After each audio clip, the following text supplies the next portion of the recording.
let's do this, man. Peace. Tonight, what it is, it's your brother Tavon Swano, aka the Orthodox Moor, here with my brother Ahmed, aka the Somali Maverick, right quick. And we are here having our first episode of Rational Islam, where we are breaking down things from a Quranist point of view. And real quick, I am pleased to let my brother come through in this Ramadan season to break down the meaning of Ramadan, the meaning of fasting, and the meaning of masjid and whatnot. So go ahead, bro. Floor is yours. Yeah, man. Thanks for welcoming me and stuff, and peace and blessings to everyone watching. And yeah, we're gonna deal with some stuff tonight. It's gonna be controversial, but before I go on and get ahead with it, I'd like to say, for the sake of discussion, I would ask the people watching that they do not bring any presumptions whilst we are going through this particular episode.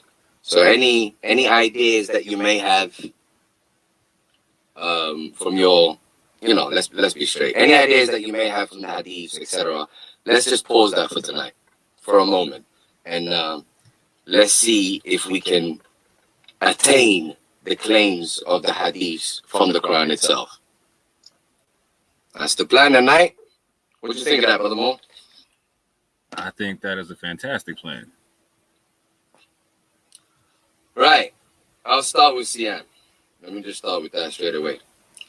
Okay, before I start, just to let y'all know that Siam, the word Siam also, or all its variants, will come up in the Quran in 1, 2, 3, 4, 5, 6. Yes, in 6 surahs. 6 surahs. That's the those are the only places that you will find the word Siyam and its variants. If I may go on and go ahead with it, the first place that you will find it in. Actually, before I start picking on each single one, I'll give you what each single one's subject title is. So, for example, we've got 492, and the subject title is basically expediation for killing. And then we've got 589 and 595, which is the same surah, and the subject is hunting. We've got 1926, and that is about Mary, and she basically has a siyam from speech, so we'll discuss that. We've got 3335, and that's about people that are righteous. And then we've got 58-4, and that's another expediation for people who basically make some sort of a promise that they will not sleep with their wives, to sort of torture them, if you will. So those are 5 different surahs that I'm firstly going to deal with before I deal with the 6th surah. In those 5 surahs, the subject title are the list I just gave you. So you've got murder, killing, expediation, hunting, the speech of Mary, righteousness, righteous people, and expediation for hermits, if you like, people that won't sleep with their wife for whatever reason, just to torture them. Silly stuff. Anyway, so I'll deal with those 5 surahs before I go on to the 6th surah, which is the main surah, which is the one that have people thinking that Siyam has anything to do with fasting. So before we get on to that, I'll deal with these first 5. So starting with 492. So the chapter is 4, the verse is 92. And do me a favor, Brother Moore. I need you to go to these verses, and I need you to sort of play a devil's advocate, if you like. All right? You got it. You want me to show the screen? Yes, please. Okay, you got it. So, yeah, that would actually make it easier for me. What verse are we going to first? So we're going to go to 492, just to highlight that the word song turns up in 492. But what we're going to do is we're going to go to probably 490 or so to get the context, so we understand what the context is all about. Okay, 492. Yeah. And so the family can see it's right there. Fasiamo. Okay. Oh, I thought I was going to see the screen here. Oh, too. you can't. I'm showing on street. All right, no worries. I'll just go on. to my app. No problem. You keep entertaining the audience. Yeah, hold on. Let me see if I can actually do that right quick. No, it's all right. It's all right. I'll go to my app. Okay. I prefer my app anyway. No worries. No worries. All right. So you showed them in 492 where where Siam is. Yep, and it's there. They can see it in the Arabic, and it's held above the verse in English as well. All right, cool. Now do me a favor and just go to like 490 or something, so we can get context. Yeah. Okay. Actually, let's go earlier than 490 so we get proper context. Hold on. Okay, 487. It says, Allah, there is no deity except Him. He will surely assemble you for account on the day of resurrection, about which there is no doubt, and who is more truthful than Allah in statement. Just start with 490. Okay. Start with 490. No worries. Except for those who take refuge with the people between yourselves, in whom is a treaty, or those who come to you, their hearts strained at the prospect of fighting you or fighting their own people. And if Allah had willed, He could have given them power over you, and they would have fought you. So if they remove themselves from you and do not fight you and offer you peace, then Allah has made for you a cause for fighting against them. 491. You will find others who wish to obtain security from you, and to obtain security from you, their people. Every time they are returned to the influence of disbelief, they fall back into it. So if they do not withdraw from you, or offer you peace, or restrain their hands, then seize them and kill them wherever you overtake them. And those we have made for you against them a clear authorization. Verse 492. And never is it for a believer to kill a believer except by mistake. And whoever kills a believer by mistake, then the freeing of a believing slave and a compensation payment presented to the deceased families is required, unless they give up the right as charity. But if the deceased was from a people at war with you, and he was a believer, then only the freeing of a believing slave. And if he was from a people with whom you have a treaty, then a compensation payment presented to his family. And the freeing of a believing slave, and whoever does not find one or cannot afford to buy one, which is in parentheses, then instead a fast for 2 months consecutively, seeking acceptance of repentance from Allah. And Allah is ever knowing and wise. Right. Now, just so we understand, what do you reckon the subject is about?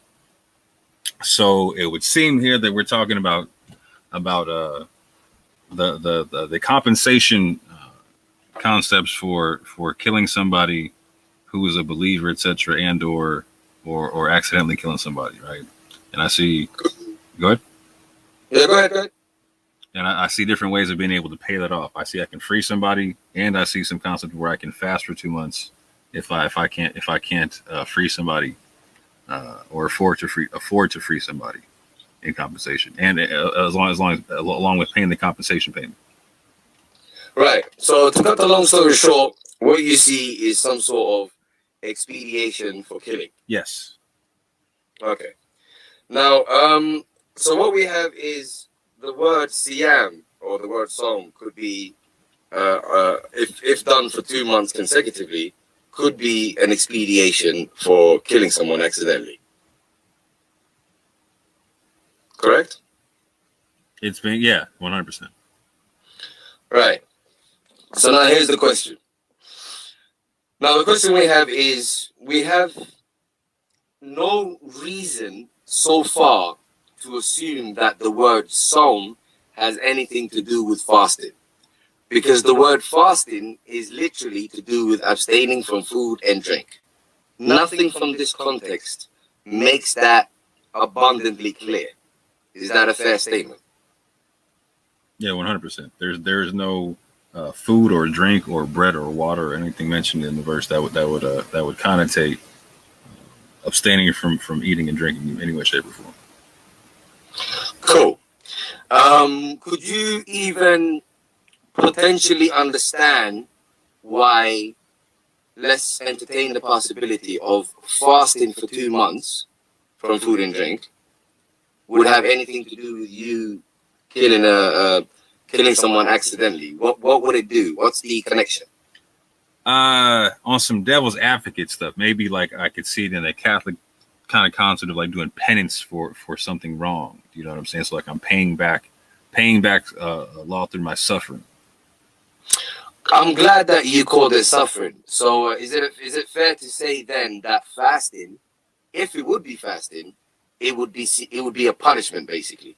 I would say so, particularly in this particular situation where you see it as some form of compensation for a so-called wrong, right? A potential. Yeah. You know what I'm saying? So yeah, I would say so. Yeah. Okay, just highlight that for me, please. That if it would be fasting in this particular verse, the only possibility is it would have to be a punishment. Facts. Cool. Should I give you the alternative now? Hey, you're driving, man. Right. Before I give you the alternative, let's look at the patterns, because what we done now is we basically applied a process of elimination. So we got the possibility of fasting pretty much out the way right now. I mean, unless it's a form of punishment, right? However, there is no indication of food and drink in this context that we've read. No, sir. Cool. Now, with that said, and real quick, family, like, so keep in mind what my brother was saying earlier, like, so just follow the line of logic, because right now people are screaming, oh, but it says here and it says there and blah, blah, this hadith says this. Just slow down and just follow the line of logic real quick. And at the end of it, when he's reached his logical conclusion, then try to throw everything at the wall and see what sticks. Please. Thank you. Please proceed, brother man. Thank you. Now, so we've eliminated that. Now we're going to try and eliminate another possibility. Well, I noticed a pattern between this quote unquote Siam and the fact that the people are supposed to follow something about this guidance. Is that pattern there? Is there a pattern between the guidance and between the guidance and Siam in this particular context? Potentially, in order to play devil's advocate, for me to see a pattern, I gotta see it somewhere else. Can you show me somewhere else? Like, does the pattern show up again in the Quran? Oh yes, this pattern will continue. Okay, interesting. Okay, so this pattern will continue. As playing devil's advocate, I accept that there could be a pattern for me. I need. Well, let me make it clearer for you. Okay. What we are reading right now is decrees, correct? Yes. These decrees exist in the guidance. Yes. Then Siam surely would have to be connected to the guidance, at least as far as that. Facts. Okay. I mean, in terms of these decrees are the decrees you're following, right? So this is how. So, for example, in this particular decree, dealing with if you kill a quote unquote, basically if you kill someone accidentally, yeah. Right. Now, so you're reading this particular decree from the guidance. Yes. And you're reading what you need to do if you have done something from the guidance. So at minimum, Siam is connected to the guidance in that light. Yes, sir. Thank you very much. So decree. So in a nutshell, decree and guidance are connected. Is that fair? Very much so. Is there a decree here? I would say so. Right. So I guess we. So is that particular argument eliminated? The fact that it's not guidance or a decree, yeah, 100%. No, I'm saying the particular argument that guidance, decree, and Siam are connected. Is that? Oh yeah, is that eliminated? Yeah, I would say so. No, is that eliminated or not eliminated? As in, will it stand? Is that an argument that will stand? Like, so are you saying like it's no longer on the table that you got to defend it or take it down or that? No, I'm saying, is that a legit argument to say that decree, guidance, and Siam are connected? Yeah, 100%. at least in this particular context that we've read. Facts, because this is definitely a decree. Thank you very much. So now we shall continue. Actually, before we continue, just to put out another argument, if someone did kill someone accidentally, and they were to apply abstain and basically reevaluate from their guidance, which is where they take their decrees from, then could they potentially evolve spiritually to a point where they would be more conscious of their actions in the future? All right, let me see if I got you understanding, because someone was talking to me right quick when you were saying that. So if I replace the meaning of fasting with abstain, would I still get some spiritual benefit to it? No, I'm saying if they, let's say, I'm not even going to play with the words. Okay. Not yet, actually. I'll do that second. So if they were to apply Siyam and go after they've done the accident, because we're talking about accident right now, yeah? Yes, sir. If they were to apply Siyam and go back to their guidance where they take their decree from, yeah? Yep. If they were to abstain from basically their normal activities other than the necessary, yeah?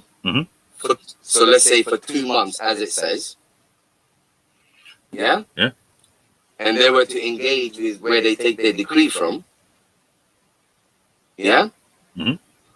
Could they develop spiritually where they next time would be more cautious and conscious of their actions so such accidents do not happen again? So let me see if I got you clear. And this is just me playing devil's advocate, okay? So so if I spend the 2-month period like reflecting on what I like on what happened via the vehicle of guidance, i.e. the Quran, right? Upon and use that 2 months to time out, basically reevaluate. Yeah. Would I gain? Could I gain some spiritual growth from that situation? 100%.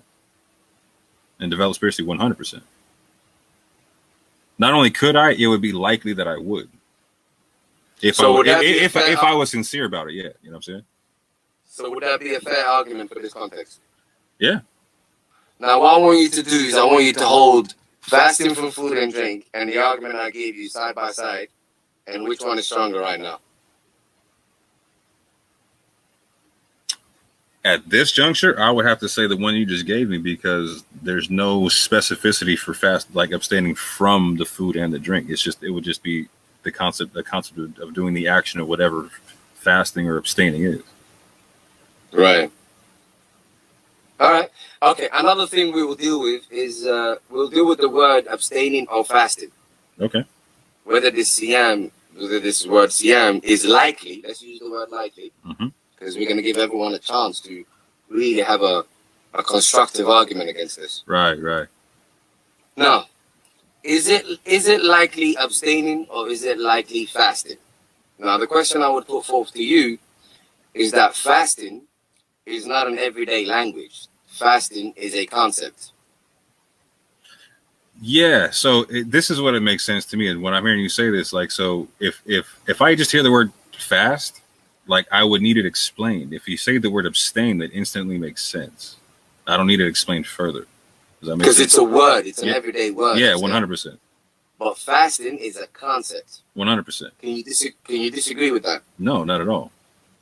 So in order for it to be the concept, people would have to be aware of the concept before the Quran came to them. Facts. You feel me, dog? Yeah. Okay. All right. So if one says that it is fasting, if one argues that it must be fasting, then they would have to accept that it would have to be a concept that those nomads and all of them pagans, well hell, they would have to say the pagans were probably fasting. Right. It would have to be something that would be known in everyday concept the way you're talking. It might have to be part of the jargon. They'd be just it would have to be part of their practices. Yeah. I mean, where else would the concept come from?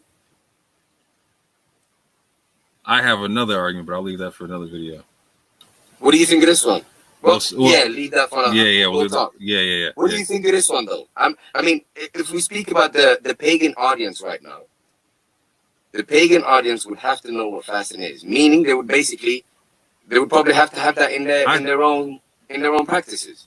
Yeah, but even to that end, Ahmed, like, so it would have to mean the same thing as it would in their practices, which I don't see that. Ooh, do you know what I'm saying? Too.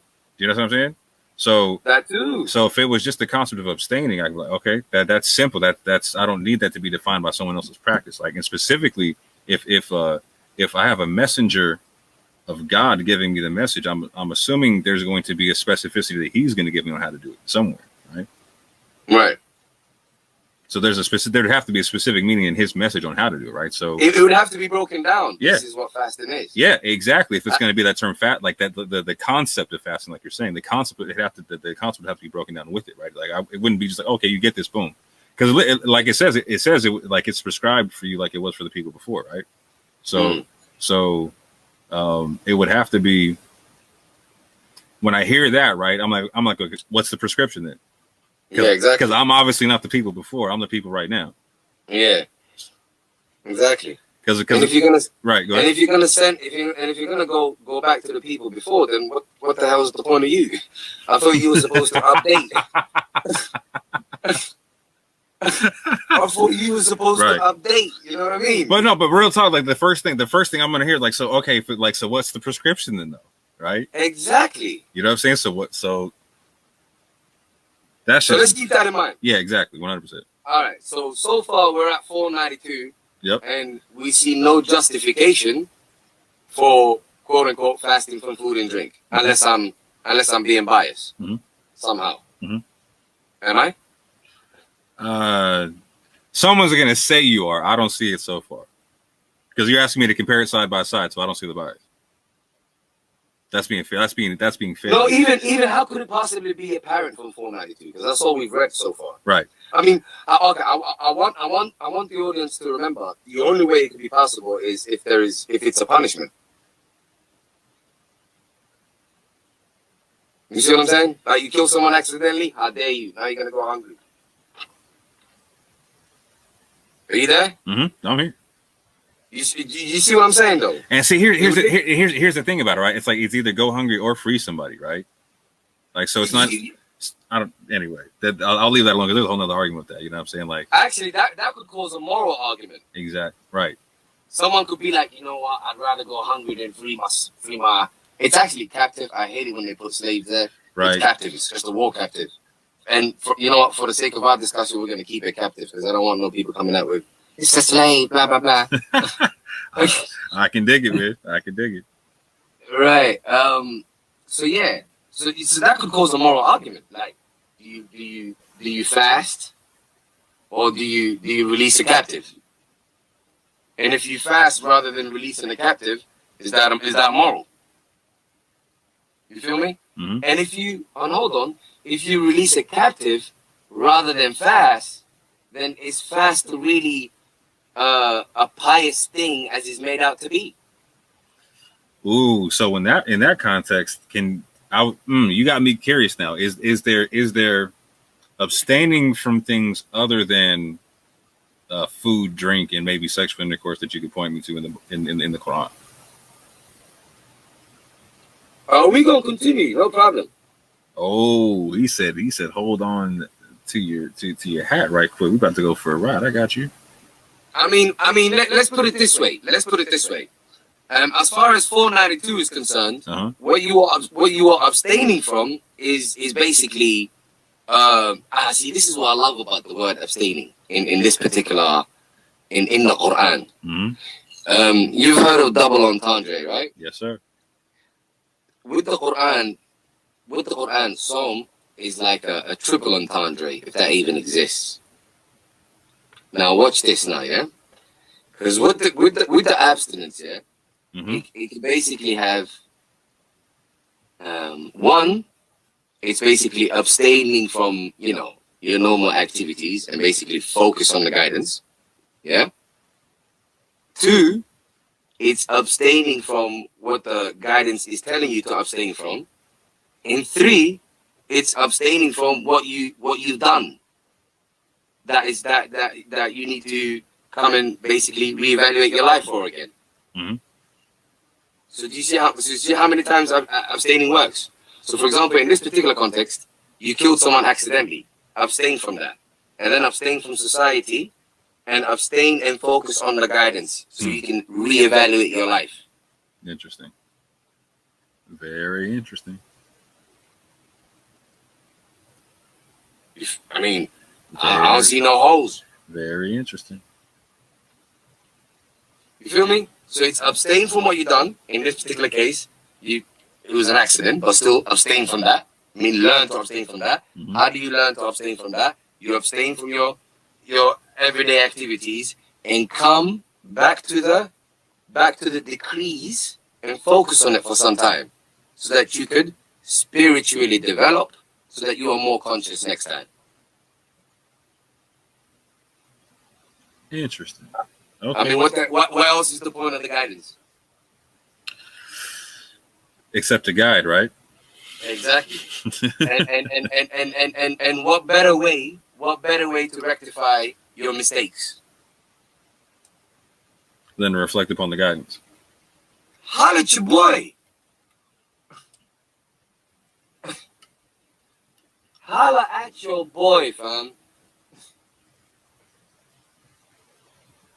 You see any problems so far? Not yet. All right. All right. Should we go to the hunting now? Let's do it. We'll go to the hunting, starting from 589. Okay. So the family can see Fasiyama one more time. It says there in English in parentheses that, and this is comma, then fasting. It's a noun. It says here, Allah will not impose blame upon you for what is meaningless in your oaths, but he will impose blame upon you for breaking what you intended of oaths. So its expiation is the feeding of 10 needy people from the average of what you feed your families, or clothing them, or the freeing of a slave. But whoever cannot find or afford it, in brackets, then a fasting of 3 days is required. That is the expiation for oaths when you have sworn. But guard your oaths. Thus does Allah make clear to you his verses that you may be grateful. Right. So again, I would say that this is expediation for oaths that you have not held, for breaking your oaths. Is that correct? It literally says expiation twice. Literally. So so just for the audience, is this, I'm not even sure, you can go to the context if you like, but is this about expediation for breaking your oaths, or is this about anything else? So here I'm seeing a pattern. So in the previous verse, you said it says repentance, right? And so in this verse, I'm seeing expiation. So I'm definitely seeing a pattern now to where it's like a punishment. You know what I'm saying? Or you know what I'm saying? At the very least, or it's a means of expiation / repentance at the very least. Yes, it's definitely a means of expediation. But the question, what I'm bringing forward is which is the means of expediation? To get punished with hunger, or to basically reevaluate your life and go back to the guidance? Well, it definitely doesn't say anything about food or water here. So that is the argument. So I got two arguments basically. That pattern, so real quick. I'm seeing a pattern to where it's like I'm seeing fasting and it's not mentioning food or water. Oh, it won't. It won't for a very long time. You brace yourself. So now, okay. So the argument here is the same thing. So okay, let's apply the process of elimination again. Yes, here's the fasting from food, and here's the abstaining and going back to the guidance. You got it. Yeah. Now, what do we have for the food and drink? So again, we have that basically it would be a punishment for if you break your oaths. Mm-hmm. Now, other than that, I can't go further than that. Can you? No, and furthermore, I'm starting to get curious as to why would Allah want my suffering for something? Like, so, like, there's a concept in the Quran about like not being a burden, right? Oh, I was gonna deal with that, but go for it. Please go for it. Oh no, go ahead, deal with it because No. Go for it. It's yours. It's yours. I don't understand what the benefit of the suffering or how that wouldn't be a burden in some way, shape, or form. Like I don't understand how that specifically how the suffering. So it doesn't say that the suffering anywhere is the expiation. You know what I'm saying? Or anything about that. Mm-hmm. I don't see any like so it says I'm literally looking at a verse that says thus does Allah make clear to you his verses that you may be grateful. I don't see anything in this clear verse that he's making clear to me about him needing my suffering to be the expiation. It says the action here of fasting, the concept of fasting or abstaining. All right. Mm-hmm. But yeah, go ahead and build on it, bro. I mean, here's the thing. For example, in this particular verse, God says what? So that you may be grateful. Right. How do you become grateful over a punishment with food? Right. All you hungry men out there right now. You know what I'm saying?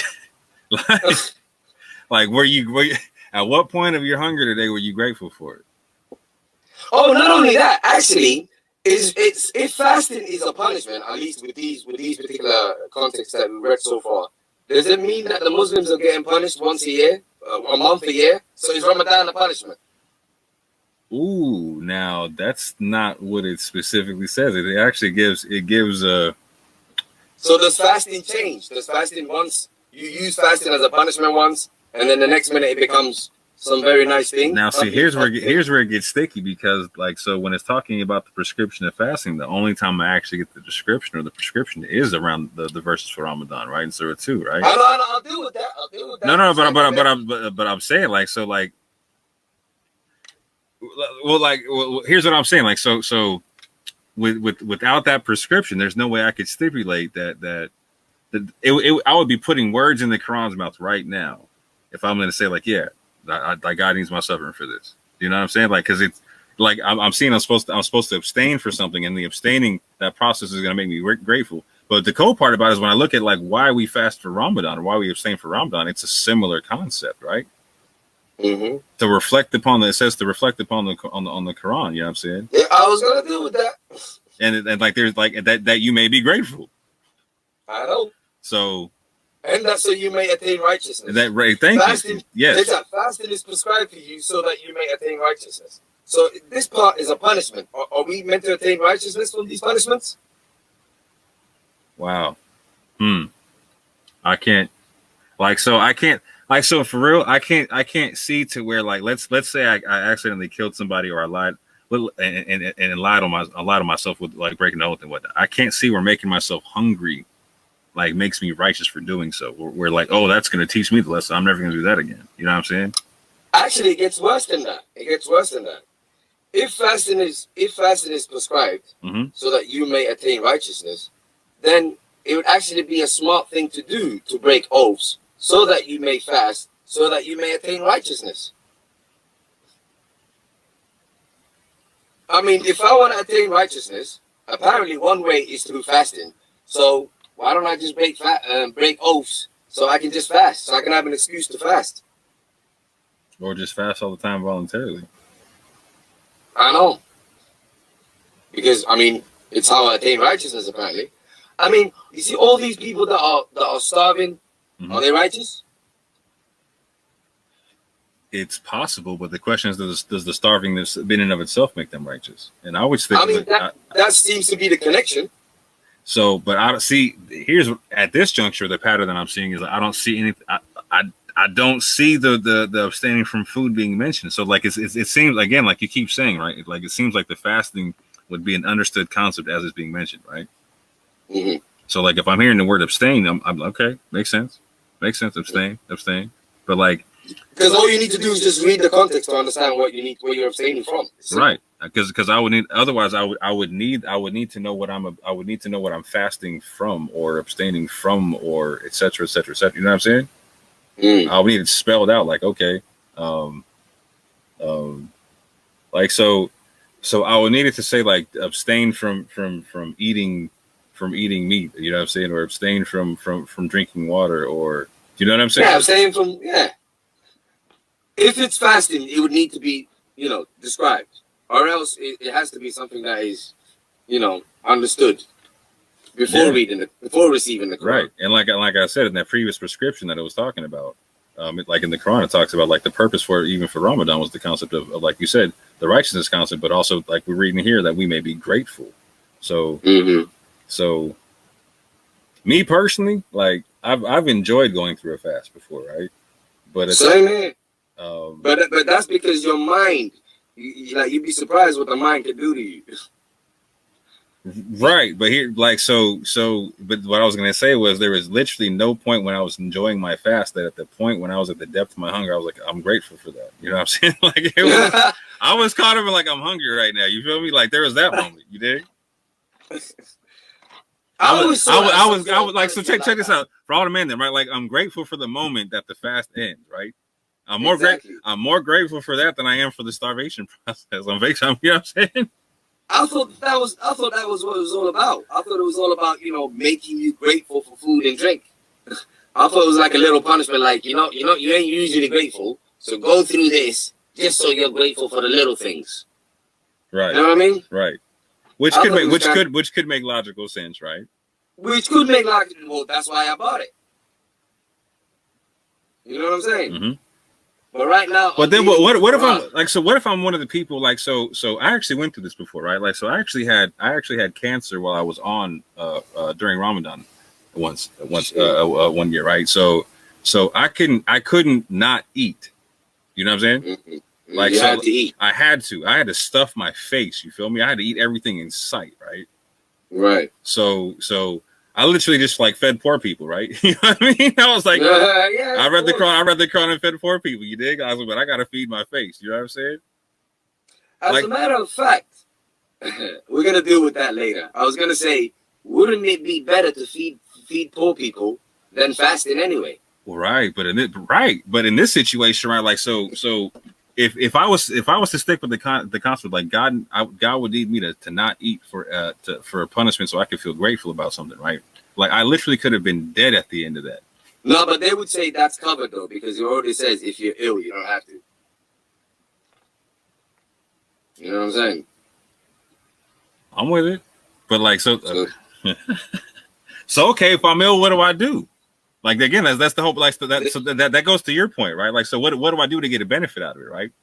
Like so am I going to get more of a benefit from reading the Quran and feeding poor people and freeing slaves or whatnot, or starving? If I'm ill, like well, apparently if I'm ill, I'm suffering already, right? Yeah. If I'm ill, I'm like, so why isn't me being ill like the same kind of expiation? That's what I'm saying, man. I mean, if you're ill, I think the argument would be, you could do the whole feeding poor people and stuff like that. But then if you're feeding poor people, one would reckon that you're better off than the person that's just going hungry from food and drink. You're at least making a change. Right. Right. You know what I mean? Right. But anyway, that makes total sense to me, right? In the sense to where like there's something like, so me just starving myself, right, is something intrinsic. Do you know what I'm saying? It doesn't benefit it's not observable in the society that you're doing anything. Yeah, there's no observable effect in the society. You know what I'm saying? Yeah. Other than there's more food on somebody else's table because I didn't eat today. You know what I'm saying? Straight up, that might. But it makes more sense that it makes. You might have a point with that one, believe it or not. But we'll continue. But it makes for. But if at least if I'm gonna not get if I'm not gonna eat the food, it makes sense. Like, okay, if I'm gonna starve, at least give that food to someone else that I'm you know what I'm saying? 100%. Now I can understand that, but I would need to see it said like that. You know what I'm saying? Like so, but anyway, that's neither here nor there at this juncture. I'm just saying, like, so I was ill for a lot longer than Ramadan was.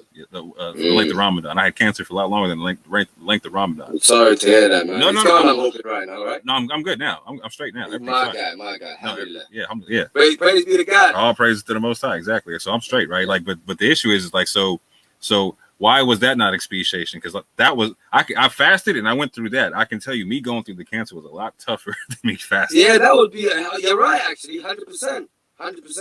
But I got some real shock for you later on.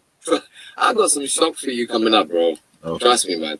But so far, do we have anything for on the table of fasting from food and drink? No, nothing of the sort.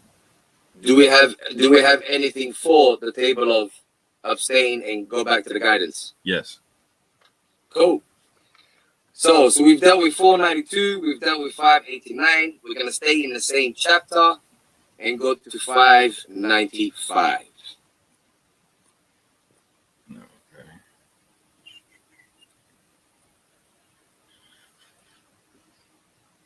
Again, the family conceits says Siyaman, and then it says in parentheses in fasting comments. Noun one more time.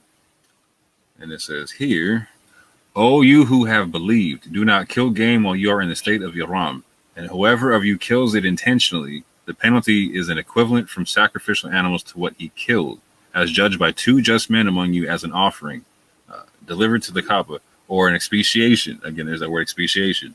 The feeding of needy people, or the equivalent of that in fasting, that he may taste the consequence of his deed.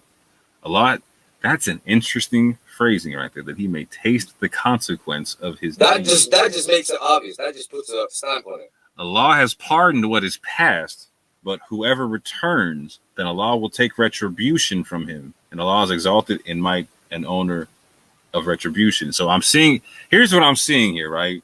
Like, so I'm seeing repentance in the first verse you showed me. I'm seeing expiation in the second verse you showed me. I'm seeing expiation here. I'm also seeing the concept of retribution, right? And then as the cherry on top, I'm seeing that he may taste the consequence of his deed. Mm-hmm. Yeah, so that's and nowhere am I seeing food or drink anywhere at this juncture. But I can hear some saying like, but it says that he may taste the consequence. That's talking about tasting food and whatnot, or not tasting food. And I don't necessarily agree with that. So, quick devil's advocate question: how do you break down the word taste right there? No problem.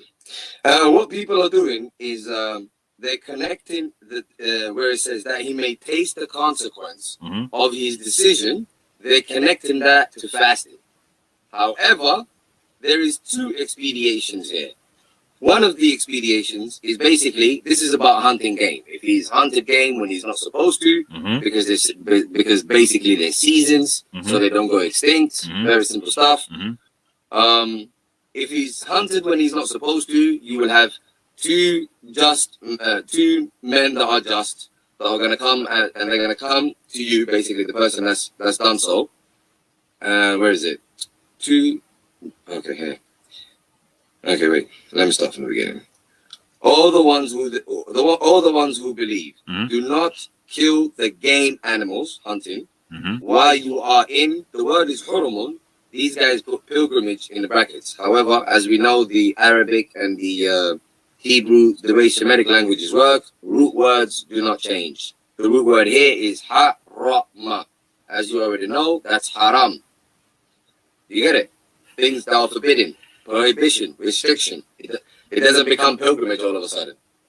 You with me? Got you. So as we were literally saying, do not kill game animals while you are in hurumun, while you are in prohibition periods, basically. Okay. Yeah?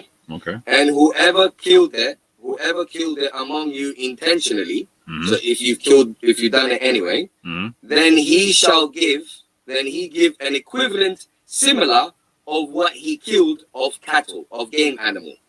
Do you get it? So as a punishment for what he's done, he has to give one of his animals away now. Do you get it? So where it says the consequence, this is what it's connected to. It's simply connected to the fact that as a punishment, now he has to give one of his prized possessions. And to show you that it's one of his prized animals, not just any animal, and where it says, equivalent, similar to what he killed of cattle, and judging in it 2 possessors of justice, people basically, among you. And here it says, Hudan. Hudan, the translation, they have put it as offering. Are you with me? Yep. Now we know that the word Hudan means guidance and whatever is synonymous to guidance. We know that because, for example, in the beginning of Surah Al-Baqarah, it says, ذَلِكَ الْكِتَابُ لَا رَيْبَ فِيهِ هُدًى لِلْمُتَّقِينَ. This is the book of which there is no doubt, a guidance for those conscious of God. So the word hudan is guidance and whatever synonymous to it. So we know that guidance and an offering are not synonymous. Am I correct? Facts. Does guidance and offering have anything to do with each other? Nope. Cool. However, in this particular context, because it says hudan, we're going to leave it as hudan, reaching the Kaaba. Now, here's where it gets interesting. This is the famous quote-unquote Kaaba, the Kaaba in Mecca. Now, watch this now, yeah? Remember that the subject matter is game animals. It's animals that we're dealing with. And we're dealing with, you've killed an animal when you're not supposed to. Now you have two members of society that are just here to take something from you. You got to give an equitable or similar to what you have killed, right? So that we're still dealing with an animal. So with that being said, when we have hudan baligha al-Ka'bati, I'll make it simple for you. So hudan, we agreed that it would be guidance and whatever is synonymous to it. Baligha, we'll leave it as, how about baligha? It could be reaching, but we'll say it's reaching and whatever is synonymous to it. Because you and I both know how the Semitic languages work. Yes, sir. It's all down to the context, yes, which synonym fits best. Fact. So it could be reaching, or it could be something synonymous to reaching. Yes, sir. Right. So the last one we have is the Kaaba. So here it says Al-Ka'bati in the Arabic. In English, they decided to put the Kaaba for us for some reason. Now, what could the Kaaba be? Now, the interesting thing about the Quran, actually, this is what makes the Quran amazing. It can't be. I think this is why these hadiths and all of that exist, because it's really, really hard to misconstrue and mess up with the Quran, because words are used like in different contexts, so that if a mistranslation happens, you can just look at another context where the word is used and see if it's possible. You see what I'm saying? You can see the drastic change that has happened. You with me? So in this particular one, Al-Ka'bati, what you guys can do is you can go to same chapter. Wow, how beautiful is that? We're in chapter 5. Just stay at chapter 5. Just go to the beginning. Go to verse number 6. Do that for me, bro. Hold on, I'm going there right now. Go to the part where it's discussing the washing that my fellow Sunnis call the quote-unquote wudu. Go to the part where it talks about the washing and washing your feet down to the ankles. Okay. Oh, you have believed, when you rise to perform prayer, wash your faces and your forearms to the elbows, and wipe over your heads and wash your feet to the ankles. All right, look at the Arabic for ankles. You got it.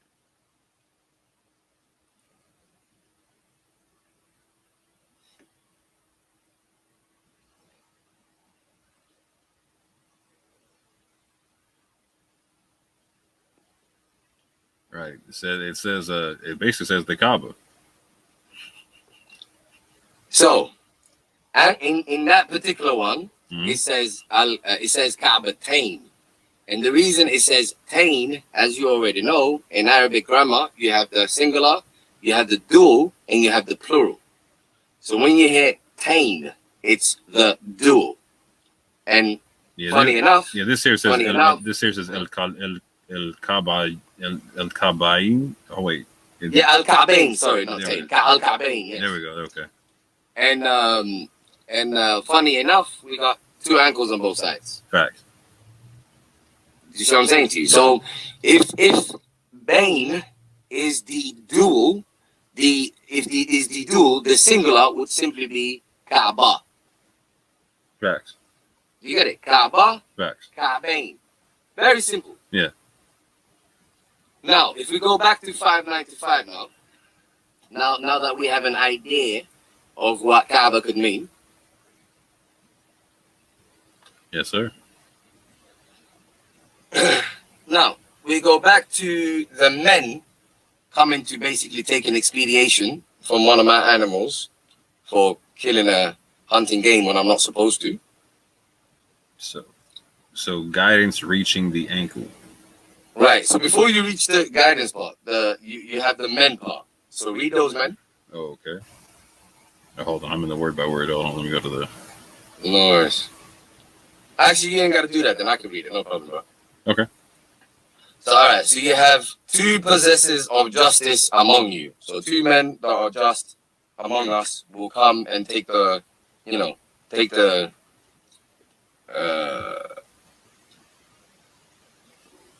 take similar or equivalent of what I have killed. You get it? Now the question is, how would they know? How would they know?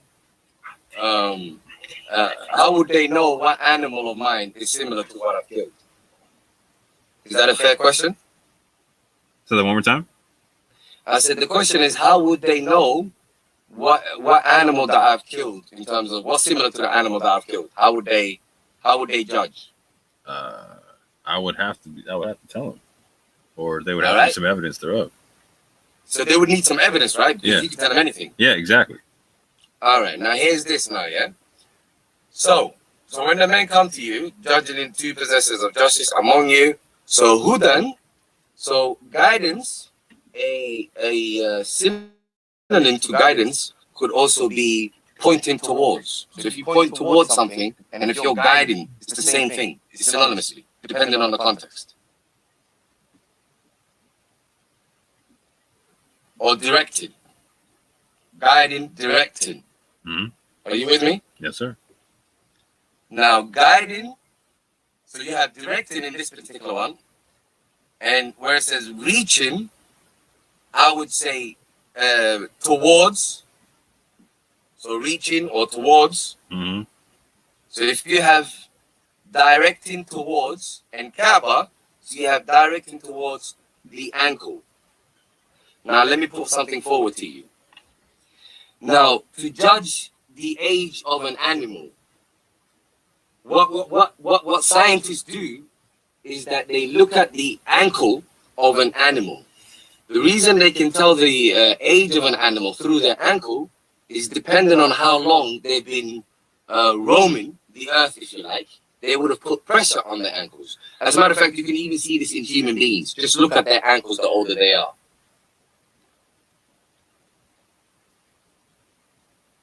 Are you with me? Kinda. At this juncture, I think there's a lot of people probably throwing all kind of stuff at their computers talking about, what is he talking about? The Kaaba means the ankle. Like, so what's the Kaaba? What's the Kaaba? I mean, you know what I'm saying? But here's this though: if Kaabain is dual and it meant the ankles at 5'6", what's the issue? What did it do? Just change? Fact of the matter is, if it fits the context, then you would struggle to have an argument. I'm just saying, you got a lot of men who paid that trip to it, paid for that plane fare and all that stuff to go to Saudi Arabia who are hot at you right now. If Kaaba means ankle, that's all I'm saying. I mean, it is what it is. I showed the proof. It's up to them what they want to do. If people say they believe in the Quran, am I using anything but the Quran so far? Not at all. You feel me? Yeah. And as a matter of fact, in this particular context where we are dealing with animals, for crying out loud, what else could it be? We're talking about hunting. Let's bear this in mind. We're talking about, actually, we're going to do the same thing. You know, earlier on how we did what is for this and what is for the other part. Like how we judge both arguments. So let's do this now, yeah? So in this particular argument, to give you the summary, the argument is, you've killed an animal when you're not supposed to. Now you need to pay back for what you did, give an animal of yours. Mm-hmm. And in order for that to happen, there's going to be two just men among you from the community that are going to come and basically collect that animal from you. Now, in order for them to get an equitable animal to the one that you have killed, they would simply judge the animal's age by looking at the ankle so that they get a nice mature one. You understand what I'm saying to you? Now, alternatively, here's the alternative. The alternative is you've real quick, just so I catch your point and make sure it's clear for the people listening. So you're saying that the meaning there is not making an offering and delivering it to the Kaaba. You're saying that it's the men judging from amongst your animals, right? And trying to gain an equitable one by judging from the ankle of the animal. That's simple. Okay. I mean, what people would have to argue that is either scientifically incorrect and that is observably wrong. I'm telling you, you can look at people right now, for crying out loud. Just look at their ankles. It's part of the darkest part of them. Am I lying? No, sir. Is your ankle and a baby's ankle the same? Not at all. And why is that? Because I'm older than I'm more mature than the baby. I'm more full grown than the baby. Not only that, you've been roaming. You've been putting weight on it. You see what I'm saying? Yes, sir. It's simple. Now the alternative, the alternative is hunting. You've hunted when you're not supposed to. Mm-hmm. Two just men among you, and the Kaaba in Mecca. Apparently, we don't even know if that is the Kaaba, but somehow we would have to connect that to the Kaaba. So what do? Do we in London, if we hunt when we're not supposed to, do we take the animals to the Kaaba in Mecca? Man, I gotta put the Kaaba and Masjid in this title, bro. You got me dying right now. My man's taking on fasting. My man's taking he's taking on the Kaaba, he's taking on the Masjid, all in the same joint. I didn't mean to, but I had to deal with this verse. Yo, this is why they call my man the Somali Maverick. You dig? No, bro. Don't make it about me, man, because they're going to come at me. I want them to deal with the facts. That's it. Just argue against what's on the table. That's all. Right, exactly, 100%. It's not a personality thing, you know what I mean? Yeah, you didn't write the Quran, bro. You're just reading it right now. Have I done anything else? Did I break a single linguistic rule? No. That's the problem right there, right? It's people like, well, no, he's not fluent in the Arabic and blah blah. Whoops, like, well, I use the Quran. But check this out: all these men that say this, they read the Quran in English, right? And then when they read it in Arabic, they really don't even know what it means anyway, right? And they go back to ask the scholars to see what it means, and it means something based upon their hadith and tafsir and whatnot. You know what I'm saying? Like, so I don't understand what these cats are talking about. You know what I'm saying? Because you're using so at this juncture, you're going like noun, verb. You know what I'm saying? Adjective. I'm gonna break it off. Yeah, but using it for what it is, you know what I'm saying? And saying like, okay, this is what the word means here. Why does it mean something different here? And why does that fit in this context? Right, exactly. So I'm coming at it two angles. Right. One, I'm gonna use the words as they are used in the Quran itself. So I'm not even gonna bring anything else. Right. You see what I'm saying? Right. And two, I'm gonna use the context to prove what could fit in that context. Facts. That's it. So I'm simply using the Quran. And that's the point that my man's got to really understand is like, so when it comes to Semitic languages, like context is king. Thank you. That's what I've noticed. The Quran, just like the Torah, was written without diacritic marks. You know what I'm saying? When it was originally written down, you know what I'm saying? So like that means that the like, and my people keep like, well, the vowels were there in the recitation, which was kept through a nation. Like, cool. Like, so if you got the vowels, why'd you leave them out? Mm-hmm. Why did they have to be put in later? You know what I'm saying? And why were they put in later? What was the point of that? If it was meant to be kept out, right? Because when you keep them out, then context becomes king in a whole nother aspect. And that's why Quranic Arabic is different than the modern Arabic, etc. Like 100%. It's context dependent. Yes, completely context dependent. Exactly. Here's the funny part. Another thing people do. Right, go ahead. Just a quick one, yeah. Mm-hmm. Another thing people do, I've noticed a lot of, people that claim to be fluent in Arabic, they like to bully people with, one Arabic word could mean anything. No, it cannot mean anything. It has to be synonymous. Yeah. It's either synonymous or it's a derivative. Mm-hmm. It just it can't go from a car to a house to a plane. What the hell are you telling me? No. It's not possible. Not unless the context would give it permission to do so. Exactly. Even then, the root word is very, very strict. If Yes. if it's not synonymous, it will be a derivative. Right. So it will never be foreign. Right. So you can't give me a word having two meanings that are completely foreign to each other. That's crazy. You see what I'm saying? Mm-hmm. Well, here's the funny part. Here's the funny part. You could learn. You could get fluent in Quranic Arabic, and all you'd be doing is making the same arguments, right? Bro, I'm becoming and they fluent in Quranic Arabic accidentally because I've read it so often, over and over again. Mm-hmm. Especially, you know, when people tell you stuff and you're like, "Hold on, what? Are you trying to? Am I crazy? Because that's not what I read." So I've been going back over and over again, and accidentally, you actually learn Quranic Arabic because it's very repetitive. Right. You know what I'm saying? Agreed. There you go. It's pretty much the same words used over and over again in different contexts. Mm-hmm. You know what I'm saying? I gotta admit, it becomes easy if you basically shut your mind off any presumptions, like don't read the Quran with, glasses of something else that you read or some other idea that you had. Just read it like it's brand new to you and make sense of it, just like you would any book. You know what I'm saying? Mm-hmm. Right. So far, what arguments do we have for the Kaaba in this particular one? As in, how would you argue that, guys, by the way, if you hunt, you're not supposed to hunt, you need to pay up and basically give an equivalent to what you hunted, and then somehow fit in the Kaaba of Mecca. So if I would take the state of, like you're saying, the state of haram, right, versus like the way it's used in English or etc. whatnot, like I would like typically, isn't that concept so-called like synonymous with the Hajj concept, right? Like, so if I was going to make the argument back, I would be talking about like this. How would you even fit that in? Go ahead, even do that. No, you're gonna have me make an argument I wouldn't make. No, because I don't want them to think that like I'm really not biased. I just want people to have a valid argument. Don't try to tell me anything. Well, but at the same point in time, like this is what I'm saying. Like, so the word that you broke down in terms of like what like the so again, so it like people don't see the H in English, okay?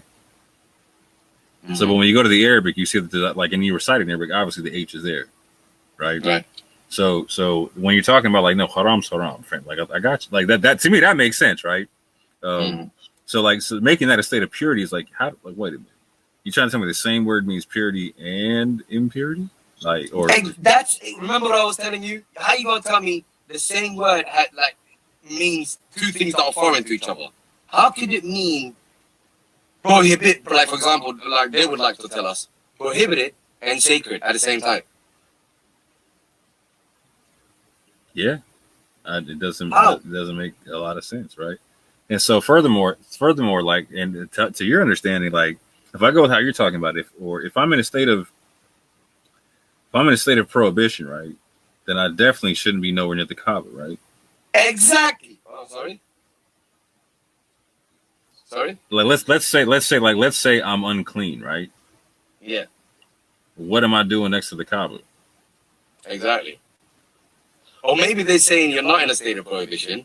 Maybe you're in a state of sacredness. Maybe they would like to use that there. I'm with that, but like, okay, so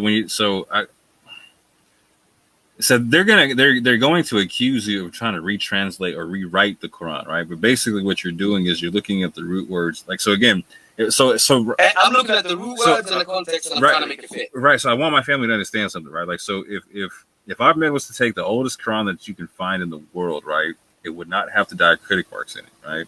If he looked at it, it would look the same as looking at the word haram, and that the word for ankle, the word for guidance, etc. Right?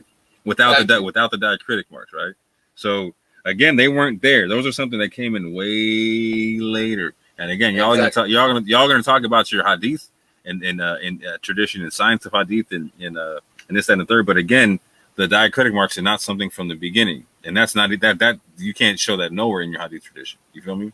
You're gonna say like, oh well, we have the, in the recitation, cool, but okay, y'all don't even have one way of saying al-Fatiha. Add this, brother Mo. Add this, brother Mo. The diacritical marks don't exist in Arabic today. They don't use it. They don't use, in normal Arabic today, they don't use diacritical marks. It's only in the Quran. So it's like someone has decided to decide what these words mean by putting in these diacritical marks. And then at the same point in time, in order, like I got to put in all kind of brackets and in parentheses and this, that, and this. Exactly. Because it's very hard to play with the Quran, man. It's difficult. If people just took their time to actually understand the Quran, they would see right through this. But most people just don't take their time. So, but right, and the point is this: like, if we're looking at the oldest Quran we can find, and it has no diacritic marks and whatnot, and there's no diacritic marks in modern Arabic, right? Like, so the only justification I have for using a certain set of diacritic marks over another set of diacritic marks, for instance, would be the fact that, like, just my tradition says so. Literally. That's literally it. My tradition says so. And to that, I'm saying, like, y'all don't even have like one tradition for al-Fatiha. Mm-hmm. So both traditions that pronounce al-Fatiha different. They're gonna stipulate, yeah, we have a chain of narration that's authentic. Cool, got you. So which one is right? Mm-hmm. So which one is right? So at this juncture, you have to understand, like, so if you're going to be intellectually honest, you don't know which one's right either. That's why Ahmed is saying, okay, so if you can't tell me what diacritical marks to use in al-Fatiha, we're talking about al-Fatiha, fam. No, bro. It's worse than that. I don't even mind them using their diacritical marks. It's still got to fit the context. No, but that's what I'm saying. You got to, like, so the point is like they're going to say that there's no reason why you should be able to make this argument, right? But historically, in intellectual, like, this is why there's two different lineages of that one surah, right? But you know what I'm saying, this is why they have to disprove you actually your reading of it, right? So, like, when I hear you when I hear your reading of it, or your translation of it, or your breakdown of it, like, I have to see, does it not make sense via the context first and foremost, because, like, that's the same place I would be in if I was doing it any other way, from a scholarly level, right? Because again, I'm like, and people don't recognize this. Like, if you take yourself out from being like a Muslim family, like let's say you were a Quran scholar, okay? Like, this is right. This is what you did and whatnot, right? You just studied the historicity of it, you studied all kind of all the facets of it thereof and whatnot, and someone asked you to come up with the translation of the Quran, right? You would not, you as an individual would not rely on the hadith tradition. You would go through the language as you know it, and you would go word for word as you know it, and you would give your translation as it would make sense, right? It's that simple, fam. Like, so you can't say my man's wrong for doing the same thing that a scholar would be forced to do in the same situation, and that they're currently forced to do now. It just is what it is. We have translation. We have traditions of the Quran and how it's translated and how it comes about. You know what I'm saying? And so my man, he's like, okay, whatever one you want to take me to, right? It's like the word says this. This is what it means. And so in context, it has the ability to mean this. So, for instance, we're finding ourselves to where in context it has the ability to mean this or this. Which one makes more sense when you read out both contexts? That's it. It's that which one makes more sense, and not just more sense because everyone said, like, oh, it's up to your own logic at this juncture. Everyone's gonna get like their own concept. No. I'm not even talking about more sense. I'm talking about possibility. I'm going to prove that it's impossible now. Right, because we're going through the reiteration of the Quran, right? So that's people to miss that one concept, the fact that it says it has much reiteration therein. It repeats itself, right? So it makes the same. You're not going to read it one way here and a whole nother way somewhere else. It's going to say it the same way over and over again, so you understand what it's saying. So that's why my man is waiting for you to point out food and water right quick.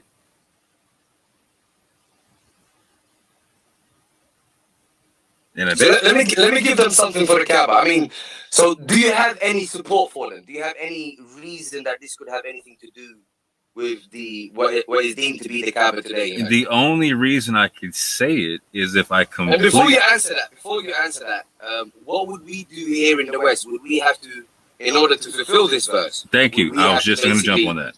Go for it. No, I was just going to say that. Like, man, like, so I mean, like, that's a long trip to make every time I mess up like that, bro. You feel me? Like, yo, word?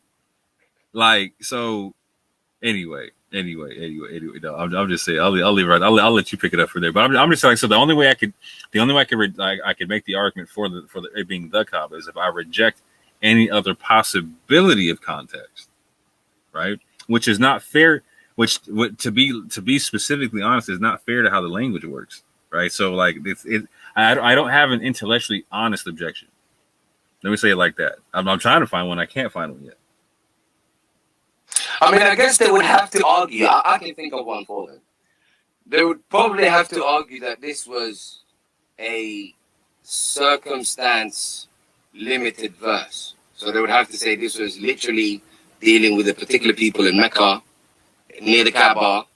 This was, an injunction given to them, period, only. Well, at the same point in time, like, so let me say it like this too, like, so if fasting was if the prescription is as it was for the people. No, we haven't reached the fasting yet. No. Go ahead. Yeah. Well, it's part of the verse. I'm not going to hit the fasting part of it, right? But I'm going to touch on it in the part of it being the expiation for what we're talking about here. Go for it. So in the sense where like it's being prescribed as it was for the people before, who else was prescribed to fast or do anything in anything related to the Kaaba? Yeah, exactly. Period. Yep, and also anything related to punishments for hunting. Facts. Like that. That's not a tradition that makes sense to me. And again, by the way, this would still have to be punishment, right? Yeah, it's saying expiation right there, or an expiation. So far, if there is a fasting, it's really a punishment. It's like you've been bad and that word for expiation, we're gonna have fun with on a whole another day, bro. So far, the only thing we have is if you've been bad, go hungry. So basically, that's what it is. Yeah, it's a horrible punishment. Go hungry. Now, it's quite an evil punishment, though, man. All right, anyway, we'll leave that. We'll leave that. We won't go there. Now, watch this, yeah? So, after the Kaaba, here's where it gets more interesting. So, it says, an offering reaching the Kaaba. That's what they want to tell us. And then it says, or.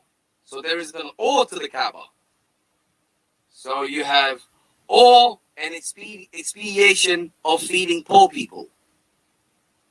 So, now, you either go to the Kaaba or you feed poor people. So, okay, so you either take your animal to the Kaaba or you feed poor people. How do you marry that?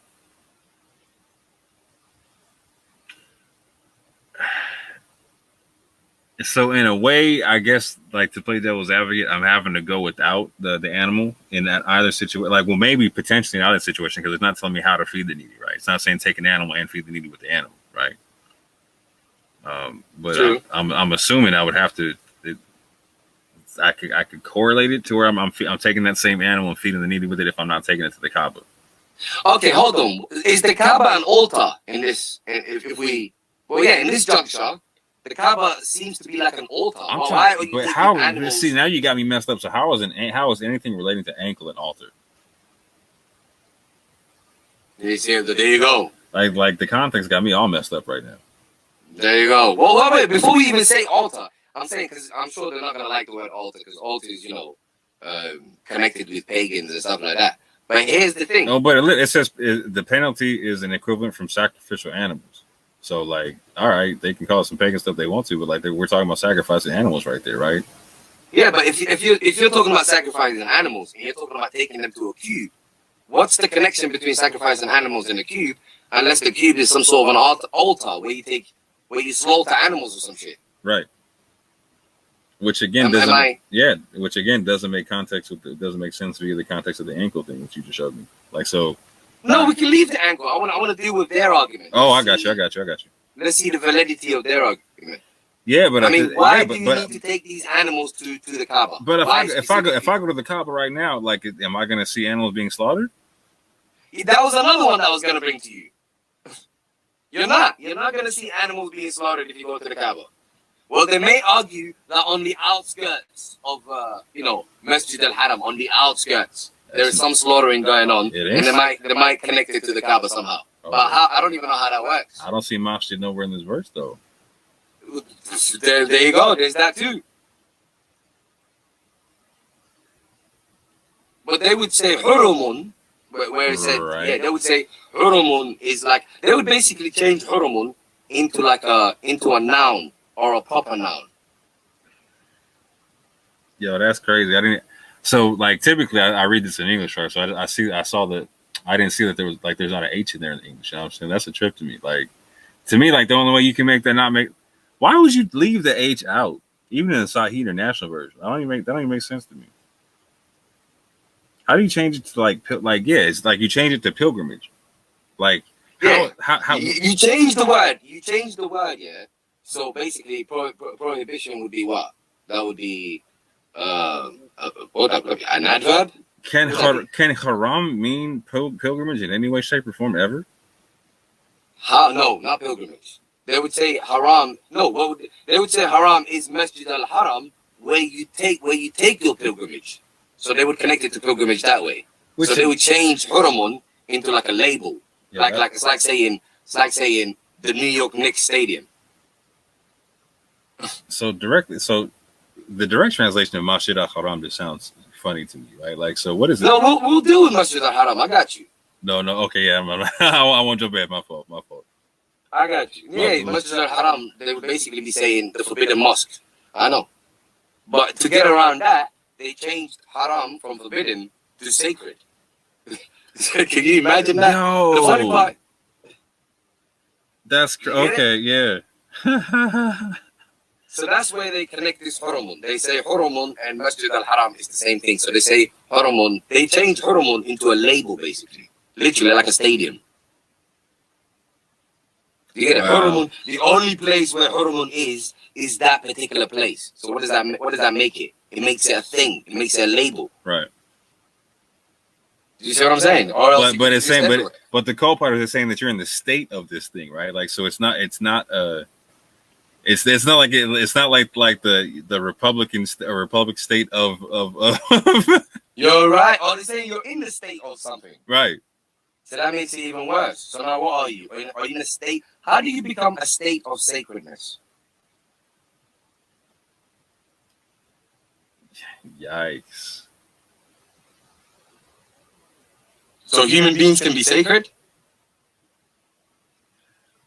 What? Maybe this is me making my wudu. I'm in my wudu, and maybe I accidentally killed some game, and then I gotta act like. It doesn't work, bro. I promise you, man. People are just following their forefathers, man.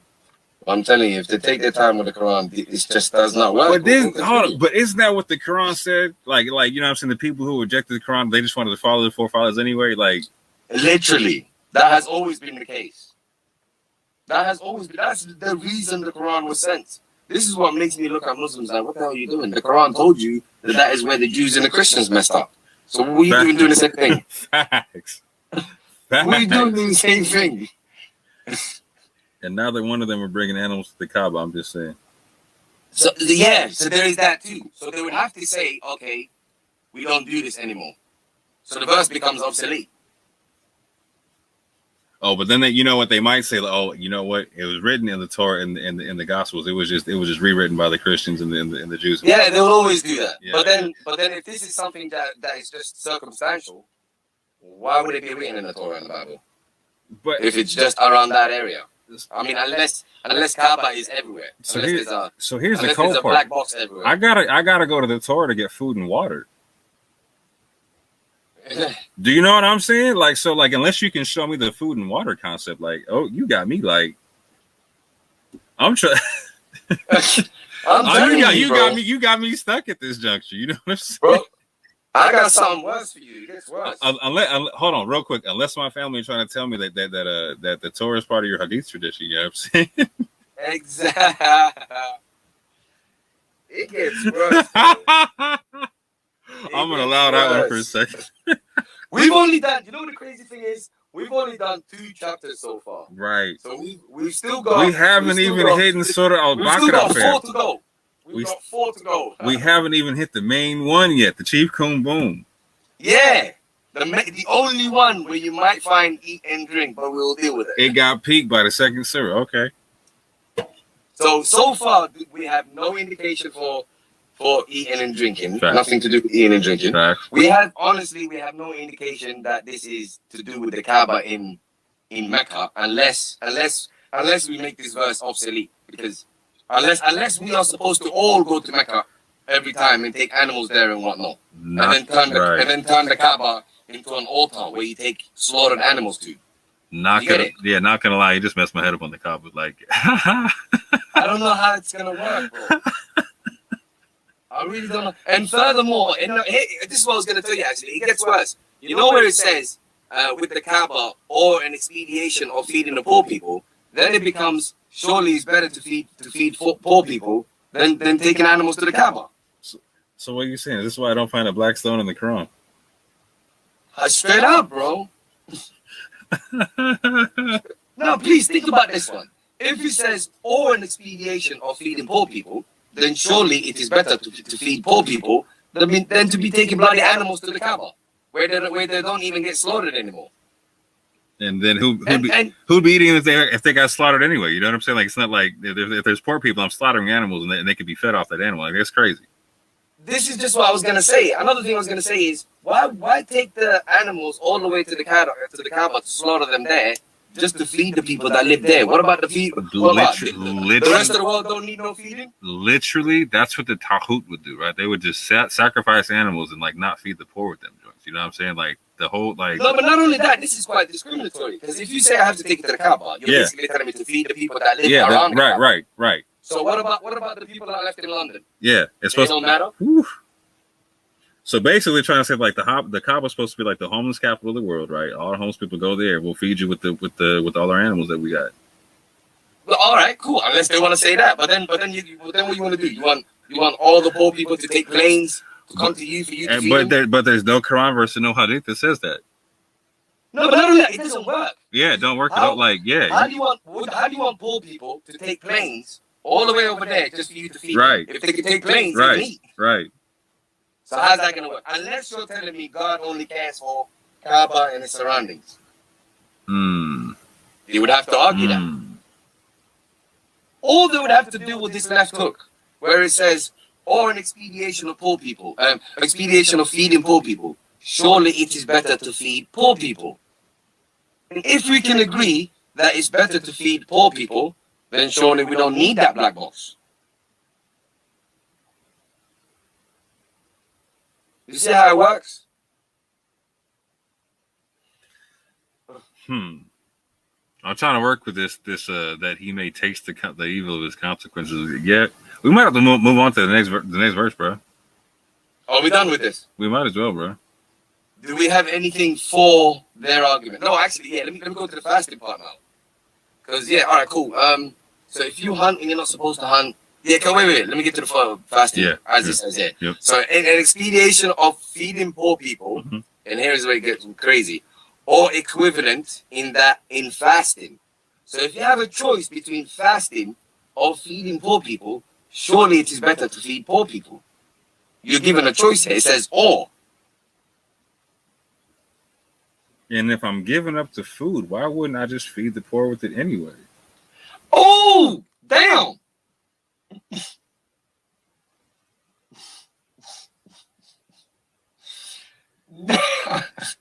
Like there's two situations right there where like it's like okay, like so I'm either giving the animal to the Kaaba and not the poor, or I'm just eating and not giving to the poor. Like I'm like okay, like so just damn the poor either way.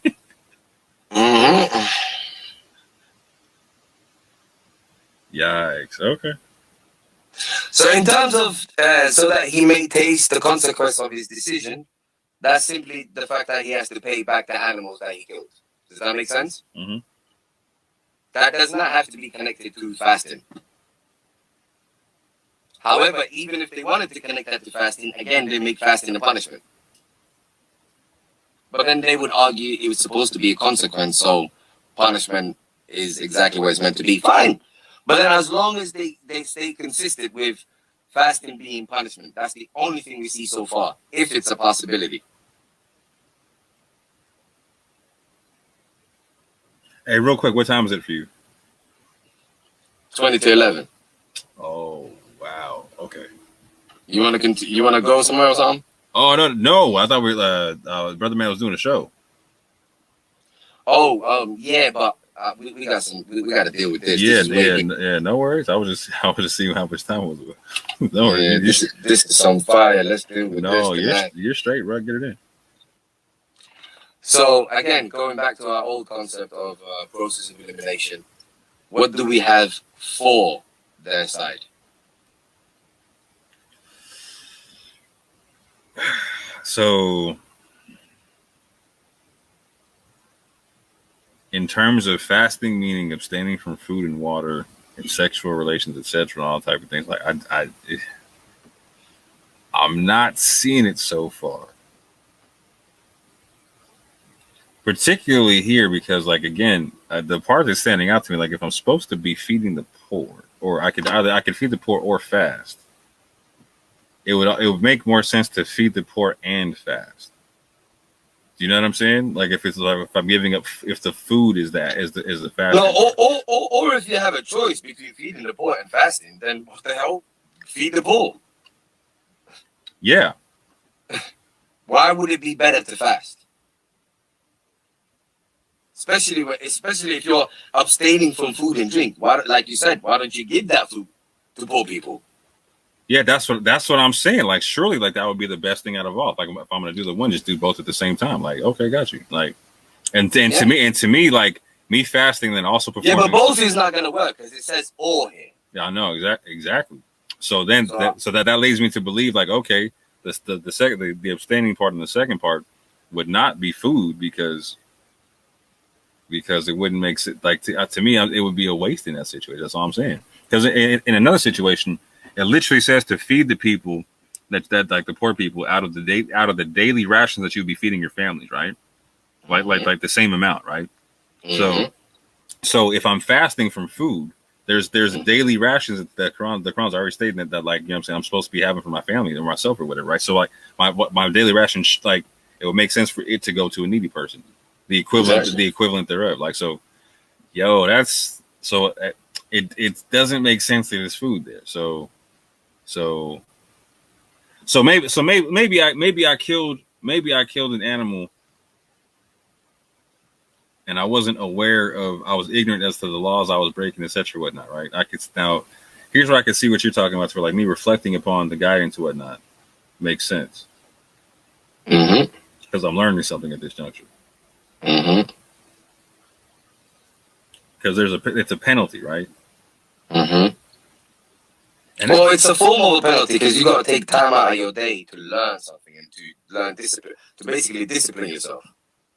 So you can say it's a form of a penalty. Well, it's saying the penalty is an equivalent from sacrificial animals to what do you call it, etc., whatnot, and then this or an expiation. I got you right. So there's an expiation or penalty. Interesting. Yep. Okay. Exactly. Yeah. So any arguments for both Kaaba, as in the black box in Mecca, and full fasting in this verse that we've read, or even in this context, without reaching for the hadith? No. Right. What about my argument? Do you see any holes in that one?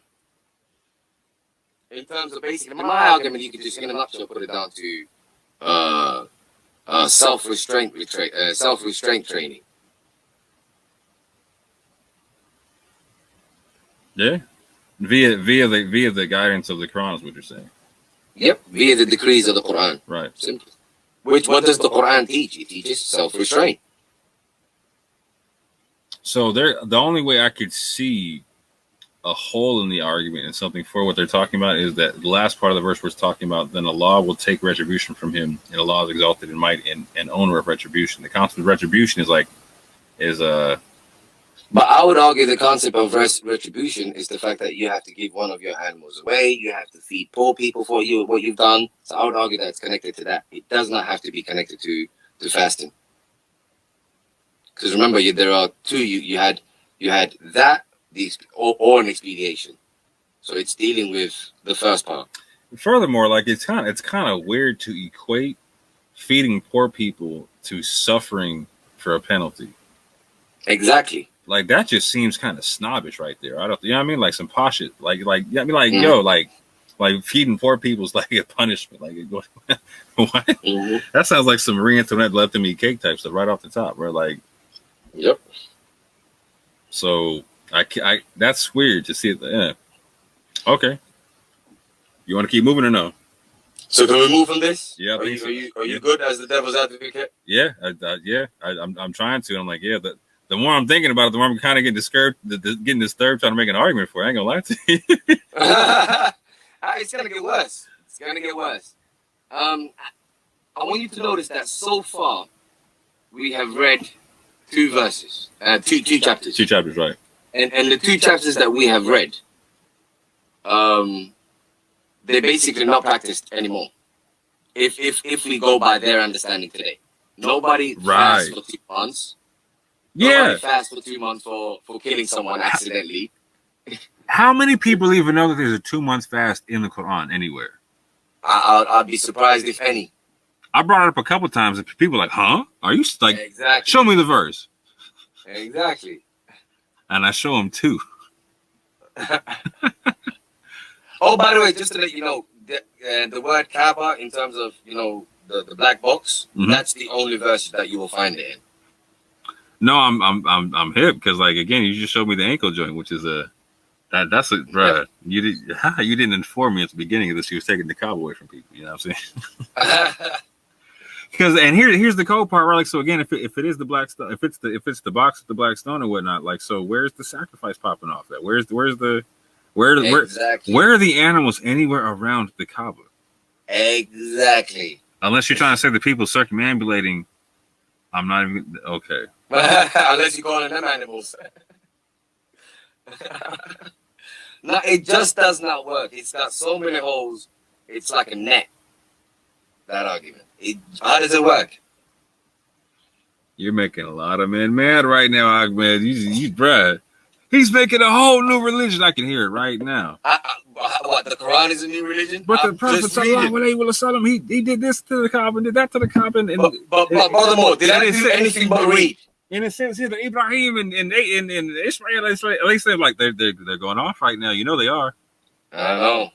Hey, furthermore, did I do anything but read? By the way, is somebody kicking a dog right now, Ahmed? You know that, right? I'm mad at you because there's somebody kicking a dog right now, and they refuse to feed a poor person over that joint. You know what I'm saying? I'm just whoever just kicked their dog, go fast and go suffer for a couple of days because you kicked the dog. And make penance right quick. So far, really, there's really not much. There's not much for their argument for the two chapters that we've read. They don't not so far. No, not honestly. No, right? No, they don't practice these things. No, check this out. If we were to start practicing this stuff, like let's say. For instance, you and I were like, we're taking a word for like they say this, like you and I, we're taking a trip to Mecca, right? We're gonna go to the Kaaba do our thing, right? And let's say out of nowhere, like I didn't know I wasn't allowed to kill something, right? I'm hungry. I go make it happen, Captain. I'm just like I'm a country bumpkin. I go kill some stuff that's moving. I go cook it up. You run up on me right quick, and you see it, and you're like, oh no, you're not supposed to do that, bro. I'm like, okay, let me get you another wise man right quick to go judge me. Now, check this out. Now, where are my animals at? How can I repay this? Because it's not saying like come about the pocket and pay for them. I'm like, no. It says my man's got to come to my animals and judge it out. Like exactly. And how would he judge it? So wait a minute. What they got? So they got gray hair. We gotta go right. So check this out. So in this junction, we gotta fly all the way back to America. You know what I'm saying? I gotta ship some animals all the way over to Mecca right quick, and then once I get to Mecca, now where am I gonna take? Oh, wait! Before we even get to Mecca, I want to know how they're going to judge the animals. How are they going to know it's equivalent or similar to Facts. what I did? Facts. Facts. Facts. Please tell me the only way to judge an animal besides those ankles. Please give me one. Unless there's especially at that time with very little tools. There would have to be another prescription given in the Quran somewhere of how to judge the animals, if not here. Or they would have to say that you cannot judge an animal by looking at their ankles. Now, how would they say that? I don't know, but I'm still stuck around the fact, like, after I've flown back to America, right, then got the animal, came back, had it judged to be righteous by some way, shape, or form that we haven't specified yet, right?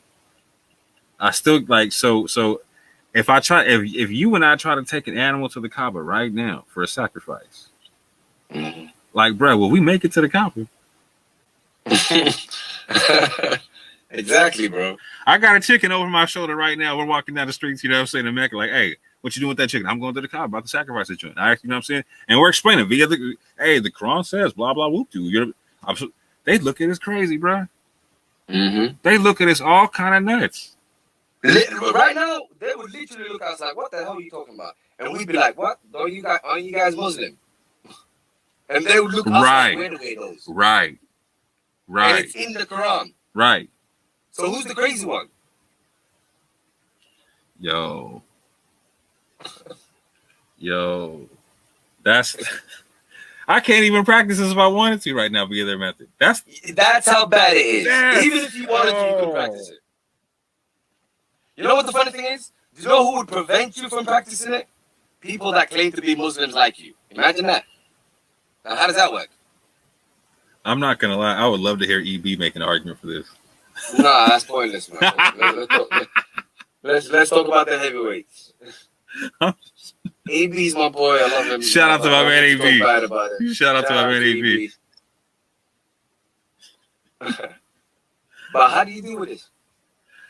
I'm saying there's literally every sect of Islam out there would look at us nuts if I try to sacrifice an animal at the Kaaba in for expiation from what I just for killing an animal.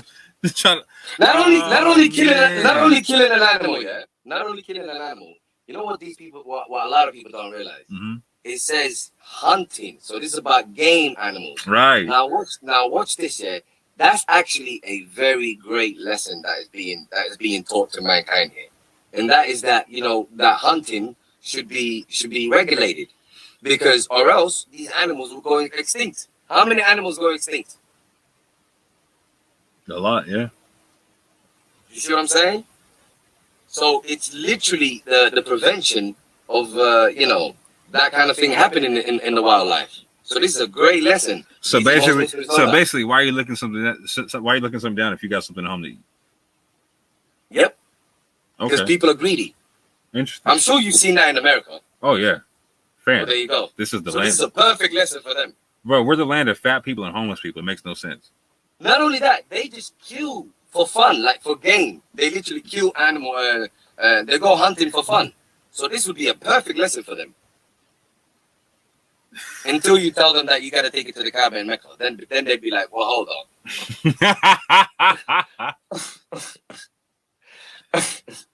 Yo, I'm trying to go to the Kaaba and get a kebab right quick for real. Like, yo, like, what do you like? That's blowing my mind, fam. Like, this is the first time I literally thought about, like, if I couldn't even follow that if I wanted to right now. If I wanted to wholeheartedly, no one would even let me in the Quran. But yet they're gonna die. They're gonna die on that hill and tell me like that's what the Quran says to do. Like, cool. Yep. What hadith abrogates it, and can they? Yep. Oh no. So I think we're gonna have to tap out on this one. I mean, I don't know. Do you see an entry for them? No, like that. Like, cause at this juncture, bro, like you gotta tear up Hajj. You know what I'm saying? Like, and remember, keyword, we still don't have nothing to do with food and drink. Right. That's no indication of it. Right, none whatsoever. All right, cool. Let's move on. So we've done 2 chapters. The third chapter is even more funnier. The third chapter is crazy. We're gonna deal with Mary abstaining from speech. I mean, how on earth anyone's gonna explain that one? We shall see. So 1926.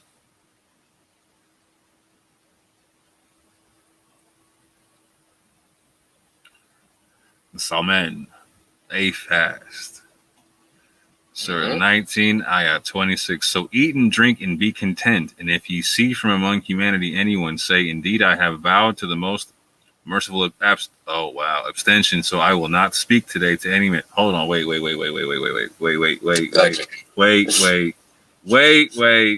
all yours. I don't even need to be involved in this one. Break it up.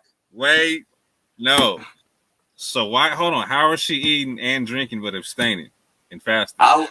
By the way, the argument they're gonna give you is she just had a child, so she has an exemption. So show me that. Show me the exemption in the Quran. Well, oh yeah. They would say the exemption is common sense. She just had a child. Hold on. So this is the one time I'm going to get the appeal to logic. They're going to say, well, it's common sense.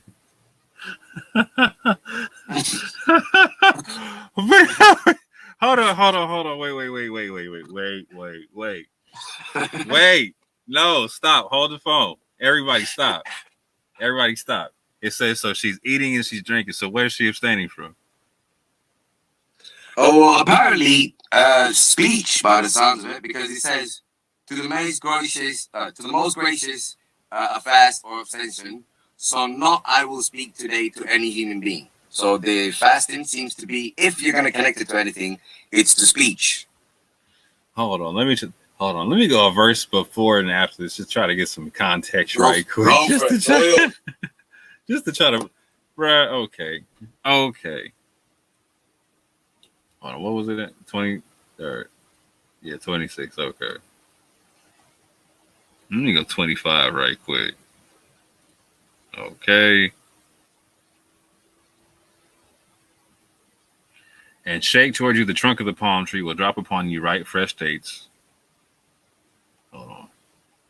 So she just had the baby. Okay. Oh, maybe she's pregnant. One of the two. She just had it. I think she might be pregnant actually. Continue. Let me go to the previous verse then. Let me go up a couple.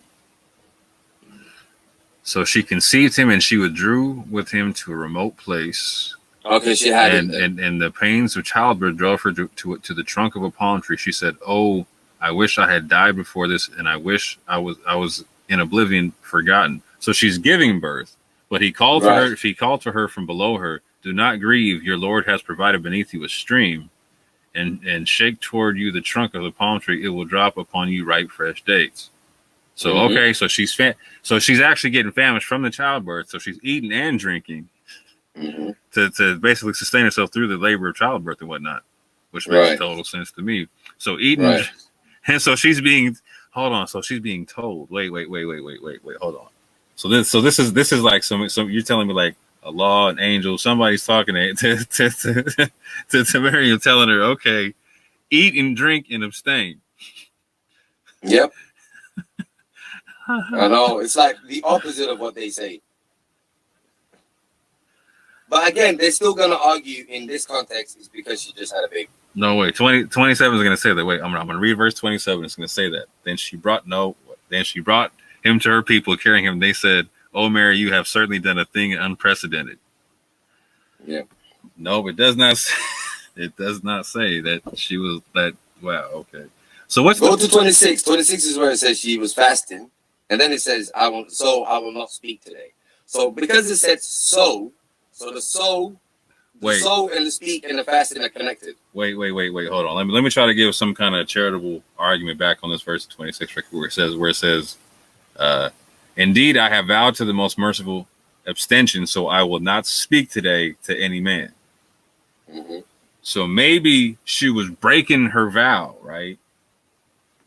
Of man, hold on. No, I can't make it. I was trying to make it work. I can't make it work. I was trying to make the not speaking a trade-in for not fasting.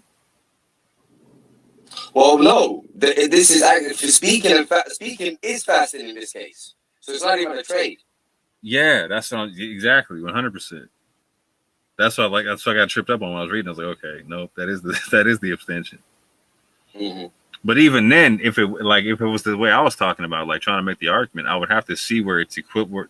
So in all the other verses, you're saying like free the slave or you know what I'm saying, or feed the poor person or something like that. Like I don't see like speaking with as an equivalent for paying off of not fasting anywhere else. You know what I'm saying? So like that doesn't even make sense. As a matter of fact, it doesn't even look like a punishment here. No. So it's changed. Yeah. Earlier it was punishment. It's not, you're right. Now it's something else. Yeah, it's not an expiation. Unless you're saying by somehow unless she was supposed to be fasting and eating and drinking is her breaking the fast, right? Well, I'll tell you what is connected, though. I'll tell you what is connected. And I told you will find this pattern throughout. Mm-hmm. And that is the fact that she just received this guidance. And here we have the word fasting coming up. Because it's direct. Yeah, she's directly being told, and do this and do that and do this. There and you do go. That, right. Decree and fasting will always be connected. Decree/guidance and fasting will always be connected. Yeah, you man, stop kicking them dogs out there. I hear that. Stop it. So my argument would be, just to throw my one onto you, it would simply be that she abstains from, basically don't waste her time explaining herself to people, and she just focus on the guidance she just received. Just like my argument has always been. It's consistent. It doesn't change. There's always basically abstaining from other activities and focusing on the decree and guidance you just received. Right. Always. So what's up with that verse about lying on your wife and getting sick and getting 2 months? Sorry? So there's a verse about like, so basically if you falsely accuse your wife of a reason to divorce her, right? Oh, I'm gonna do with that next. It's in my list. Because that one's definitely not being practiced. Well, not only that one is definitely not being practiced. Again. That one becomes a punishment again. However, in this verse, all of a sudden, it's not a punishment. Right, it's not a punishment, and you get to eat and drink all you want to. Yeah, and you just don't have to speak to people. But what does that do? Why do you fast from speaking to people? Well, what's the point of that? What are we supposed to take from this?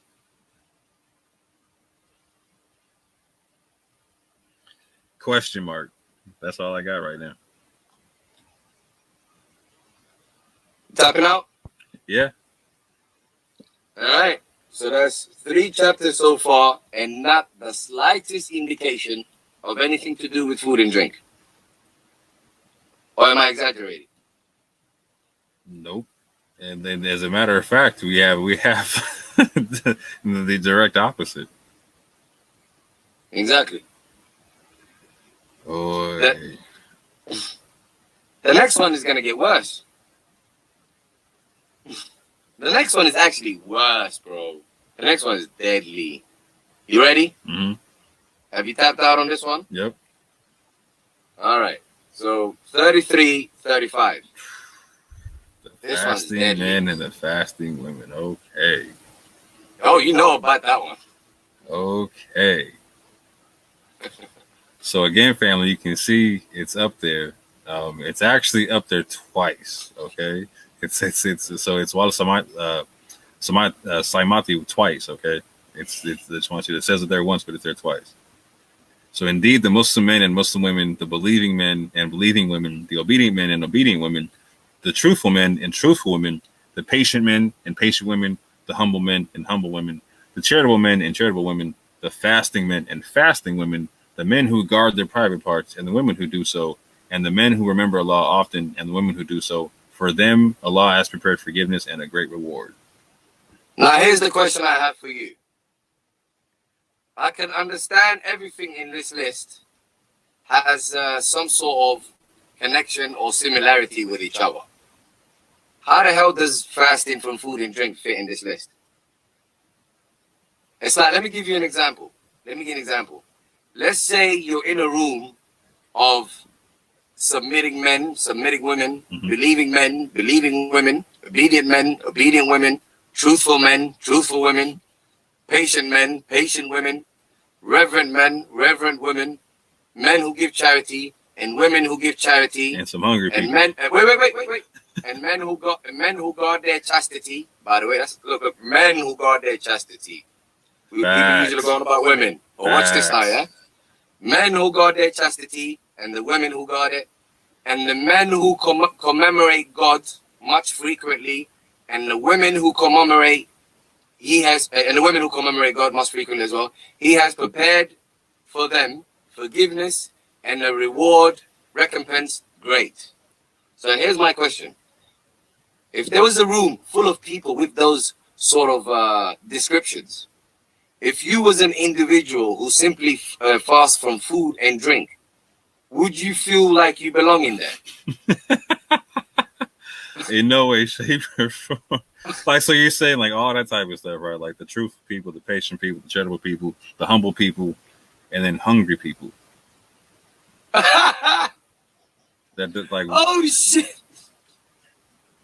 You dig? Like imagine this here. What did you do? Yeah, I'm obedient, man. I'm submitting. I'm a believing man. I give charity. I give I'm a what's the word? I give reverence. Yeah. Yeah, I'm a reverend man. You know what I'm saying? I commemorate God. What about you? I'm hungry. And there's you going. Guess what I do, man? I ain't eat. I ain't drink for the past 10 hours, man. Holla at your boy. How do you fit in there? I either would that even be just? Is that even just? I either look ignorant or arrogant in the situation, to be honest. To be 100% honest, you don't belong in that room at all. No, yeah, I look ignorant or arrogant in that situation. To be honest, I ain't gonna lie to you. Like to compare me being hungry to somebody being for chased a couple of hours. You can cheat. Imagine you was let's say you were someone who had a bit of money, and what you would do is you would fly to countries where basically there was very little sunlight, and you would fast over there. You'd fast like for a couple of hours, and then it's dark already, and you'd be like, "Yep, I belong in that group of righteous men who give charity, truthful people, etc." Do you get it? You can even cheat. Yeah, check this out, right? Like, so let's say, in comparison, I'm talking to like an NBA basketball player, right? He's got women throwing themselves at him left and right, center right now, but he's a Muslim, right? And he's married, and so he's denying these women left, right, center. It's like, no, I'm a married man. I'm a married man. I'm a married man. That's him being chased, yeah. Right. Explain to me how my man being faithful to his wife throughout all that temptation is equal to me being hungry. Yeah, for a couple of hours, actually, by the way. No, just period. It's me being hungry, period. Like, yeah, I know. Period. Just explain. Like, yeah, how are you the same? What did you do? Right, yeah. Because check this out. I know I'm going to eat again. Exactly. My man guarding his chastity doesn't ever get to cheat on his wife and guard his chastity at the same time. He does it once, and his chastity is not being guarded against his wife. Period. Done. You know what I'm saying? Like when I break my fast, like I break my fast. Like it's not the same thing. He has to be chased to be. He has to stay chased to be chased. Straight. Still no indication of food and drink as well. No. However. Abstaining works perfect there. Exactly. Abstaining and basically going back to the guidance. Well, in other words, you could just say abstaining. If you abstain from evil, that's it. You belong in that group. Yeah. Fair. If you abstain from everything that the Quran... Check this out. If you abstain from everything the Quran tells you to abstain from, how do you not belong in that group? How do you not become righteous and, someone who guards their chastity just like them? Mm-hmm. You would belong there. So again, do you see the two arguments? Which one has something going for it? Mm-hmm. Which one has something going for it? It's either abstaining or it's fasting. Which one can fit in here? I'm trying to make an argument real quick. I'm trying to look. I'm like, hold on, let me see. I can't fudge it, bro. This one is even rough. Like I'm like, it's even more. Like the one of these is not like the other. You know what I'm saying? Mm-hmm. This is this is like trying to play Tetris, right? Trying to make that piece fit, but it just don't fit, bro. Like it don't fit. Mm-hmm. It's just all out of place. Like it would have to mean abstain here. It would have to mean abstain. And then, and not only that, I would have to have a prescription for abstaining from something for this to even matter, right? So, and where do you get that from? The decrees. Yeah. And where is this connected to? The decrees. All the time. Yeah, facts. All the time. It's always connected to the decrees. It's not. Is that an accident? No. I mean, for example, how would you become? Think about it. How would you become a believing man? From the decrees. How would you become a submitting man? From the decrees. Facts. How would you become an obedient man? Facts. From the decrees. Charitable, A truthful man? Yep, from the decrees. Yep, a patient man? From the decrees. Facts. How would you get your abstinence? From the decrees. Where would you get your motivation to give charity? From the decrees. Facts. Where would you get the prescription or the decree to guard your chastity? From the decrees. And check this out. Like, you get twice, 2 shots, you know what I'm saying, in the same verse to say fasting from food and water. And that mark isn't hit once out of the 2 shots. Oh, yo. You with me? Yeah, I'm done with this one. I can't do nothing with this verse, bro. I'm trying to. I'm stuck. I'm stuck in the mud, bro. I'm trying to, bro. Like, you got me quick on that. I was like, man, I thought I was gonna have. I was like, nope, I got nothing for this one. All right, here we go. The next one is the one that you was mentioning. So it's 58:4. Yep. 58:4. This is the expediation for the weirdos that, you know, make a vow not to sleep with their wives. Yeah, it's a Sfasiamo again, right? You see it there in the verse there. So yeah. Okay. So, and he who does not find in brackets a slave. No, that's captive. Please don't use that word. No, it's not even there, bro. It's in brackets. It was like I know, but they may have a point there, because if you read the context, it is. I got you. Okay, and he who does not find a captive, then a fast for 2 months consecutively before they touch one another, and he who is unable, then the feeding of 60 poor persons. That is for you to believe completely in Allah and His Messenger, and those who are the limits set by Allah, and for the disbeliever is a painful punishment. All right, here we go. So if you can't find a captive, so if it's not like wartime and you don't have captives at hand, then quote unquote fasted for 2 months. Here we go again with the 2 months. I don't know many people that know about that you can fast for 2 months. Do you? I have yet to see it. Like, now let's continue. Now watch this. Now. Hold on. If it was prescribed, anyway, then go. Never mind. Go. I got you. I'm trying. I'm going to read some other verses before and after to see if I can find something to go with this. Go ahead. Go for it. No, I'm reading while you're talking. You're good. All right, cool. So whoever does not find a captive, so it's not wartime, then fasting for 2 months, both consecutively. So I don't know why it's saying consecutively, as though it could be otherwise. But okay, that's an interesting question. 2 months consecutively, from before that they both touch each other. So, but he who is not able to fast, then the feeding of 60 needy ones. Now, so what we have is, if you make an oath, I think what this is basically, I've actually seen this happen. It's men that refuse to divorce their wife but just leave her hanging. Are you there, brother Mo? Yeah, so it's the whole dikhar or whatever that word is. Hold on, let me go. Basically, unless she gets a divorce, she can't continue with her life and get remarried, whatever. And he's not giving her any companionship of any kind, so he just leaves her literally hanging. You know what I mean? Yeah. So it's an evil practice. Now, so for this evil practice, God says, all right, you know, what you're going to need to do, you're going to need to let go of a captive, and you're going to need to, quote unquote, fast for 2 months. So now, fasting for 2 months, so abstaining from food and drink, quote unquote. Let's just, you know, because we always got to see if it's possible. What is the relation from abstaining from food and drink to you leaving your wife hanging dry, in a nutshell?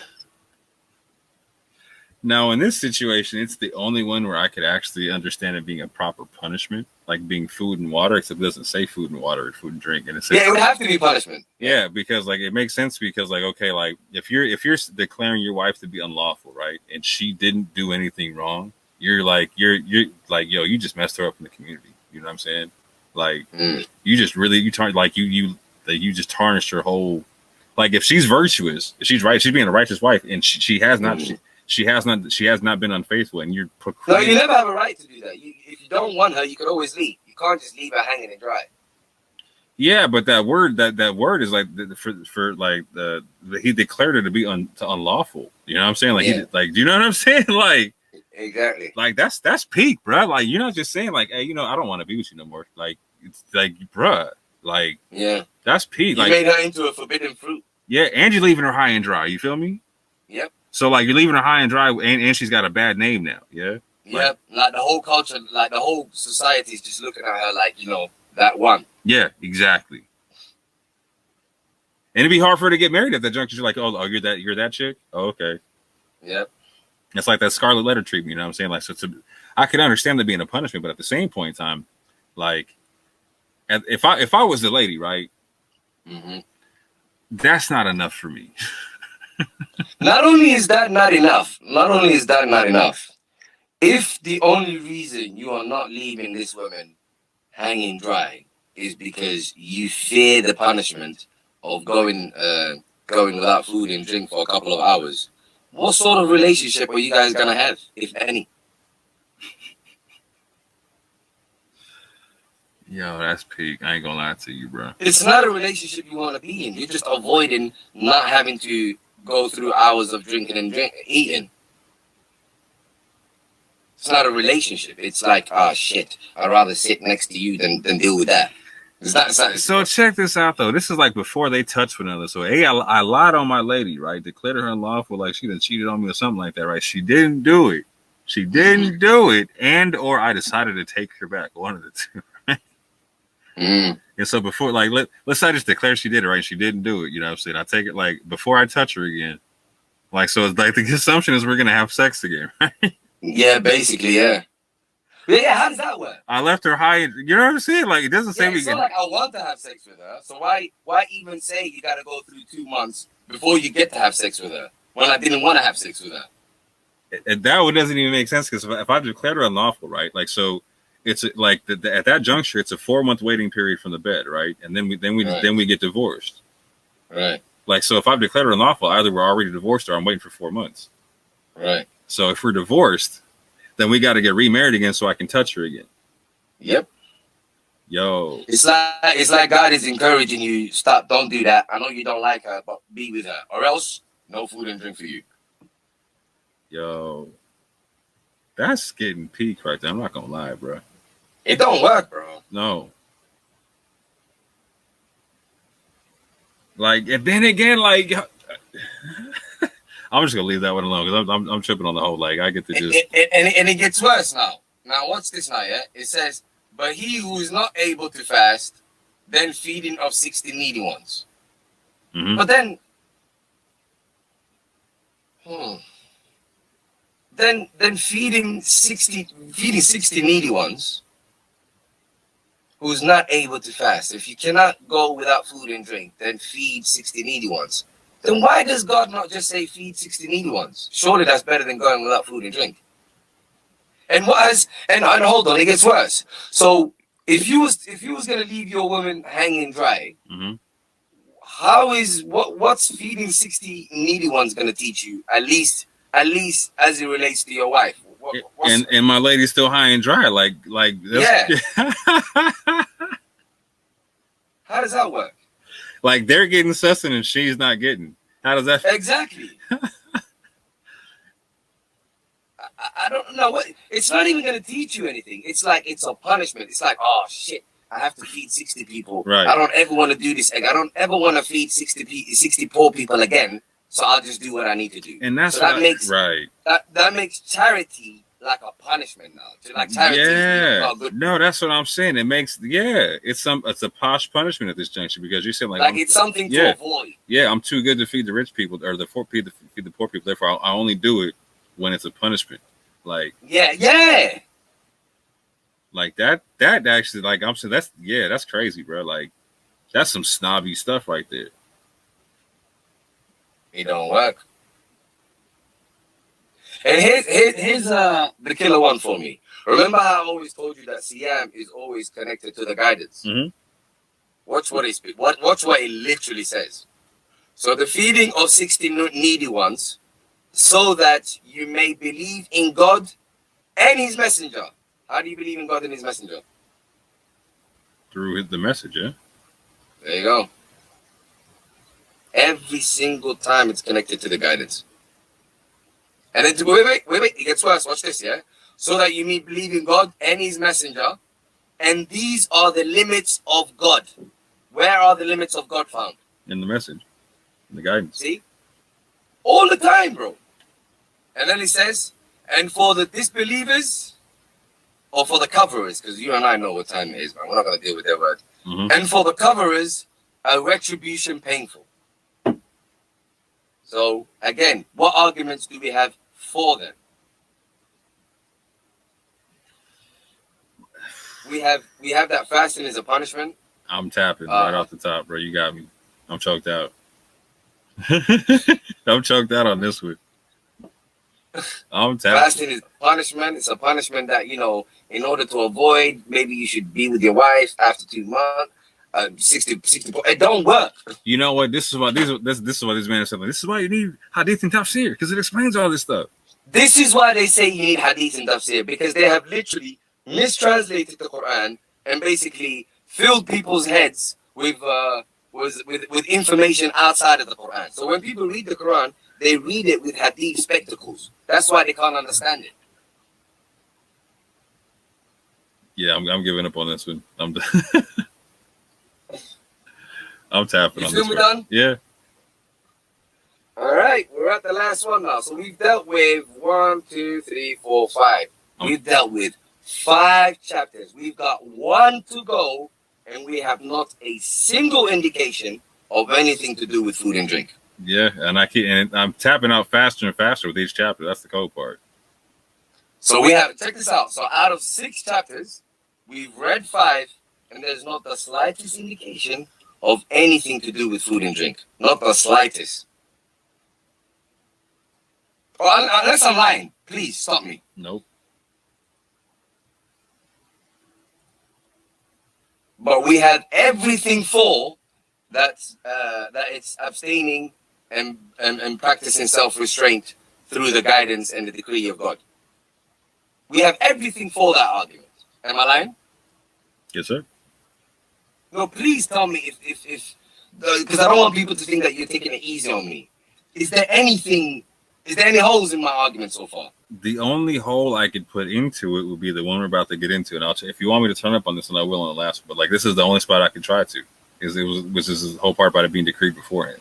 The last one you're talking about? Yeah, the one we're about to go. No problem. Yeah. We'll deal with the last one. But so far, I'm trying to. Like I said, I keep tapping out faster and faster. Like I'm like, okay. I'm reading the verses, trying. I'm like, well, how can I give him something back on this? I'm like, no, it's not making sense. Like, so, again, because you're saying like have one meaning on one side, have the other meaning on the other side, right? About abstain or fast, right? So when I'm working on it from both sides, like it's which one makes more sense in the situation? Like, okay, it's I'm tapping faster and faster. So for the people playing at home, I'm asking you to be honest about this. Are you tapping fast like me or no? Mm-hmm. Now, this last one, I'm going to give the best fight I can, and we're going to see where it goes. Mm-hmm. All right, so we're tapping out on this one? Yeah, I'm done. All right, the last one, what we're going to do is we're going to start off with 2178. Oh, we're going mad. Okay, let me jump up there. Yeah, we're getting context, baby. Okay. Oh, you who have believed, prescribed for you is a legal retribution for those murdered. The free for the free, the slave for the slave, the female for the female, or the captive for the captive, and the female for the female. But whoever overlooks from his brother anything, then there should be a suitable follow-up and payment to him with good conduct. This is an alleviation from your Lord and a mercy. But whoever transgresses after that will have a painful punishment. Verse 1. Right. What I wanted you to notice with that verse is that it's about decree. Okay. Correct? Mm-hmm. So there is a decree there, right? Mm-hmm. So I want you to highlight that. Yes, sir. And then I want you to go to 180. Okay. And just it says one more time in 179, and there is for you a legal retribution one more time. Yeah. It just continues. Yep.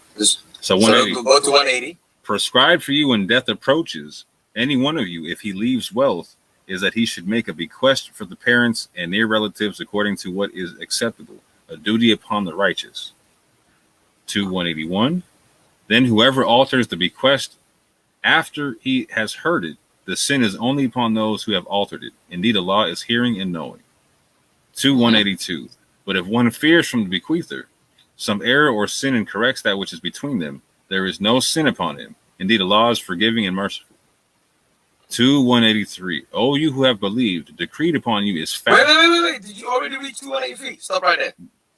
Okay. So from 180 to 183, what you have read was another decree.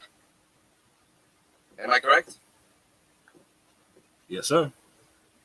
So far from 178 to 180, all the way to 183, what you have read was 2 decrees, basically. Facts.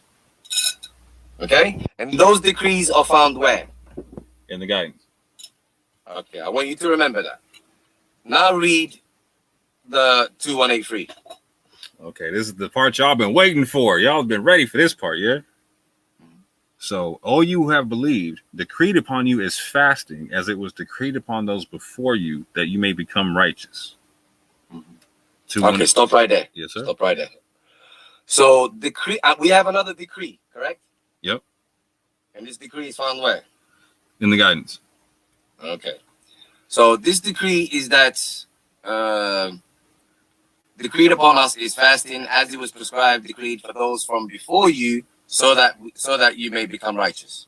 So there's 2 things I want you to notice here. I want you to notice that Psalm and becoming righteous is connected. Correct? Yep. I also want you to notice that the people of the past, meaning the people that received the scripture before, they also had to practice this. Correct? Yes, sir. Now let me ask you this. Mm-hmm. So you have two possibilities again. Mm-hmm. So you have either fasting, and you're gonna have to explain the connection between fasting and becoming righteous. Mm-hmm. And you also have to, and you'll also have to explain the fasting of the people of the past.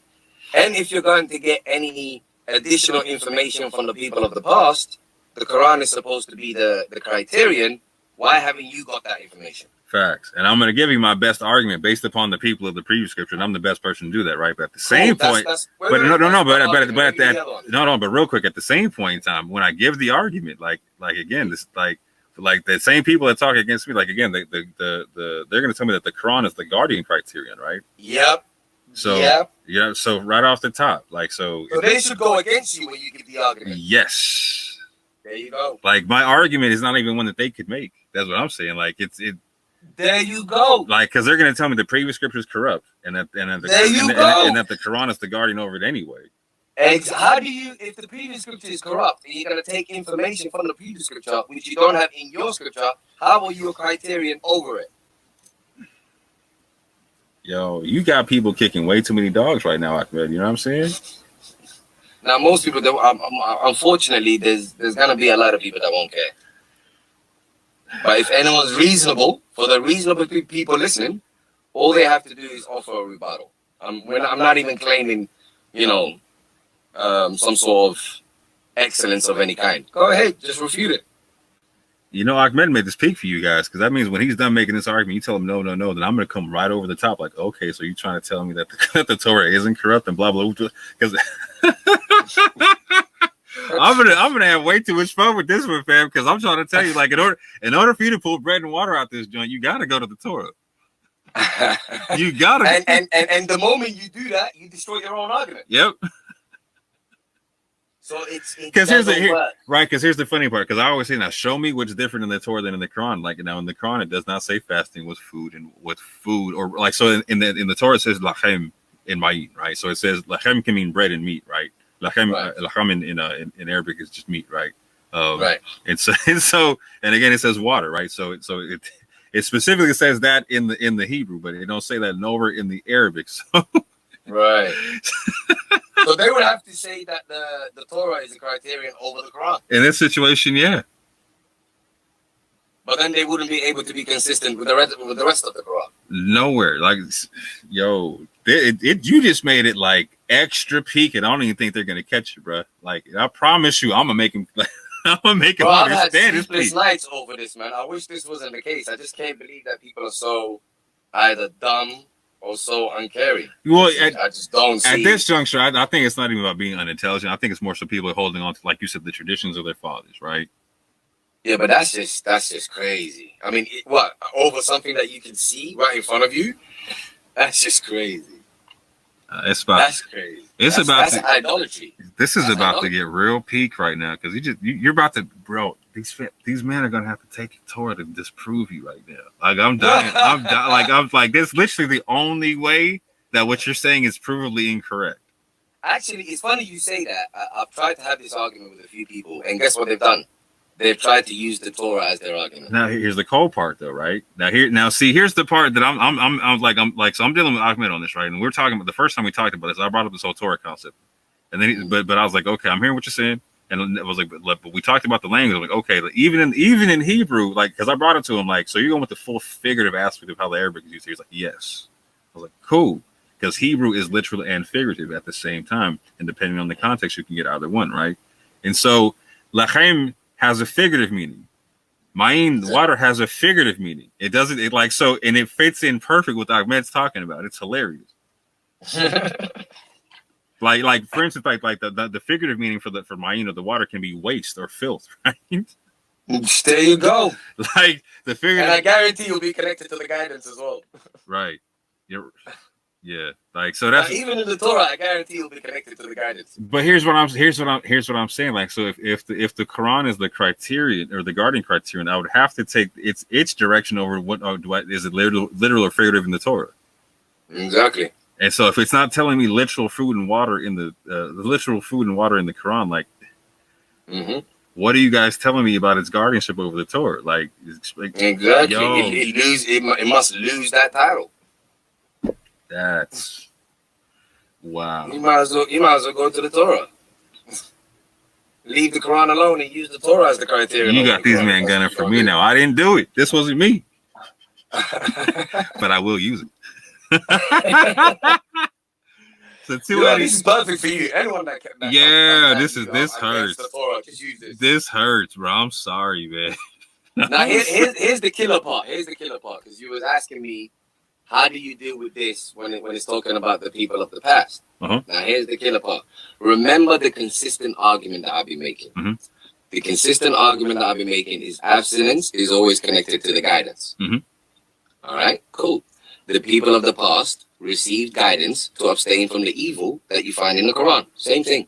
The people, in other words, the people of the past went through the same training to become righteous. Now, try and find a hole in that. Yeah, and the cold part is the water. The food and water is only in one part. So the way it's talking. I know. I'll get there. No. In the Torah, in the Torah, when it talks about fasting, it literally just says the food and water just once. Yep. Same here. It says food and water once. But it doesn't even say food and water. Like, so it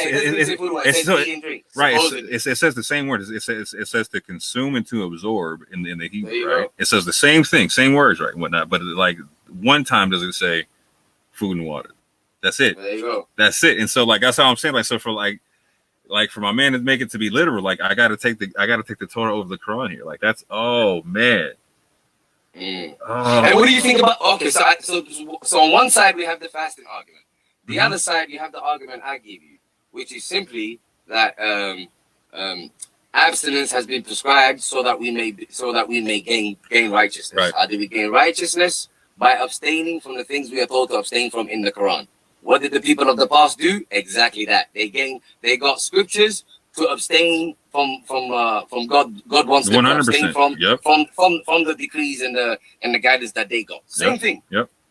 Is there any hole in that argument? No, not at all. It literally says that this is an Arabic confirmation to the Torah, which is a criterion which said it was given for guidance, etc. Whatnot. So same concept, same. And it says to judge between the two. But again, like my brother says, like this is the Quran being the guardian. So, like it's getting super, like, bro, it's super peak right now. Like you just shut all the windows and doors on this one. I'm like, okay, like. But I'm not even gonna leave a peephole. I'm covering everything. Okay. So this is where it really gets peak, because we're about to drop into to the parameters of what it's saying for fast. Like, so it's saying a limited number of days. So whoever among you. Wait, before we go there, Okay. So are we done with 83? What do we have for their argument? A lot of embarrassment. Because my man are gonna be like they're gonna be like Chava Nagila before, like, in order to make their argument. You know what I'm saying? Like I'm like, yo, they're gonna be having me dying right now. Like, they're gonna be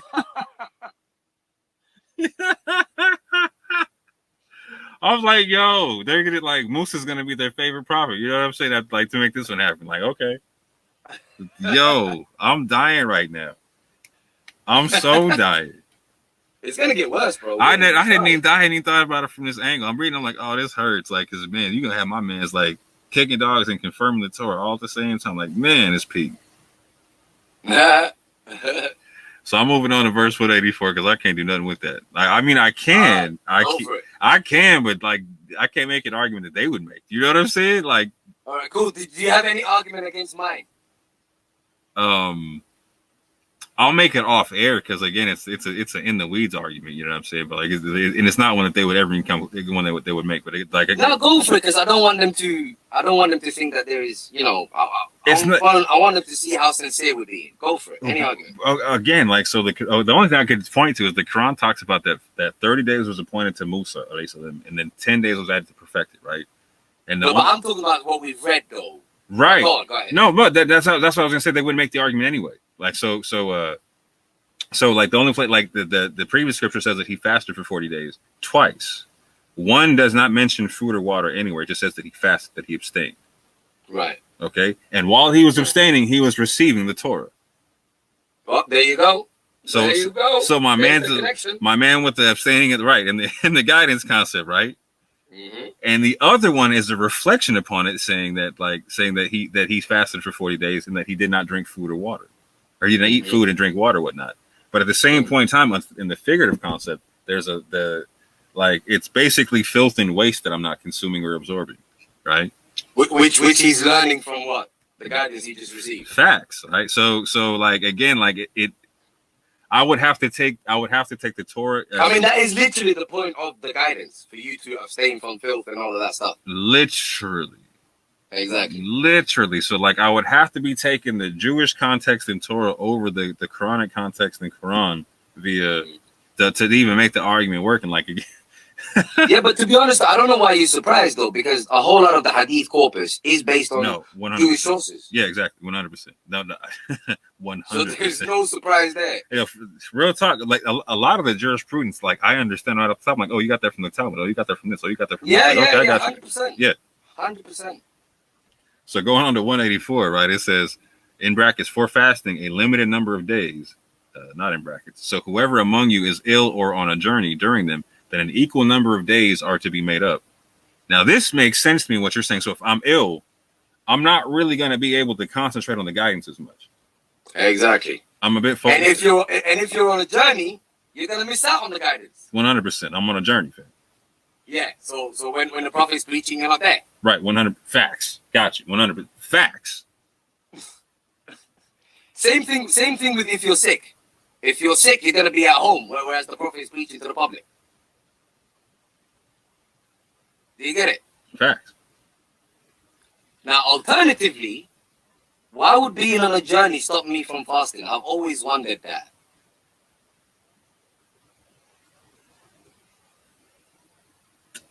Yeah. No, seriously, why? Does that mean I can't get hold of food because I'm on a journey? Well, you're eating. Presumably, you're eating on the journey anyway, right? Yeah. So it shouldn't be hard to just not eat for a certain amount of time and then eat when you have the food. So what's the logic in that? I'm failing to see it at the moment, actually. All right, cool. Another thing that I have to address is they usually see the fasting for a number of days. The word days, let's not take it literally. And obviously, especially in those days, at Yemen, it's just a period. They don't have a particular. You get it? Facts. It's just a period of time. So That's not going to be a problem because we know that the revelation is being revealed during a period of time. So but even then, yeah. the other spots it's saying like fast. As say, abstain for 60 days, abstain for 2 months, abstain for 10 days, abstain for 3 days. You know what I'm saying? It's giving. It's not doing that now. No, but I'm saying it's telling you it's going to be for a set period anytime it happens. Like when it's going to be set for you, right? There you go.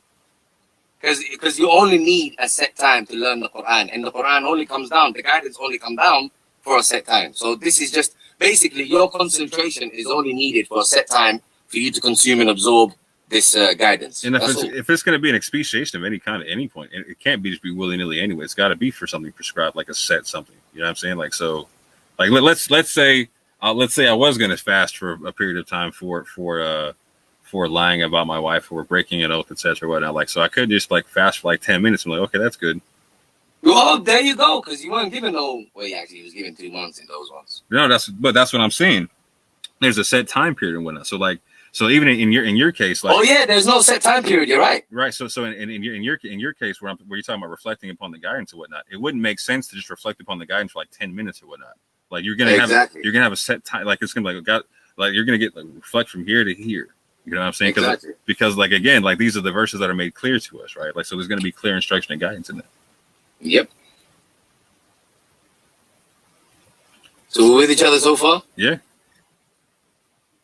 Okay. I still don't understand what fasting's got to do with journey. I struggle with that one. No, and in real time, it makes sense. Like if I'm hearing this, like in the generation of the Prophet that it's not. If I'm on a journey, I didn't hear the recitation. No, I know. I mean, I'm trying to see their argument. I'm finding it harder and harder to make one as we go along, bro. I'm struggling. I am struggling right now, bro. It's gonna get worse, actually. Prepare yourself. And this verse is gonna get worse. Oh, it gets worse in the next one. I'm already knowing. Yeah, it's gonna get worse. Now watch this, yeah. Or sick on a journey, then a prescribed number of days other. So if you're sick on a journey, this actually proves my point. If you're sick on a journey, you've missed out. So you'll just have to redo another time. Do you get it? Mm-hmm. So that works my argument perfect. Other days and watch this one. This is amazing. This is amazing. This is the kind of stuff that atheists use. Watch this now, yeah. Those who are able to, but find it hard, an expediation of feeding a poor person.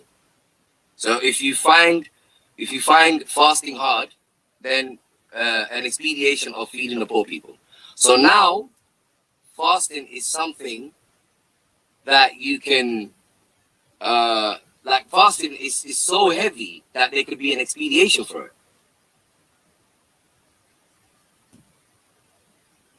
Are you with me? Yeah. Because it says, and those who are able to, but find it extremely hard, an expediation of feeding a poor person. So that, okay. So if you're gonna call feeding a poor person an expediation, that means fasting is a burden. Am I lying? Nope. No, seriously, am I? What am I missing here? I'm trying to work it out. Like, nah, I'm hearing what you're saying. It's like I'm having like I said, a harder and harder time trying to work it out. Now watch this now, yeah. So now we're being led to believe that fasting is a burden because we can have an expediation of feeding a poor person. So all right, but here's where it gets worse. Watch this. And whoever volunteered any good, then it is better for him. Now watch this, yeah. And to fast is better for you. So earlier on, fasting was a burden. And then we're told to escape the burden, we can feed someone poor. However, now we're being told that fasting is better than feeding a poor person. So now we have to deal with this morally. How could it possibly be better for you to be fasting for food and drink than feeding a poor person?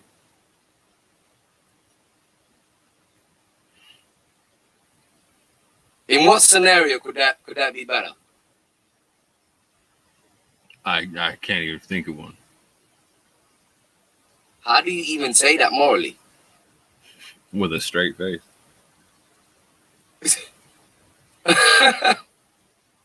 Does it work? Particularly not when you get to the next verse. Sorry? No, and particularly not when you get to, and no, and particularly not when you get to the next verse. Right. So now, what arguments do we have for them so far? I'm at nil. Oh, by the way, wait. Hold on. And to fast is better for you if you happen to know. Yeah, just to finish the verse. Continue. So here we're basically being told that fasting is better for you if you only knew. So there is feeding the poor person. Fasting is better for you if you only knew. So that's kind of like suggesting that it may not be apparent to us, but it really is better for us to fast and feed a poor person. Right. You see what I'm saying? Yeah. Whereas my argument now would be what? Would be abstain and practice self restraint using the guidance. And what would the guidance teach you? It would teach you literally to feed a poor person. It would teach you to give charity. So it wouldn't be opposite to you feeding a poor person. It would be you feeding the poor person plus.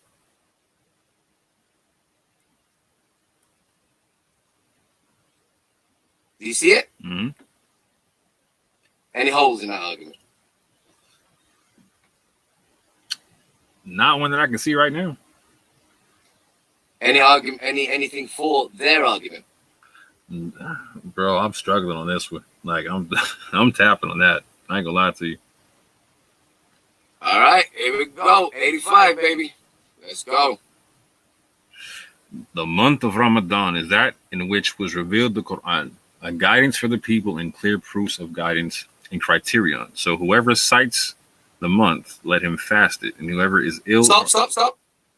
So whoever cites the month, let him fast it. Stop right there. Now, what I want you to know, what I want you to notice here is that fasting is connected to the Quran, the coming of the Quran.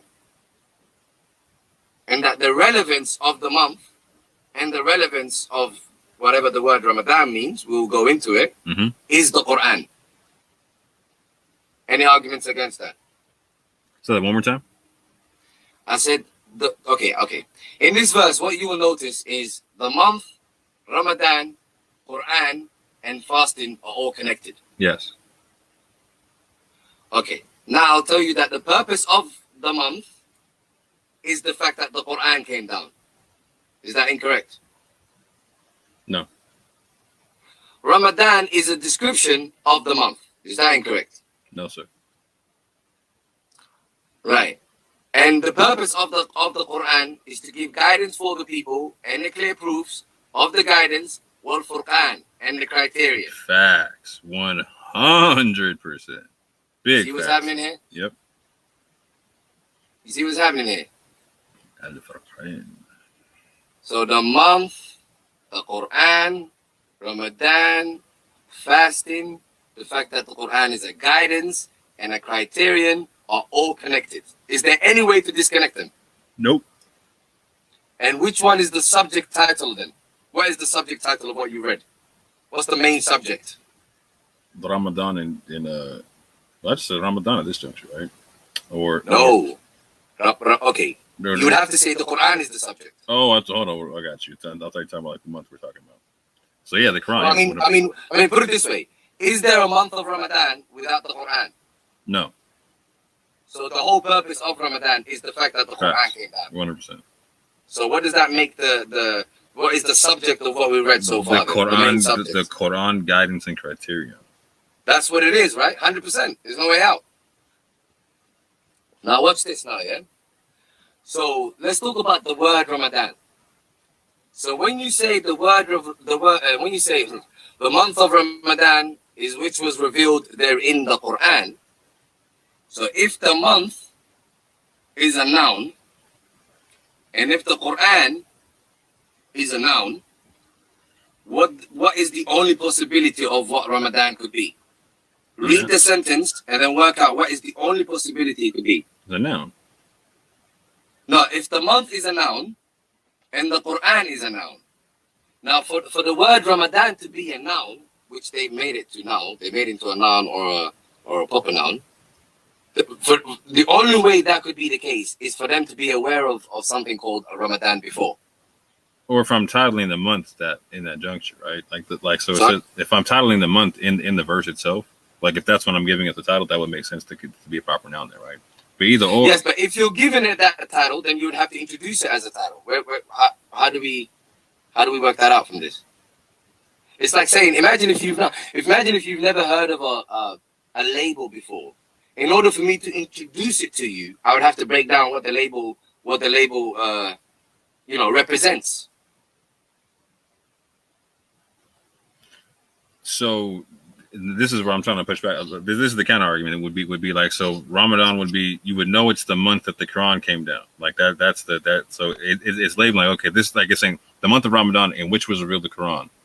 You know what I'm saying? So let's say you never knew of Ramadan before. You know it, like at this juncture within the verse, it's talking about, okay, this is the month that the Quran was being revealed. Okay. Okay, cool. Even if we was to say that it's a new title that was created, what would be the point of creating that title? To commemorate the month. Any indication of that from what you've read? Let me see here. You could, furthermore, read the whole thing and give me any indication that you're supposed to commemorate the month. Go ahead. You commemorate it by fasting it. So whoever cites the month, let him fast it. Okay, but then, so here's the thing. When you say whoever cites the month, then that can only be the primary audience, because only they could have cited the particular month of which the Quran came down. Unless you make unless you say as whoever cites the month, and you completely ignore that the relevance of the month is the fact that the Quran came down, and you just focus on the month. But then how would you ignore the entire relevance of the month?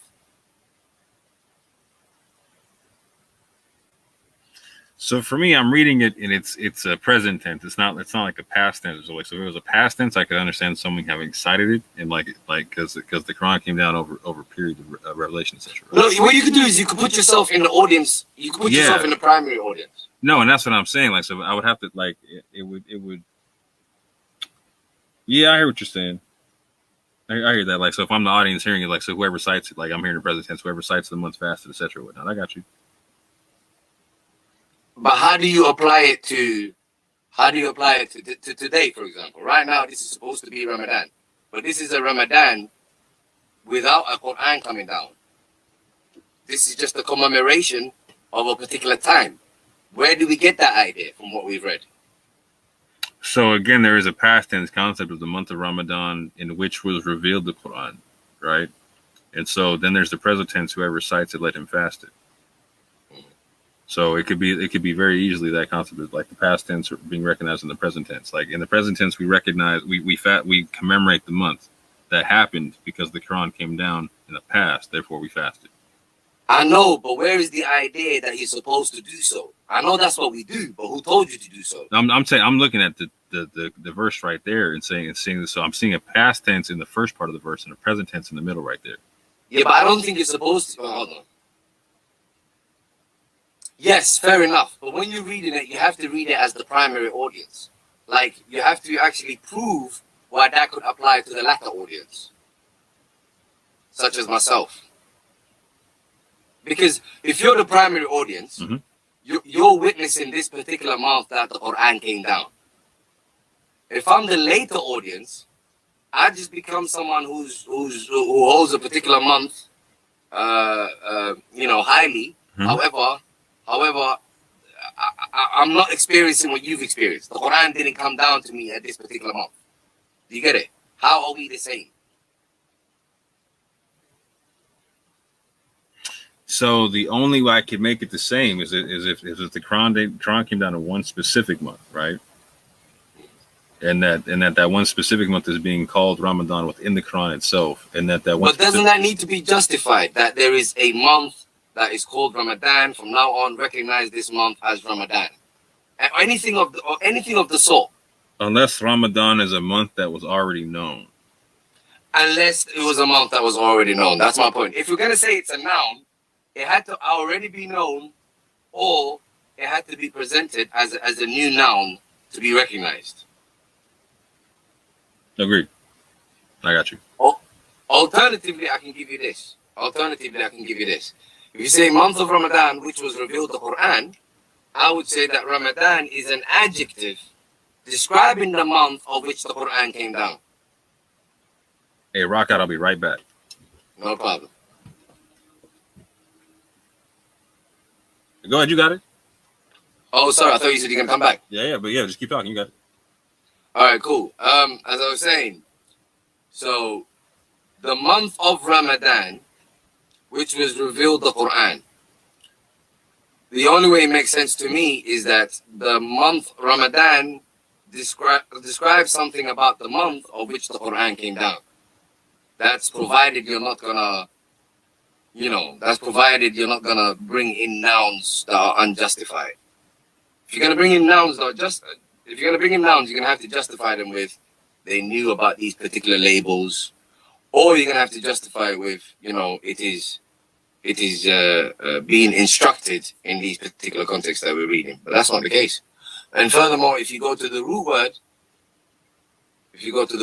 it means to be burning, heat, to be blasted by the sun, etc. Something to do with scorching heat.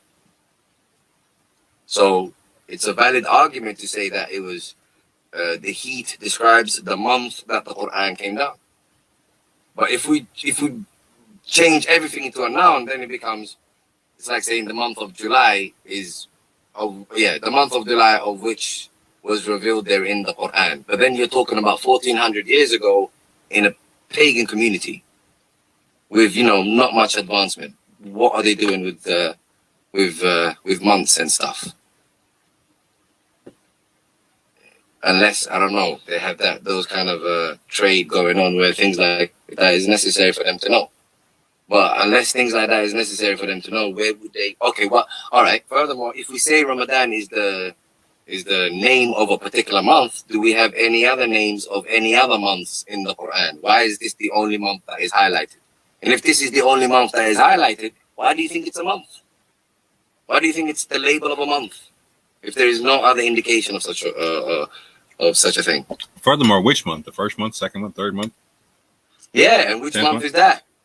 And furthermore, if we go into their history now, for example, the Sunnis and stuff like that, the whole Islamic calendar was created by the caliphs. So it was created after the Quran.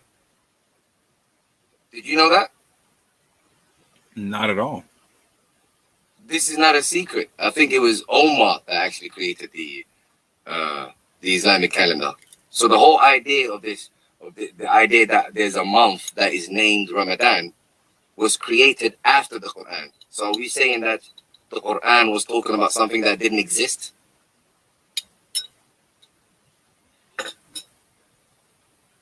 You see what I'm saying? That's a great question.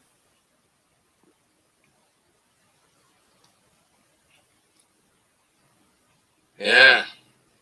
That's a great question. So again, the Quran was sent in this month described as a very hot month. And the Quran was sent for the sake of guidance and a criterion. So whoever witnesses the month. So here's the thing. You know when it says, so whoever witnesses the month. Mm-hmm. It is literally connected to, watch this, yeah? Revealed there in the Quran, a guidance for the people and clear proofs of guidance and statute book.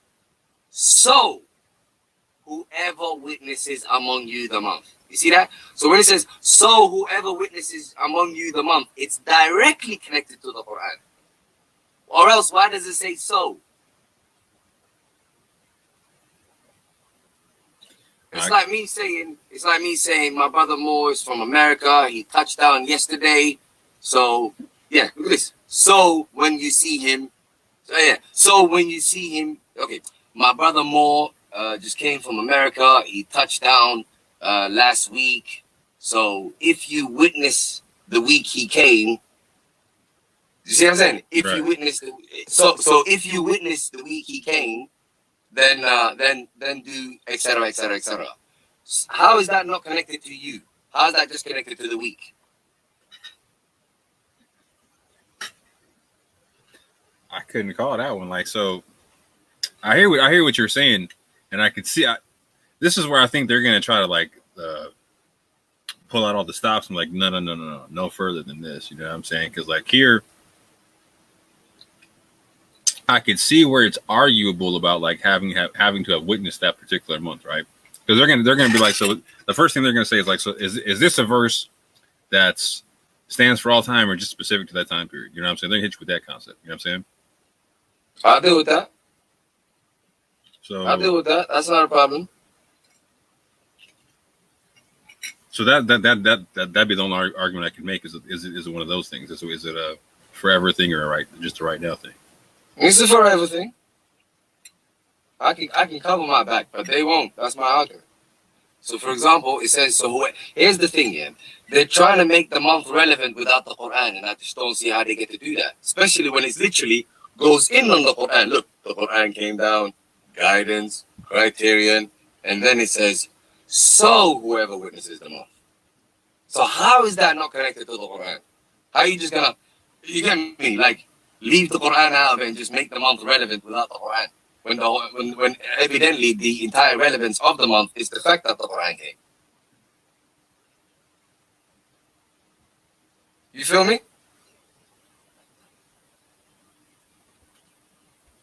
Facts. Yo. Facts, I mean, facts. So now, all right, so they would say to me,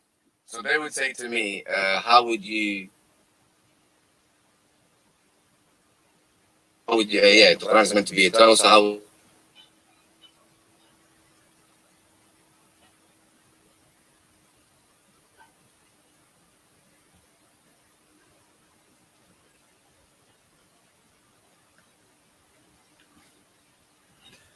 So really, the next verse is the only one you really got to deal with, or the one about. Hello? Can you hear me? Yo, sorry, man. My missus phoned me, man. No, I thought I got cut off. No, I thought that was me. Never mind. You're good. I'm glad I'm still here. So now, here's what you said they would put to me. Basically, this is supposed to be eternal. So how does this apply to you? Easy. It applies to me because the moment, look, the relevance of the month for them was the fact that the Quran came. So where it's relevant to me is the fact that I received the Quran. The moment I received the Quran, I practice the abstinence that the Quran tells me to practice. Simple. Still applies to me. I make the Quran relevant where they make the month relevant. I see. Okay. And my argument is the entire relevance of the month is the Quran. So, in your reflecting upon the guidance, do you reflect upon it for a month, or are you saying you just reflect upon it the moment you get it, and that's what's happening? The purpose of the Quran is the moment I get it, I do two things. One, I do three things. It's the double and triple entendre that I was telling you about. It might actually be double. I keep forgetting the third one sometimes. Anyway, so the moment I receive the Quran, I abstain. I practice self-discipline and self-restraint using the decree of the Quran.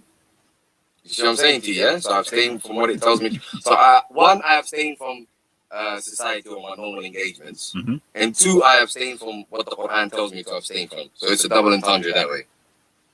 You get it, yeah? And in terms of how long depends on how long it takes me for me to learn. And if I mess up, then I go back to the Quran and then I basically recharge, if you like. Do you get it? So it doesn't have to have particular time. It's up to you and however long it takes you to understand the guidance, because that's the whole purpose. So typically, where there's a prescription of time, this is the one where you're saying there's not a prescription of time.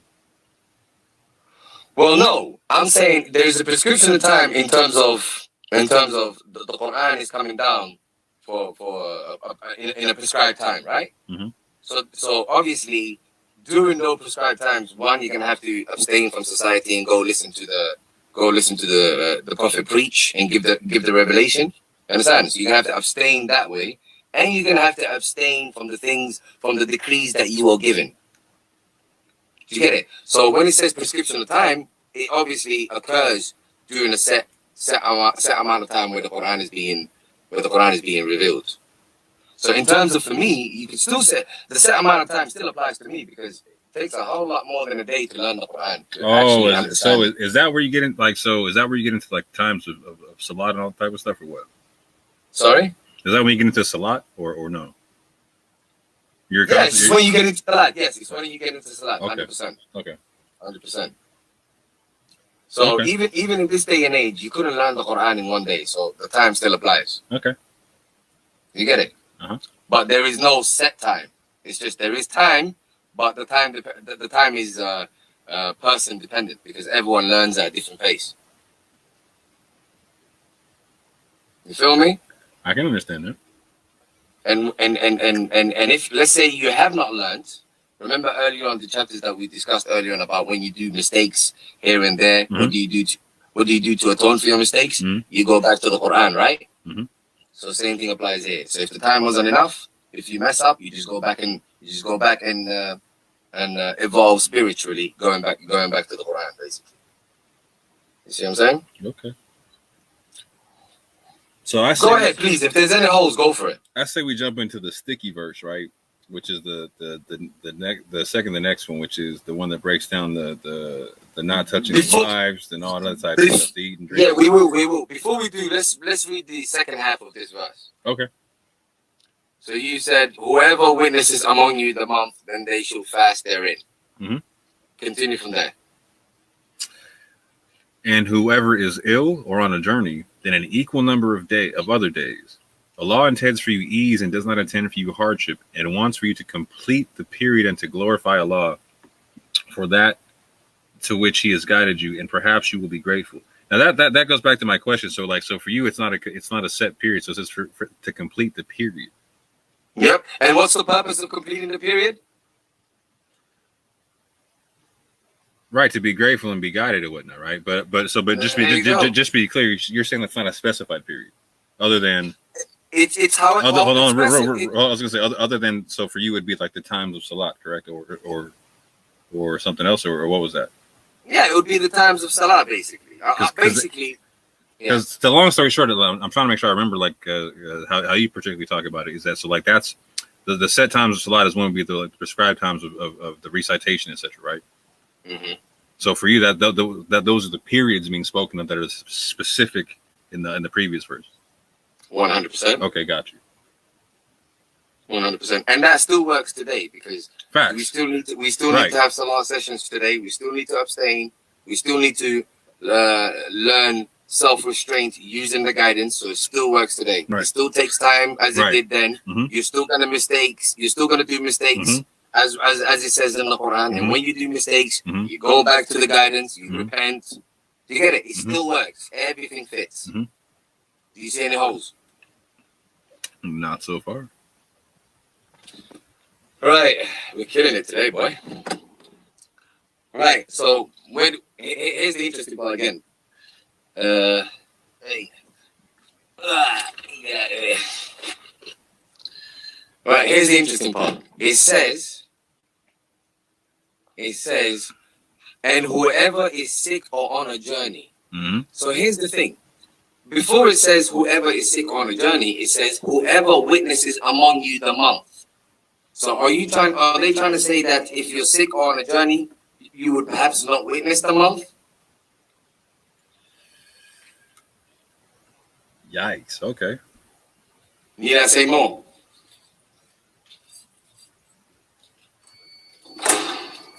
Need I say more? So what if they say that you're traveling during the time, or you're sick during the time of the so-called month of Ramadan, or the month that they understand is Ramadan. So therefore, if you're sick during that calendar month, that you make up another. Now, see, this is the thing about it, right? So on the other situations, it gave like specified days. This just says a month. So like then although it says a month, here's another mistake that people make. Although it says a month, they're thinking like 30 days or 31 days or 21 days. This is just, I'm not even sure they should be using the word month like that. It's more like an occasional time period. Because it's not like they had set months and years and weeks and days. It's not like they had calendars like that at that time. Right. So for you, it's like, let's say you missed a salat session, right? That you would make that up with another salat session. Well, here's the thing. There's two different kinds of salat sessions, isn't there? So there's the salat sessions that the Prophet was having, which he would preach, obviously, the Quran to the people, and they would have to prostrate to the commands. They would have to surrender to the commands, submit to the commands, etc. Right, which makes sense to what you're talking about here. Exactly, yeah. However, in our day and age, we don't necessarily need to have salah sessions with people every day because we're not the Prophet. You understand? However, what we need to do is we need to abide by what we learn from the salah, from when we wake up to when we go to sleep. You see what I'm saying? So we would have salah sessions where we can, but obviously, it's only when it's possible. You there? So how does that work if I'm prescribed to do this as an expiation for a set number of days? Am I just doing it when I can, or consecutively, or what? What, in 2185? In any of them, period. Well, in 2185, hold on. Abstinence is something you're meant to do when you receive the Quran, period. The moment you receive the guidance, you abstain, you focus on the Quran, and you abstain from what it tells you to abstain from. You see what I'm saying, yeah? Now, the period of time is the period of time that is being revealed to them, specifically, and it's also the period of time that it might take for you to learn. You feel me? Because obviously, I don't know. I don't. No one's gonna learn the Quran straight away from in one night. If you do, you are a bad mother trucker. You know what I'm saying? Exactly. So the period of time is always gonna be there. So what we got left? The sticky verse. 187 because 186. Oh wait! Before we go to the sticky verse, there's one thing I wanted to point out to you. It says here that on a journey, then prescribed number of days should be made up from days other. God intends for you ease and not intends for you hardship. Facts. Now hold on. Earlier on, the only conclusion that we could get is that fasting is a punishment. So by here it says God intends for you ease. You see it now? See, that's where it gets real interesting, right? And so that's why the next verse gets interesting for me, right? It's like, so if I'm meant to be grateful and all this other type of stuff, right? Get yourself, baby. Party time. Yeah. The abstaining from the food, water, in my lady, etc., whatnot. So listen, like, I'm trying to understand it. I'm trying to understand like how that's making me grateful or how it's bringing me closer to the guidance. Yeah.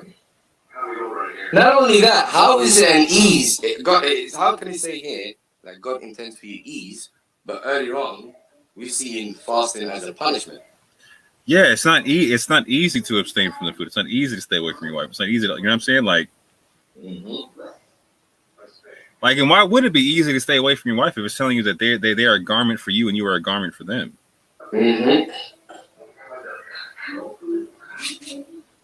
It's an interesting concept.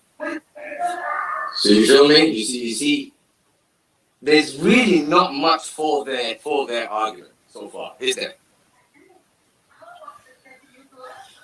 Not so much. Well, I'm not saying. It's becoming harder and harder with every verse, man. But where this helps me is, and it makes it more obvious, is that God guidance and abstinence is always connected. Is that not obvious so far? Yeah, that's very obvious.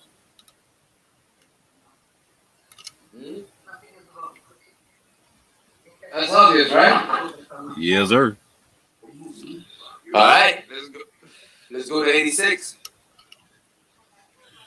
So that one's real simple, real short. And when my servants ask you concerning me, indeed I am near, I respond to the invocation of the supplicant when he calls upon me. So let them respond to me and believe in me that they may be guided.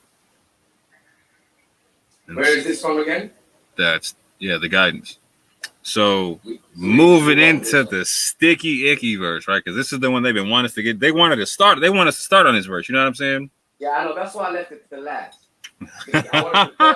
I wanted them first to know that so far you have nothing. Their whole argument rests on this particular verse that we're about to read. There is no such thing as food and drink in anything we've read so far. Mm-hmm. Am I right? Nope. Not even the slightest of indication. So this is where it gets sticky for everybody, where everybody got to start proving some stuff, yeah? So this is the killer one. I'm going to end it with this one. Yeah, sir. 2 Ayah 187. It has been made permissible for you the night preceding fasting to go to your wives. They are clothing for you and you are clothing for them. Allah knows it that you used to deceive yourself. Wait. Do me a favor. Start again and stop at they are clothing for you and you are clothing for them. Okay. You want me to read that part or stop before it? Yeah, start again. But stop before the clothing or read the clothing part and then stop? No, read the clothing part, then stop. Okay. It has been made permissible for you the night preceding fasting to go to your wives. They are clothing for you and you are clothing for them. Make sense of that. I can't. Before we deal with the first part, because I know people will argue that, the first part is talking about how in the night, you can have sex with your wife, you're just fasting in the daytime, blah, blah, blah. I know people will take that argument. So I'll leave the first part alone, and I'll discuss with you, they are garments for you and you are garments for them. So here's the part that tripped me out. Like, even back in the time of the Prophet, I'm like the work part of the day was the daytime. The what part? The actual laboring part of the day was the daytime, right? So it's hard. Like, I'm finding it hard to imagine that you weren't waiting till night to have sex with your wife anyway. Yeah, exactly. But let's just leave that for the moment. I got you. I'm with you. I got you. And let's deal with the second part. Okay. So the second part says that they are clothing for you and you are clothing for them. Right. Now let me ask you this: why does anyone need to be reminded of that? Or when does anyone need to be reminded of that? When is the only time you need to be reminded of that? Personally, I would think that the only time I need to be reminding of them being clothing for me and vice versa is in a situation to where I'm actually facing temptation of stepping out on that person. So in order for you to be reminded of that particular verse, you must have done something that is against it. Yes. Something that is opposite to it. Something that is unguided, yeah. Is there any other argument? Not that I can think of off the top of my head. If you got one, go ahead. No, I mean, that's the only one I can think of too.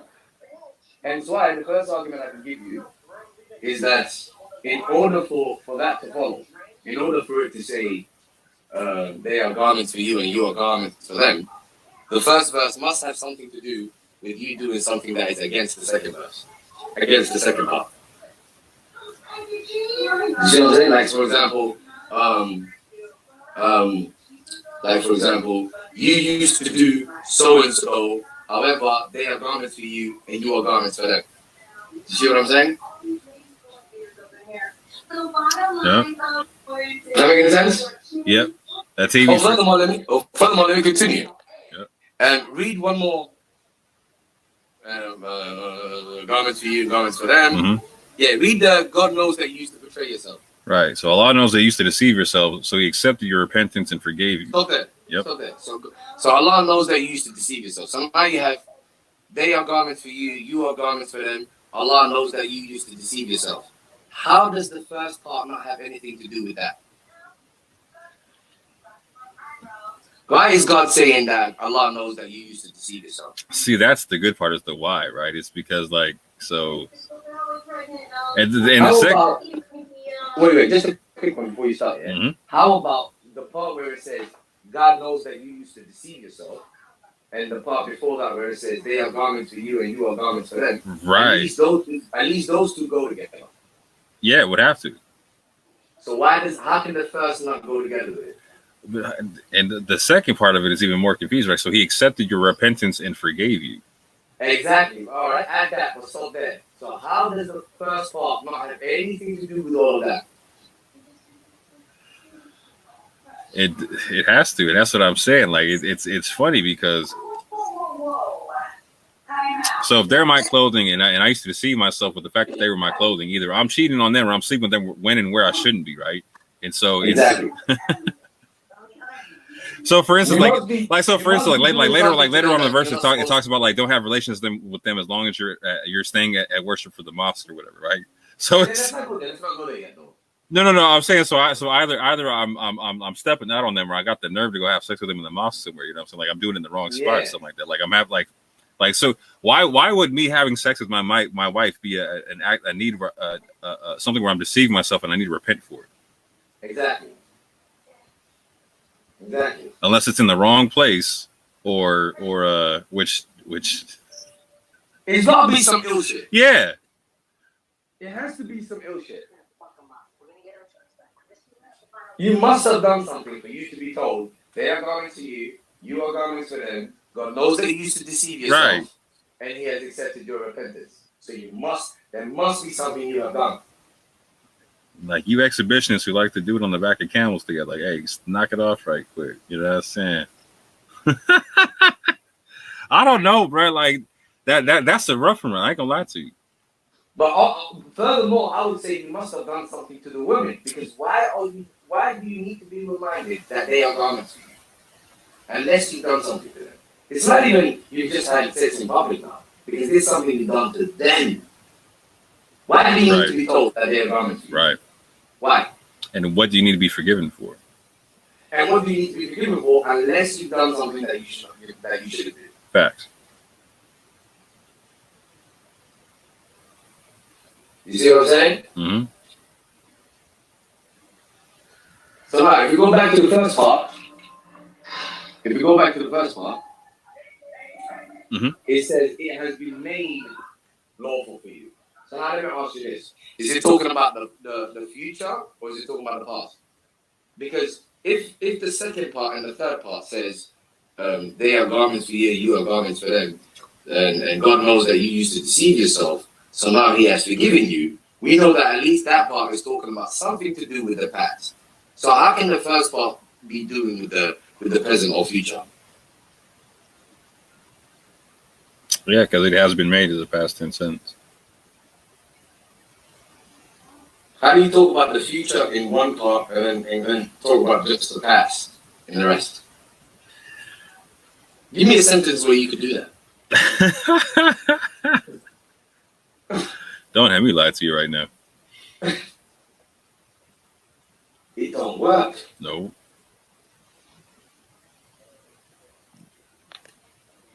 So the next part, so the next part says, so now have relations with them and seek that which Allah has decreed for you. All right, stop right there. Yep. Stop right there. So we have, you used to betray yourself. Right. So now He has redeemed you and He has forgiven you. Mm-hmm. So now it says, so now have intercourse with them. Mm-hmm. What the hell does that have to do with forgiving you? And you used to deceive yourself. What does that have to do with you now have intercourse with them?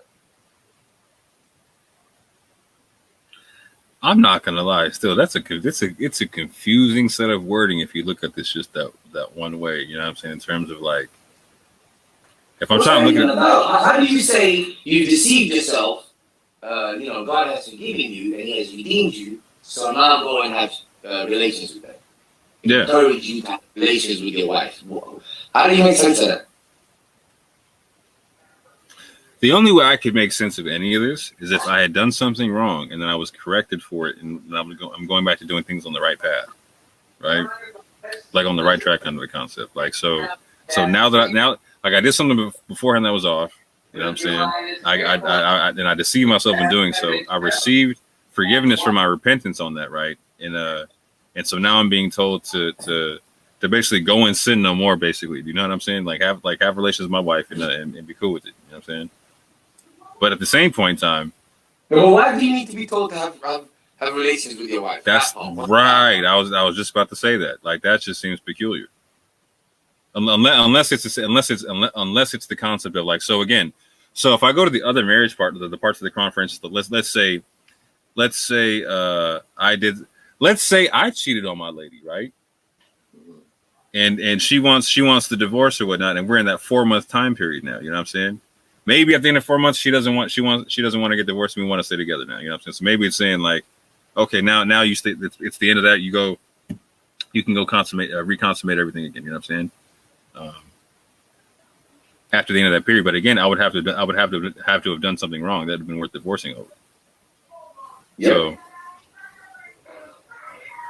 I mean, you've done something wrong. God has forgiven you. Go have sex with your wife. I just really don't understand how that works. not unless it's all involved in the marriage or whatnot. You know what I'm saying? Not unless it's singularly dealing with the marriage. You know what I'm saying? That's the only. What is that? And notice what else has happened. That the entire context that we've been reading so far has been entirely disconnected. Because now we're just talking about sex. So now the whole point of telling us that the Quran came down at a particular month of Ramadan, fasting, all of that, what's that got to do with have sex with your wife? And that you have been you've been deceiving yourself, you've been forgiven. So now go and have sex with your wife. How do you connect that to the rest of the human being?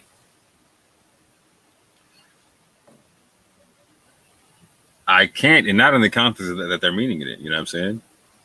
I really can't. So it's become totally disconnected. Yeah. Facts.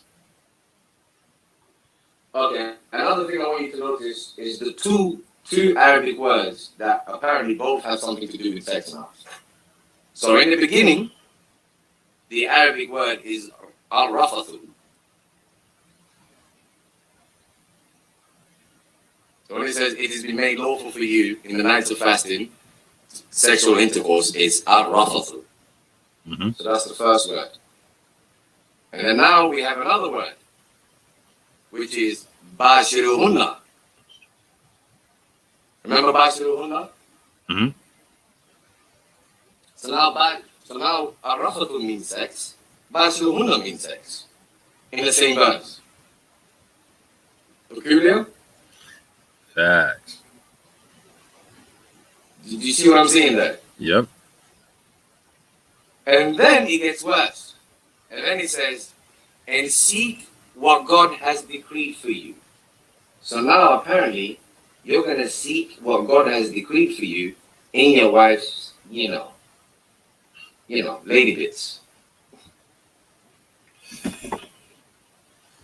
that make any sense? So now you're going to seek for what God has decreed for you from your wife's, lady bits. Does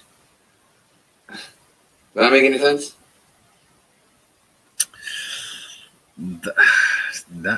That's not saying a lot. Like, what's that saying about the lady in that juncture, right? You know what I'm saying? Like, what's that saying about her worth in that situation and what she's meant for in that situation? Like, that's. Oh yeah. Just she becomes just her parts. Yeah. That's literally go seek what Yeah. Yeah, that's all she becomes. But here's the interesting part. The interesting part is we've been reading from 2178, 2180, and 2183. We have been reading precisely the decrees of God. Facts. So where do we seek the decrees of God? In the guidance. There you go. So now we're gonna have to compare seeking the guidance from seeking the decree of God from the guidance to seeking the decree of God from a woman's, what? Yikes. It just got sticky. And it's about to get stickier still. Yep. We ain't even done. Now, if we go into Bashiruhunna, if we look at this word Bashiruhunna that has been translated to mean, have relations with your wife, we will find that it is basically, the word is all over the Quran. Literally all over the Quran. Now, we don't even have to go to the dictionaries or anything like that. We'll just use the Quran. Now, the Quran itself translates the word as the following. good news in 225. 297, good news. 2119, good news. 2155, good news. 2213, good news. 223, good news. 321, a promise. 339, good news. 345, good news. 347, a man. 379, a human. 3126, good news. 3170, good news. 3171, good news. 4138, good news. I could literally continue. So to cut the long story short, in the Quran, the word bashar, and all its variants, is translated as either good news or man. The funny thing is, even in my language, we use this particular word. In our way of pronouncing it, we say bisharo, bisharo. So bisharo, bisharo is when there is good news, glad tidings. Mm-hmm. In the Hebrew, it's exactly the exact same word, bashar. It literally just means good tidings, good news. Mm-hmm. And all over the Quran, we're led to believe that this word is either translated as good news or man. However, in this particular verse, and I stress, this is the only verse where this particular word is translated as something to do with sex. And this is probably the only verse where you will ever hear this word to be used in reference to sex. Have you ever heard of this word used in reference to sex? Never. Never in my life. I mean, what's the other than the result of I had sex with my wife, had it, and I'm having a child now. Have you heard the good news? You know what I'm saying, like that kind of thing. So exactly. But beyond that, that's not what it's saying here. It's not saying like a child was born. We were giving glad tidings of a child born to the prophet Abraham. You know, nothing like that, right? Mm-hmm. It's not saying that at all. And if you try to read this verse and say glad tidings anywhere, people are gonna look at you crazy.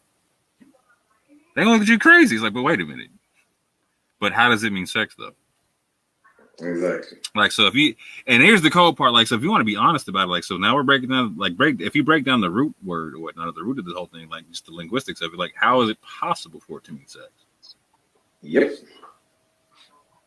Not only that, what's the likelihood for it to be sex when all over the Quran, this is the only time it has anything to do with sex? What's the likelihood? Right. As a matter of fact, if we check the alternative, then you might understand why people have translated this as anything to do with sex. Because the alternative is a killer. The alternative is literally an absolute killer. So break down the alternative right quick. All right. The alternative would be as follows. It would be, God knows that you used to betray yourselves. So now he has redeemed you and he has forgiven you. So now give them the glad tidings and seek what God has decreed for you. Yikes. Now, if that just don't make sense. See what happens? Now when you say, give them the good news and seek what God has decreed for you, not only does it connect back to the context of the Quran coming down during the month of Ramadan and everything, but also seek what God has decreed for you, all of a sudden makes sense. They're going to declare you crazy. You know that, right? But what do we do with this? I don't believe in coincidence. I don't do coincidence. See, I just asked the same question. Like, can you show me how this word means sex? How could it not mean what I just said? Yeah, exactly. When it fits so perfectly. Tell me it doesn't fit perfectly. And this is where I come in from my Torah angle, right? Like, so let's say I was a Jew at like one of the Jews that the prophet told to recite the Torah to in the Quran, right? Mm-hmm. If I'm hearing his recitation of this, right, and I'm one of the people, like I got to be around for the recitation of this thing, right? I'm in the present tense, right? If I'm hearing him say this verse, and I hear that word that you're talking about there, I'm not going to hear sex, because like I said, that word's in Hebrew. I'm going to hear the same thing. I'm going to hear that verse the way you just said it. Exactly. Bro, not only that, even for the simple things, it just ruins everything. When you compare If you translate it as sex, there's just how do you explain this? Now you're Yeah. gonna have to explain. Facts. Now you're gonna have to explain seeking what's it called, decree from a woman from having sex with a woman. Understand? You're gonna have to explain why it's disconnected from the entire verse. You're gonna have to explain why God, you basically betraying yourselves and God redeeming you has anything to do with you having sex with your wife. You're gonna have to deal with a lot. Yo, if I've got to seek redemption in a female's lady bitch, you know what I'm saying? I've been doing this part all wrong. I've had my Ramadan all messed up. You know what I'm saying? Yo. But you're top seer and your hadith ain't gonna say it like that. You know what I'm saying? Come on now. Come on now. Come on, dog. Come on, B. Yeah, break that top seer down to your wife right quick and tell me she agrees. How does it work? How do you look at both the examples, which one is to do with sex, one is to do with giving glad tidings, which is literally like gloves in a hand, you know, hand in gloves. You know what I'm saying? Just fits with the context, fits with everything. But then you go, nah, it's to do with sex. But then we be like, hold on. But this word is like constantly in the Quran, just either good news or a few places it means a man. So what the hell how do you know this particular one is sex? See, this is like the Wa'ad Rabuna word, right? It's where it's used once in the Quran, but like the base of it can mean the striker to set forth from, right? Mm. And when you look everywhere else in context in the Quran in the same situation, it's talking about like if you got to the point of divorce, you know what I'm saying? You got to divorce like you separate from the bed, then you start the divorce process. There, you know what I'm saying? They want to be like, no, you strike the woman. Like, whoa, you strike the woman. Hold on, like, so if it means strike there, that means you never initiate the divorce process anywhere. Literally. It But like let's stay here. I got you. no, it's just the same concept. Like, so it's like if I switch the meaning, like one way makes sense. Like, okay, like it makes sense with the rest of everything else. Like, okay, I start the divorce process here. Same thing. Like, so if I switch it to glad tidings, that makes way more sense than to have it the other way to make it some kind of sex concept. So why would you go for the latter unless you've got some sort of an agenda? Bro, either I'll say it like this: either I'm lying about it or I'm extremely ignorant. Either of the two need to be checked. What other choice is there? I mean, why is there two words for sex? Now, earlier on, Al-Rafa was sex. Now we have Bashar to do with sex. What's going on there? I mean, some of my dudes are like, oh, yeah, you know, I'm getting laid. That's some good news. I'm not mad at you, bro. Hey, come on, man. Talking about decrees from a woman's lady. Yeah, you feel me? Like, it don't match up, man. Like, seeking decrees from a woman's lady bits? I mean, come on. Yeah, explain that to your wife, your daughter, and your mother right quick. You know what I'm saying? And here's where it gets worse now, yeah? So let's go back to their argument. So now let's say you're seeking decrees from a woman. So now seek what God has decreed for you and eat and drink. What the hell is the connection from seeking what God has decreed for me in a woman's lady bits and eating and drinking? What's that got to do with each other? Furthermore, it doesn't even say eating or drinking water there. No. Like, that's the colder part, right? So it doesn't match up, and it doesn't even match up for the concept of what they're talking about. In a sense to where, and so, well, I'm jumping ahead because you want to break down what those words mean and whatnot. But like, yeah, no, go for it. No. I'm gonna let you. That's your part, right? You know what I'm saying? I'm in the drive. I'm in the passenger seat right now. You know what I'm saying? But like, yeah, but deal with that part. But yeah, eat and drink have nothing to do with me hearing the decrees from somebody, some females lady bitch. You know what I'm saying? Like, what's eating and drinking? Hold on, not unless you talking about some real freaky deaky type stuff. You feel me? Like, yeah. And that, like, you tell me that's one of the decrees from the Most High? Like, come on now, like, word. You trying to tell me some Ramadan decrees? That's what we're talking about right now. Like, it's laughable at that juncture. You know what I'm saying? It's legitly laughable at that juncture, right? It's like, come on, fam. Word. Like how do we go from this to fasting? Like, what would be the whole point of like, okay, it has been permissible for you. It has been made permissible for you to the night preceding fasting to go to your wives. Cool.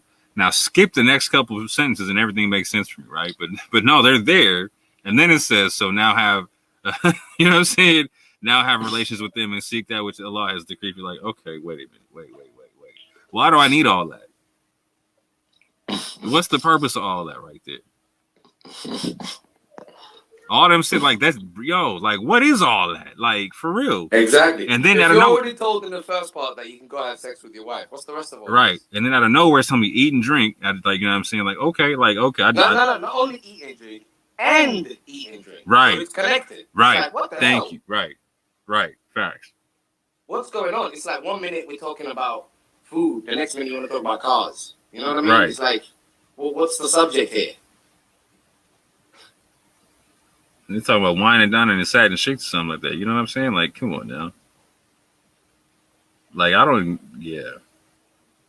Now, here's the crazy part. If we check the alternative would be what? Now, give them the glad tidings or good news, whichever you like. Give them the glad tidings and seek what God has decreed for you, and now consume and absorb.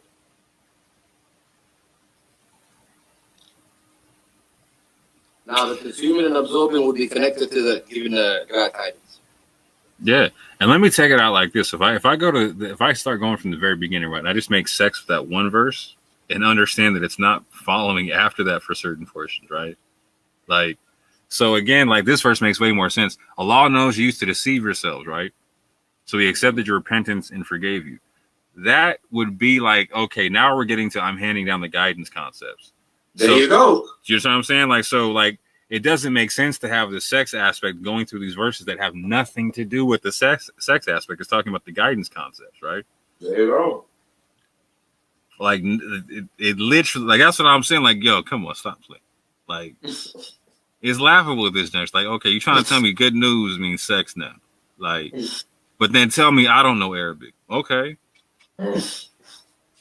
Now they've been bullying people with this Arabic stuff, bro.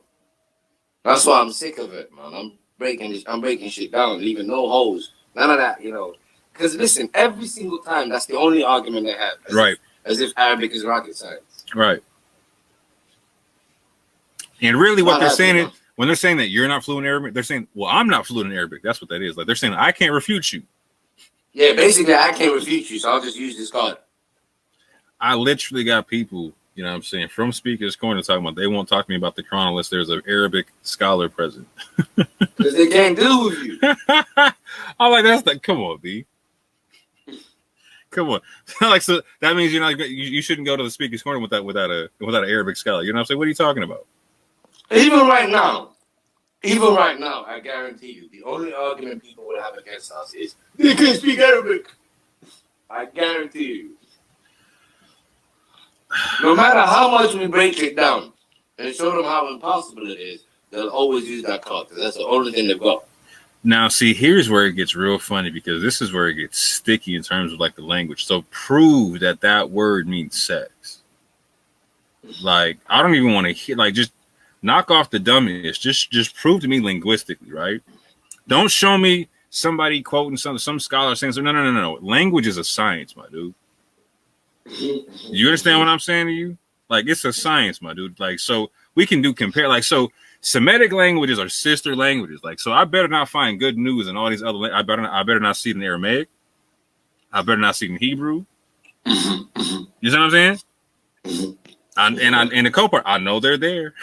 I know they're there. They know they're there. Right. They still have to deal with why is this the only place where it means sex. I better not see them in Amharic. It's in Amharic. It's in, hold on, what other languages they got down there? You know what I'm saying? Like, again, my man just said it's in Somali. Come on, fam. Bisharo for my Somali listeners. Come on, fam. Like, yo.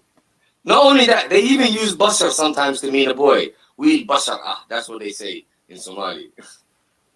They know this different. Right. Come on, man. It's a joke. We name our girls Bisharo. That's how bad it is. It's a joke thing. It's a joke thing, fam. So now we have eating and drinking and seeking decrees from a woman's lady parts, and God forgiving us and telling us to go have sex with our women. I like real talk. I want my man to understand this. I'm gonna lose any respect for any dude trying to make this argument to me that this word means sex right here. Like, I can't look you dead in the face with any kind of respect because you're basically saying like what my man is saying. Like, you're looking for the decrees in all the wrong places. You know what I'm saying? Like, I want to know the woman with, decrees down there, goddammit. You know what I mean? Who is this woman? you could then call her the mother of all believers. You understand what I'm saying? Like, if beyond that, come on. It's impossible. Stuck, bro. It's impossible, bro. For anyone that thinks we're mocking the Quran, no, we're mocking the translation. Not even try it. Yeah, 100%. 100. Like, and if you think we are, like, it just. How does this make sense to you? Now, I want you to have your wife, your mother, and your daughter's like right next to you while you explain it to me, bro. Like, do you understand what I'm saying? Like, come on now. When your child asks you about Ramadan and fasting, tell them this. Yeah. Tell them this is where you got it from. 100%. Yeah, exactly. Go ahead. Tell them, yeah, God told us, He's forgiven us, to go to your wives, seek the decrees, and eat and drink. Because like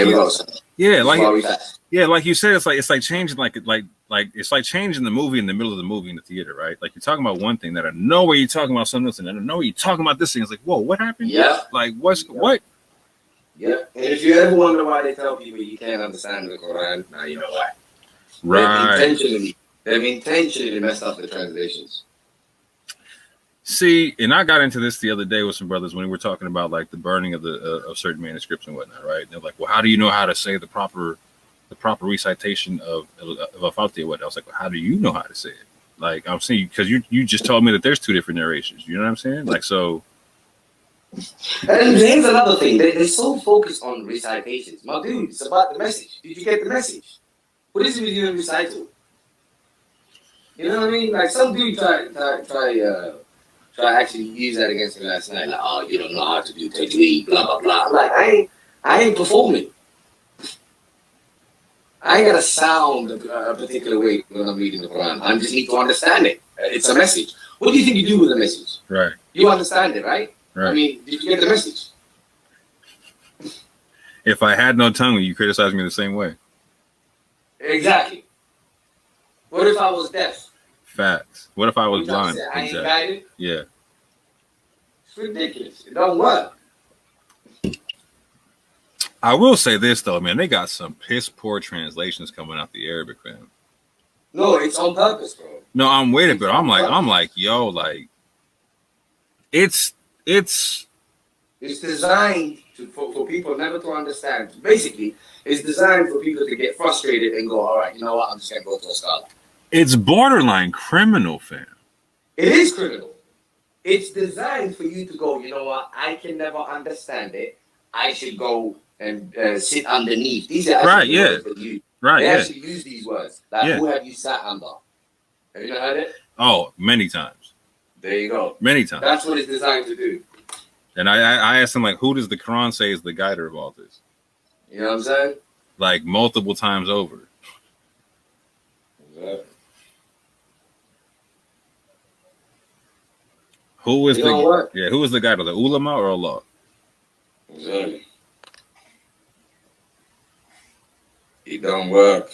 Now here's this now, yeah. So when I say, for example, consume and absorb, I can back it up. I can back it up again, just simply using the Quran. For example, if we look at kulu now, it is used 2188. You all consume. 2188 again, may consume. 265 harvest. 2275 consume. 3130 consume. 3183 consume. 42 consume. 44 consume. 46 consume. Do I need to continue, goddammit? You know what I'm saying? Yep. So as you already know, as you said, the Arabic Shemitic languages, It's the way you context work, driven. the way it works is you have the literal and you have the figurative. So now, eat and drink would be the literal. Consume and absorb would be the figurative. Furthermore, you can't everything you eat, you consume. Everything you drink, you absorb. Same shit. It's the same word. It's just used in different contexts. So I'm saying in this particular context, consume and absorb fits perfectly with the you've been forgiven, so now give them the glad tidings, decree, consume and absorb. What is the whole purpose of the glad tidings and the decree? For you to consume and absorb. Fits perfectly. If it doesn't, please tell me. Oh, it fits. So, and this is where in context you would have to see the justification for it meaning to eat there, right? So you would need the context of eat food, drink water.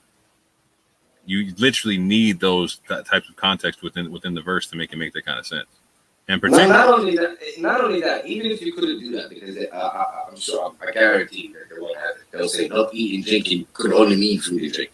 But here's the thing: they would have to explain what do we do with everything that we've read, or should we start something brand new? Because how does eat and drink fit into what we've read?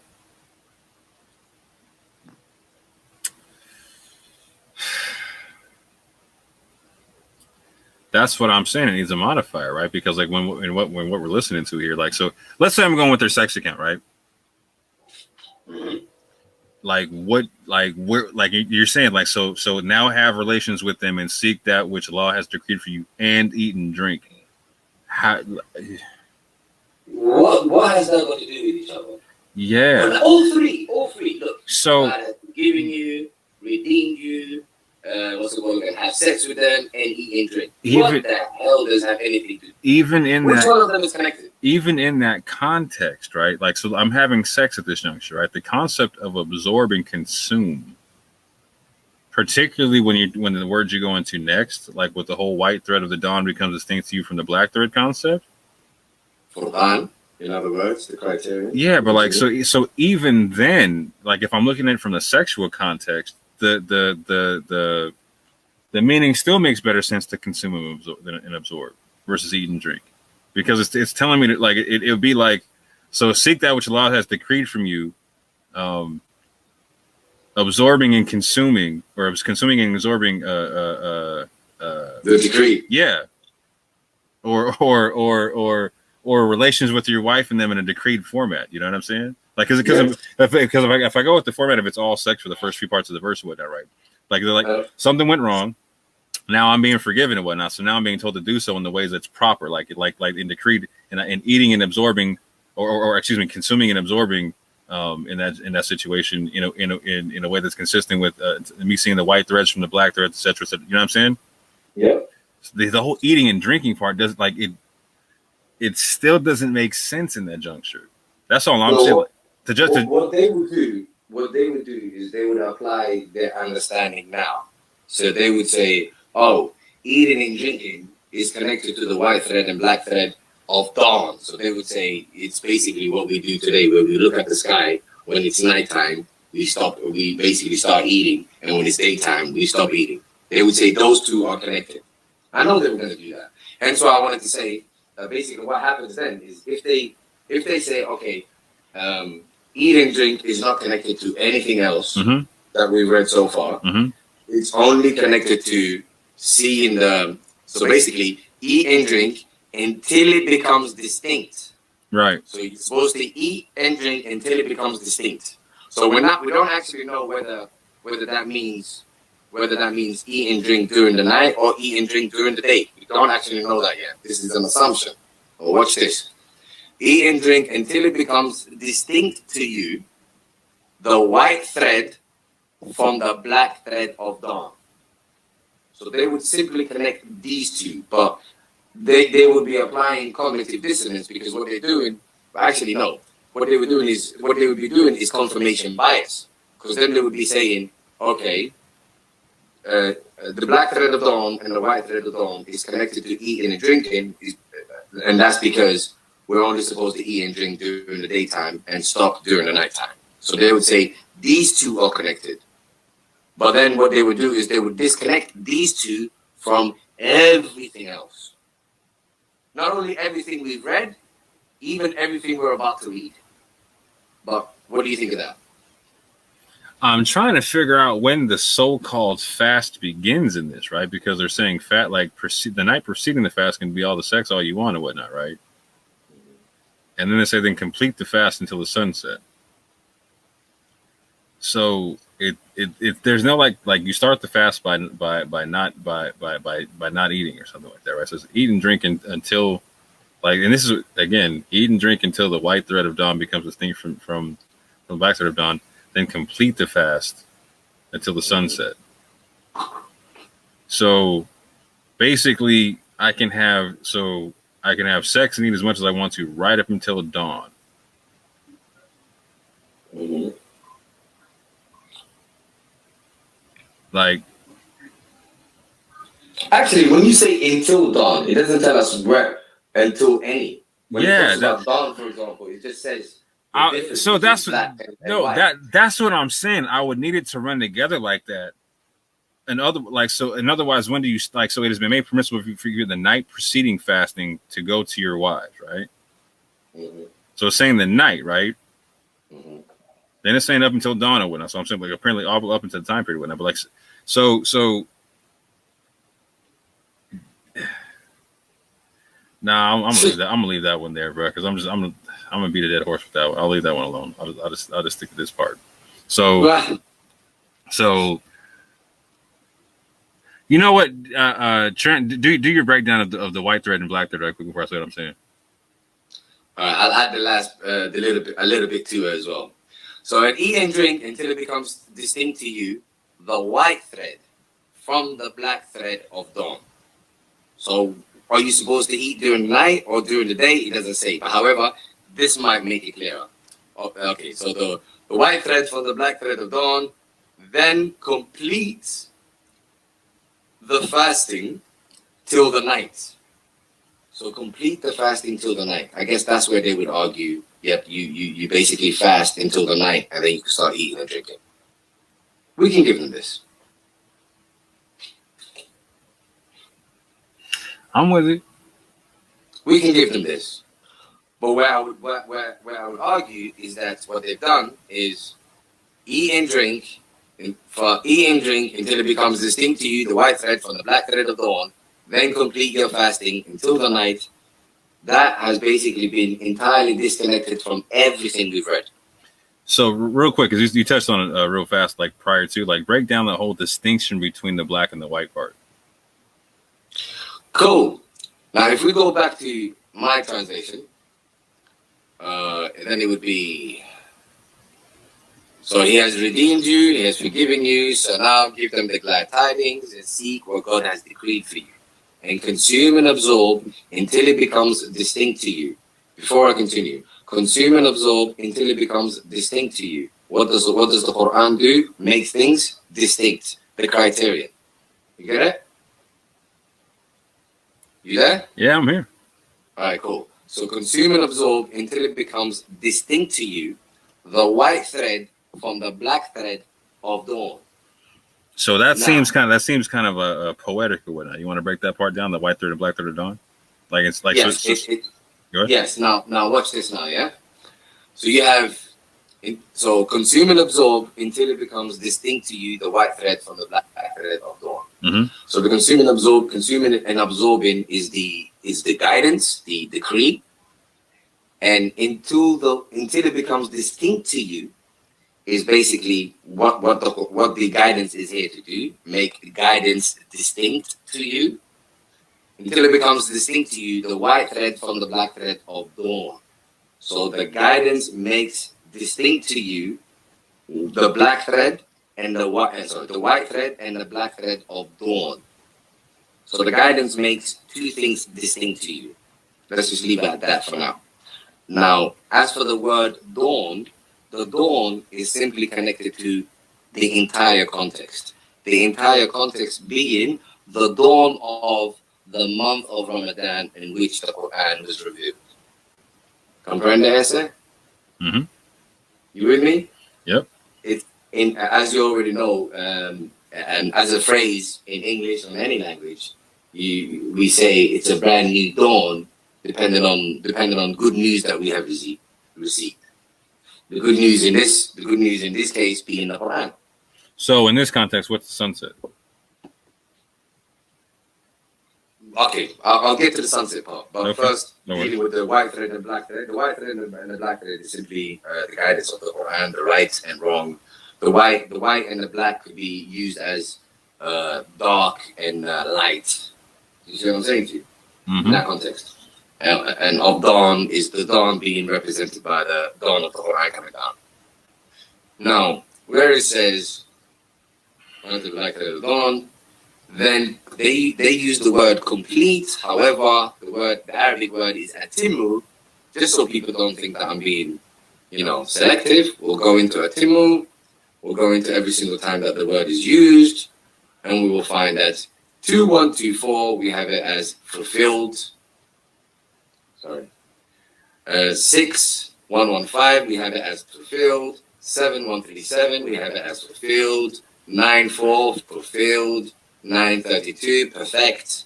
119 fulfilled. Need I say more? Now, so I would be consistent and just use the word fulfilled that they have been using. So you have the black thread of dawn, then fulfill the siyam until the night. Now, remember earlier on how we discussed about salah sessions having particular timings? Yes, sir. Do you remember the two particular timings they were? On both ends of the day, Yeah. in other words. Yes, sir. Remember? So Yep. you have one in the beginning of the day and one in the end of the day. Mm-hmm. Remember, I told you that Siyam is basically connected to Salah. Fair. In other words, yeah. So where it says here, and then fulfill the Siyam until the night is simply because that's how long the session is for. The session is only for until the night. Okay. Are you with it? Yes, sir. There you go. If we go to the second portion now, so now you have my argument, you have their argument. Now their argument is literally just that portion disconnected from everything. However, my argument hopefully has remained consistent. Has it or not? So specifically with this verse, right? Mm-hmm. It becomes even more apparent with certain stuff coming out. Like, so again, with the just one word changing the context of like the first half of the verse, right? You know what I'm saying? Yep. And then getting into other aspects of the second half of the verse, like it at least here, I don't see where it doesn't become at least apparent to anyone who's still watching, right? Like, you know what I'm saying? Like, so like we went through every other chapter, right? We were seeing to where eating and drinking in other chapters was happening while people were fasting, for instance, right? We were seeing that. Long story short, that it wasn't specified like to have to do with abstaining from food or drink anywhere in those chapters or whatnot, right?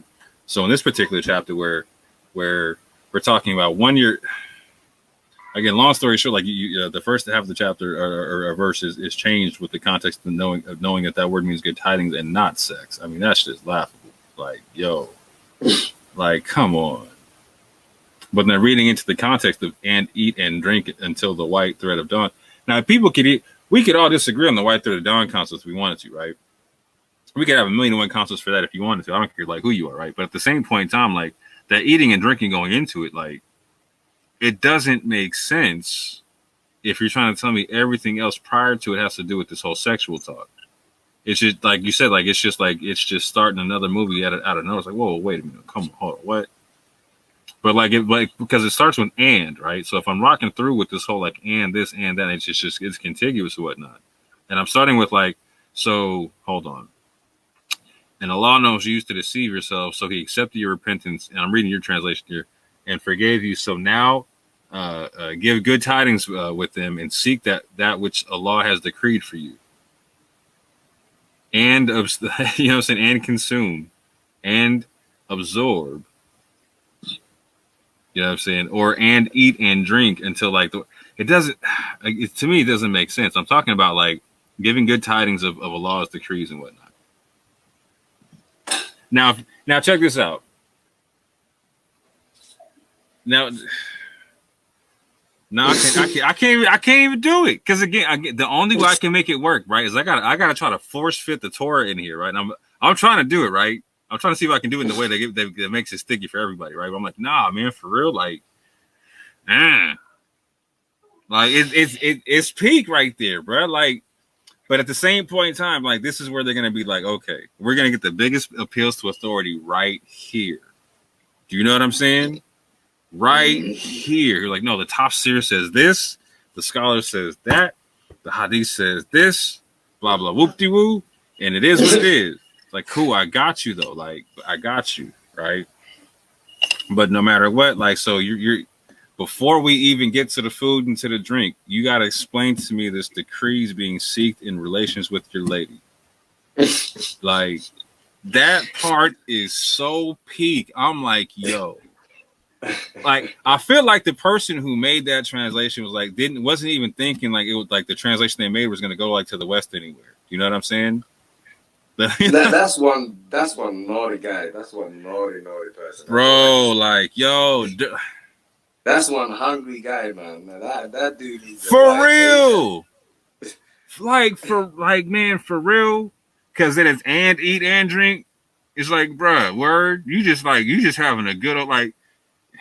You know that Muslims, right? Like before Ramadan, right? They just get it in. Like they're eating all kind of like whatever. They got like pizzas, they got cakes and candy. You know what I'm saying? They like. You know what? Some dude said the other day on Belly Show. Some basically non-Muslim guy. No, it wasn't Belly Show. It was Gin and Tonic.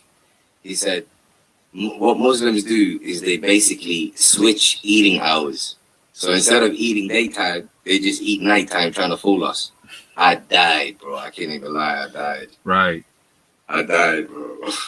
Because if you really think about it, that's kind of true.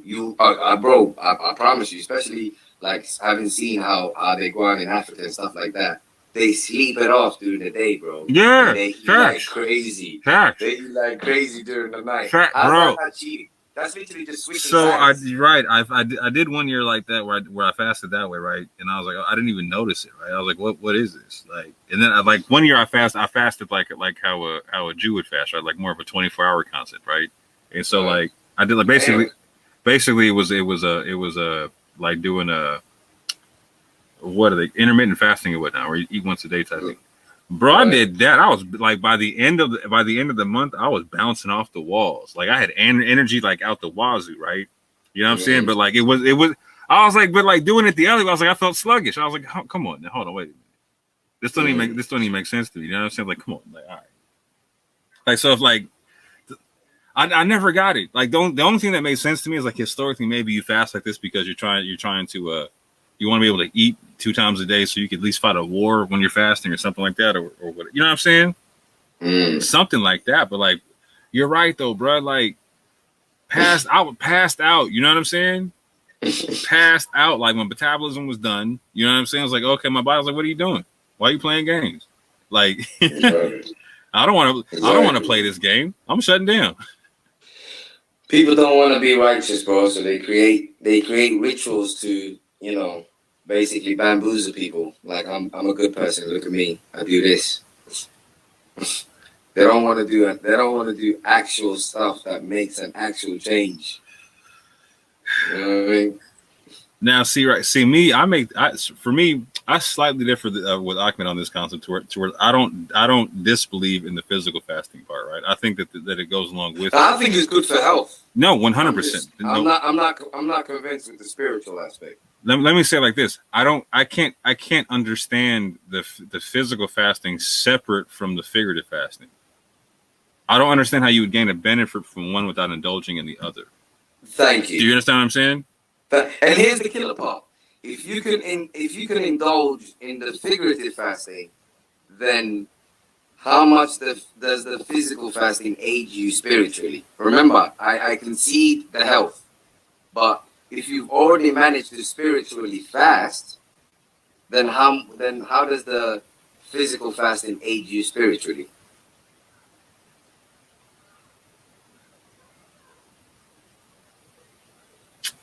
Unless you have an intention, right? Like you have a purpose in it.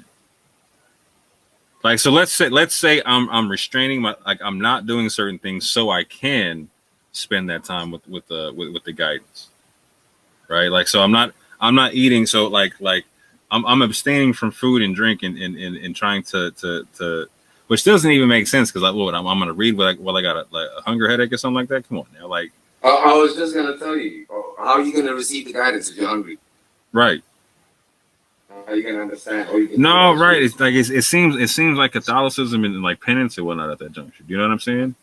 And that's not like how are you going to be grateful at the end of that? You know what I'm saying? Mm-hmm. Now again, like with the concept of the health benefits or whatnot, which are never even spoken of that I know of in the Quran. Exactly. Like and who's to say that you need revelation for that? It's not like people can't figure that out.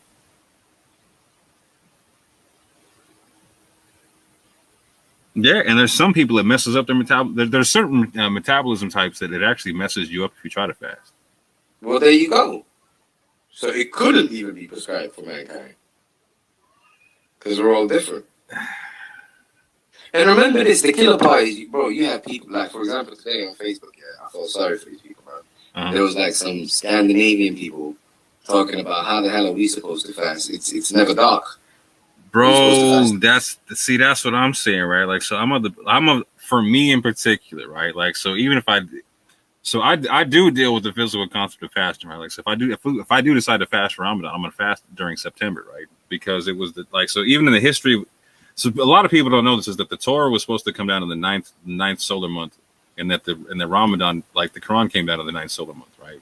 And so it's the same solar month in both, right?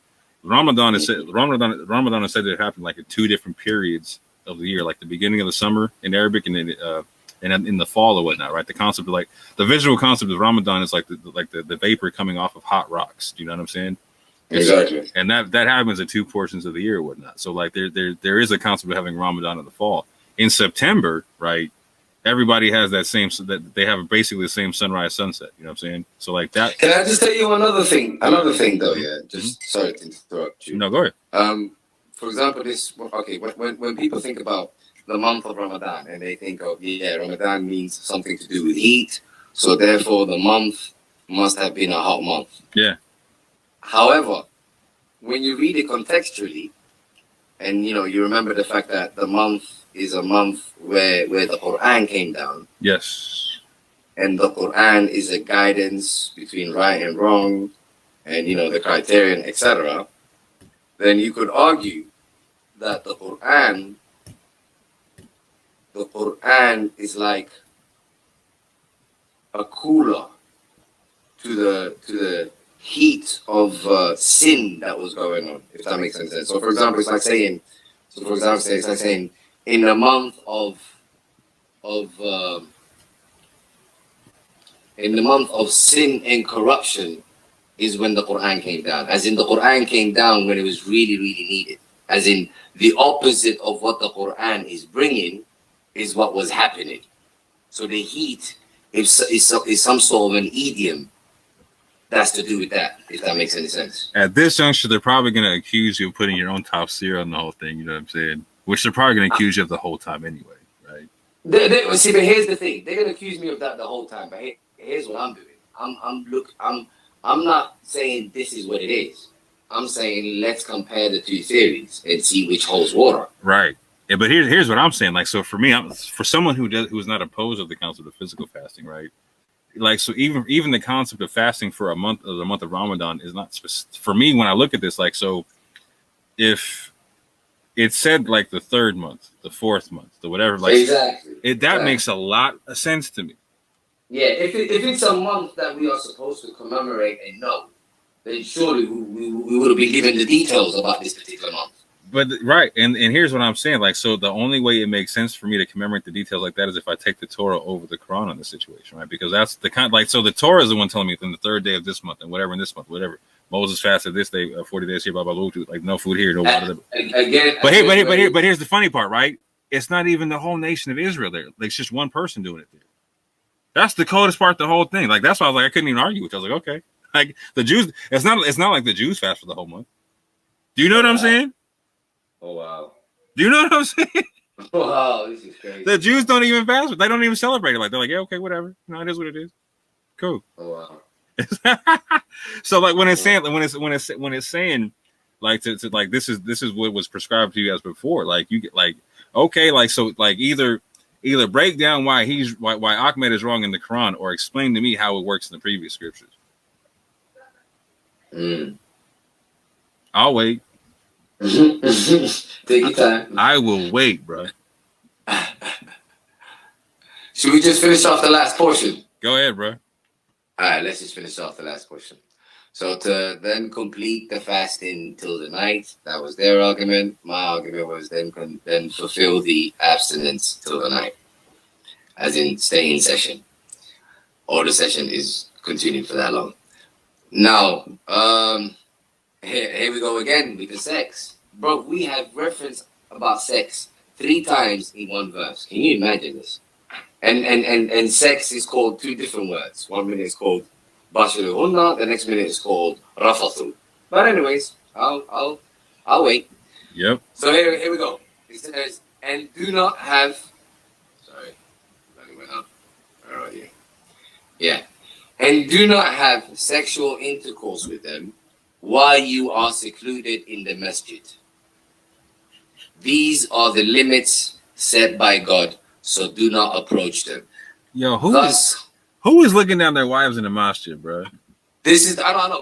Hold on, let me do this again. And do not have sexual intercourse with them while you are secluded in the masjid. These are the limits set by God, so do not approach them. Thus make clear God his revelations for the people, so that they may become, remember this word, righteous. Mm-hmm. All right, let's go back to do not have sexual intercourse with them in the masjid. Right. What the hell is going on? Yo, why do you need to be told? Somebody was ratchet in that piece. You would have to think so. Like, that's the only conclusion you can come to. So and here's what I'm saying. The only previous concept that is happening is when there's priests' sons having sex in the temple in the Torah, right? Or that's not even in the Torah. That's just in the Old Testament, right? So like the context doesn't make sense. And even then, there's no context for fasting involved, right? So again, unless these men are trying to take some fleeting verses in the Torah and take it over the Quran, like the whole hadith is based on Jewish. No, bro, I'm so with it. I'm like, bro, like people don't even know that there's a certain section of hadith is just attributed to Jews, just period. You know what I'm saying? Yep. It cracks me up. Like I'm laughing at because I'm like, there's like, so y'all. They asked me, so why don't you take the hadith? For the same reason for the same reason you don't take the Talmud. And I just smile, you know, because y'all don't even know, like, you don't even know where half the stuff comes from, bro. Like, if you only knew, like, I remember when Rosberg broke down, like, where people got the what was it? They were going to Talmudic sources to figure out, like, the lashings on the punishment if somebody was publicly drunk or whatnot, right? But they gave him the number of lashings for like what it would be for public slander, because they found that slander law in the Torah or whatever, and like, yeah, if you're drunk, you're most likely going to be slandering somebody, so we're going to give you the same punishment as somebody. We're going to give you the Talmudic punishment for somebody giving slander. I'm like, yo, that's nuts. Do you know what I'm saying? Like, come on, man. It's unbelievable, bro. And got the right. This is I'll never understand. Got the nerve to like do talk fear on cats like you. You know what I'm saying? Because you want to take just the message from the messenger. My thing is just give me evidence, man. It ain't even about what I want to do. Just give me evidence. Right. Facts. You gonna beef me for wanting evidence? Yeah, unfortunately. How dare you not take, like... Yeah, take my word. listen to what I say. I speak Arabic, you don't. What? So one dude, Hello? so they were asking me like, so like, how do you prove this narration over that one? I was like, well, how do you prove the historicity of Moses? The historicity of what? Moses, Musa Right. alayhi salam, right? I just take the prophet at his word. I was like, all right, cool. Yeah. I was like, all right, cool. Let's kill this off. Yeah, I got you. So, and do not have sexual intercourse with them. Here's another interesting word. While you are secluded in the masjid. If you're secluded, you're by yourself. Seclusion literally means being in private. So how you even having sex with them? But you know what? I'm gonna check this out. I can understand this from one perspective, in the sense to where historically speaking, you had a bunch of pagans in the area, and whatnot, right? To where like in that particular in the mosque they're talking about in the area, they might have been doing some foul stuff in the mosque and whatnot, or in the so-called places of worship that they had. You know what I'm saying? Right. But hold on, these masjids, were they built by the Prophet or is no? What is it? There's no. Where are these? So are we? So I think that the only way I could make it correlate is in the concept of like the Masjid al Haram, where like people were being kept out of it. You know what I'm saying? Like being occupied by pagans or whatnot, right? So, yeah, but was Masjid al Haram a masjid before the Prophet? What does the Quran say about that? The Quran doesn't say anything in regards to that. They just mentioned the masjid. But this is what they want to convince us. They want to convince us that there was a Masjid al Haram before the Prophet. But then we're like, hold on, how could there be a mosque before the Prophet? If it was occupied, quote unquote, by pagans, then why call it a mosque? It's getting sticky. This is about to get uncomfortable for a lot of people. You know what I'm saying? This is about to get peaked. And if we were to look at it the other way, so let's say are we to assume that the followers of the Prophet needed to be told not to have sex in the mosque? Because we're not dealing with pagans or anything right now. We're dealing with the followers of the Prophet right now. So they may have been pagans, but once they are following the Quran, furthermore, once you have read even any parts of the Quran, how did you come to the conclusion that you can have sex in the mosque? Yo, straight up and down, if you're one of the type of people who was going to have sex in the mosque anyway, me telling you not to do it ain't going to change you, bro. Like, exactly. If you one of them man right there, you doing it. You know what I'm saying? If you one of them man, you one of them man. It's not like you're having sex in the mosque and then you get this verse and you go, oh, right, yeah. Oh, it's not like you didn't know what you was doing was messed up. Oh, so do you have a different translation for the verse, or do you keep it as is? No, I do have a different translation for the verse. Go ahead and break it down, man. Now, first, I want to see if there's any way of justifying this. The only way it could be justified is if there was people being caught having sex in the mosque. But then, how do you? But here's what annoys me. Though. Here's what disturbs me. How have you received any parts of the Quran and then you assume that there is a potential that you can have sex in the mosque, unless you're told otherwise? How is that even possible? So maybe I belong to a fertility cult, right? To where that was the whole thing. You know what I'm saying? I can't, bruh. Like, but once you've read any parts of the Quran, like God, Judgment Day, like which part of that made you go, oh, so this is a building where you worship God, I'm just gonna have sex? How the hell does that work? I can't call it. I'm trying to. I'm like, look, how can I rock? No, bro. Like, that's what I'm saying. Like, it's just like, come on, man. Who is looking down their wife in the Quran or in the mosque? Be like, come on. Like, and furthermore, if you need to be told not to have sex in the mosque, does that mean you can have sex elsewhere in public? Because you're only being told not to have sex in the mosque. Boy. Yo. Why specify? He said it's green light for you, exhibitionist man. Okay. Well, I would have to. I would have to take it that way because it was specific not to have sex in the mosque. So right outside the mosque is good, yeah. And furthermore, if you are the type of individual to have sex in public, whether it be mosque or otherwise, then why? Surely you would have had sex in other buildings and even in public. Why have you not been told off in the Quran? Why have you only been told off for having sex in the mosque? You about to have me looking up all kind of ideas. Like, did somebody get caught out for, you know what I'm saying? This is what happens when people don't think. What's up?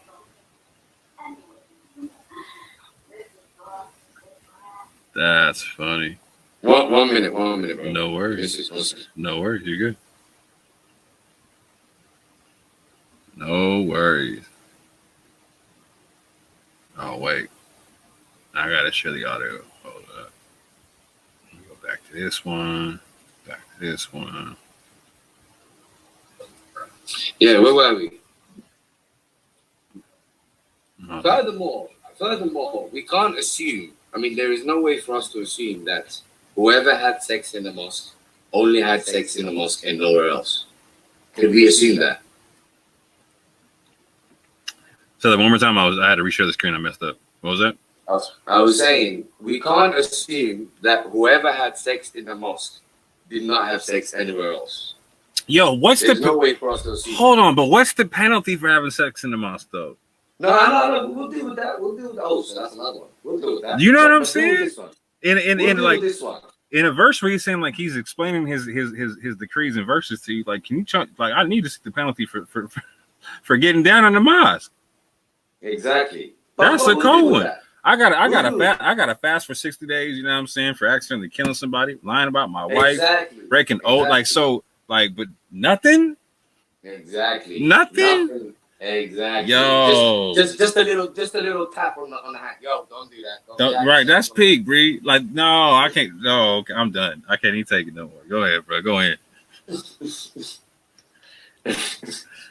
You see what I'm saying? Yeah? And yeah, this is the part I really need you to get as well. If someone is having sex in the mosque, if an individual is the type of individual to do stupidity like that, then surely they would have had sex elsewhere. Surely they would have had sex in the market, in public, and stuff like that. Am I lying? Surely they would have, or somebody else would have. You know, like it would have been something. I mean, are we to assume that someone was like, you know what? I'm not gonna have sex in public. I'm not gonna have sex in the market. I'm not gonna have sex in any other building. I'm just gonna have sex in the mosque. That's where I'm gonna start my exhibition nonsense. I'm gonna start it with the mosque. Is that what we're supposed to assume? And so furthermore, like, so I need to see the penalty for having sex publicly and the penalty for having sex in the mosque. Because otherwise, it's cool to have it publicly, right? This is my point. If the only thing that's being addressed is the mosque, then literally that's a green flag to the in public, whether it be in the markets, whatever, because this is the only thing that has been specified. What else am I supposed to see? We're gonna do a shorter show on just this one verse, right? Just because how peak this one verse is. You feel me? This verse is a killer. Bro. This verse is peak. This is the verse that created, the whole fasting and everything. Oh, actually, I can explain that to you. You know where it says the last 10 days, where it says basically while you're secluded in the mosque, blah, blah, blah, not to have relations with them. The way they would explain that off is by saying that during the last 10 days of Ramadan, you're supposed to basically just be in the mosque. But then that argument doesn't work because they go home. But still, that's the argument they would use to you. They would say, the last 10 days, you would stay in the mosque. But then it's like, okay, you staying in the mosque has what to do with you not having sex in the mosque. And at the end of the day, it's not like you're going to stay in the mosque day and night. You're going to go home, so you still get to have your sex. So what is this? Yikes. I can't explain it, bro. Somebody's taking a minute. Someone's literally having a laugh. Like, whoever, created this heist. But that's what they said, though. Like in the Quran, it says, right? So there will be those who take baseless hadith to lead those away from the path of Allah for an entertainment. For an entertainment. Amusement. Satan did it again, bro. He did it to the Jews, he did it to the Christians, and now he did it to the Muslims. Facts. He don't chill. He does not take a break, bro. But Yaden still a law says he's going to preserve his book, right? Mm-hmm. So how do you deal with it, right? Mm-hmm. Like, so the language is what the language is. Yep. You can give me all the translations you want, but we go back to the language. It just is what it is. Like No, not only that. You know what it is? One of the reasons they couldn't do anything to the Quran yet is because it's designed to be easily memorable. It's repetitive. It's poetic. It has a consistent theme. You know, the whole Sunnah of Allah. Mm-hmm. It's a consistent theme. Right. You know what I'm saying? So repetitive, poetic, consistent theme, and it has a flow to it. So all of that aids memory. It's like a rap song. Rap is easy to memorize. It's designed that way. See what I'm saying to you? Mm-hmm. It's literally the same thing. So they couldn't do anything to it. And it's it's like when people ask me, how do you know the Quran has been preserved? I'm like, I'll take you to some 10-year-old children and I'll show you how easily they memorize it. The whole Quran. You can observe how it's been preserved. Fact. You know what I'm saying? It's demonstrable. I can take you to little children, 10-year-olds, memorizing the entire Quran. That's how it's been preserved. It's easy. It's easy to memorable. The moment anyone falls in love with it and reads it a few times, it sticks to their head. You know what I'm saying? Mm-hmm.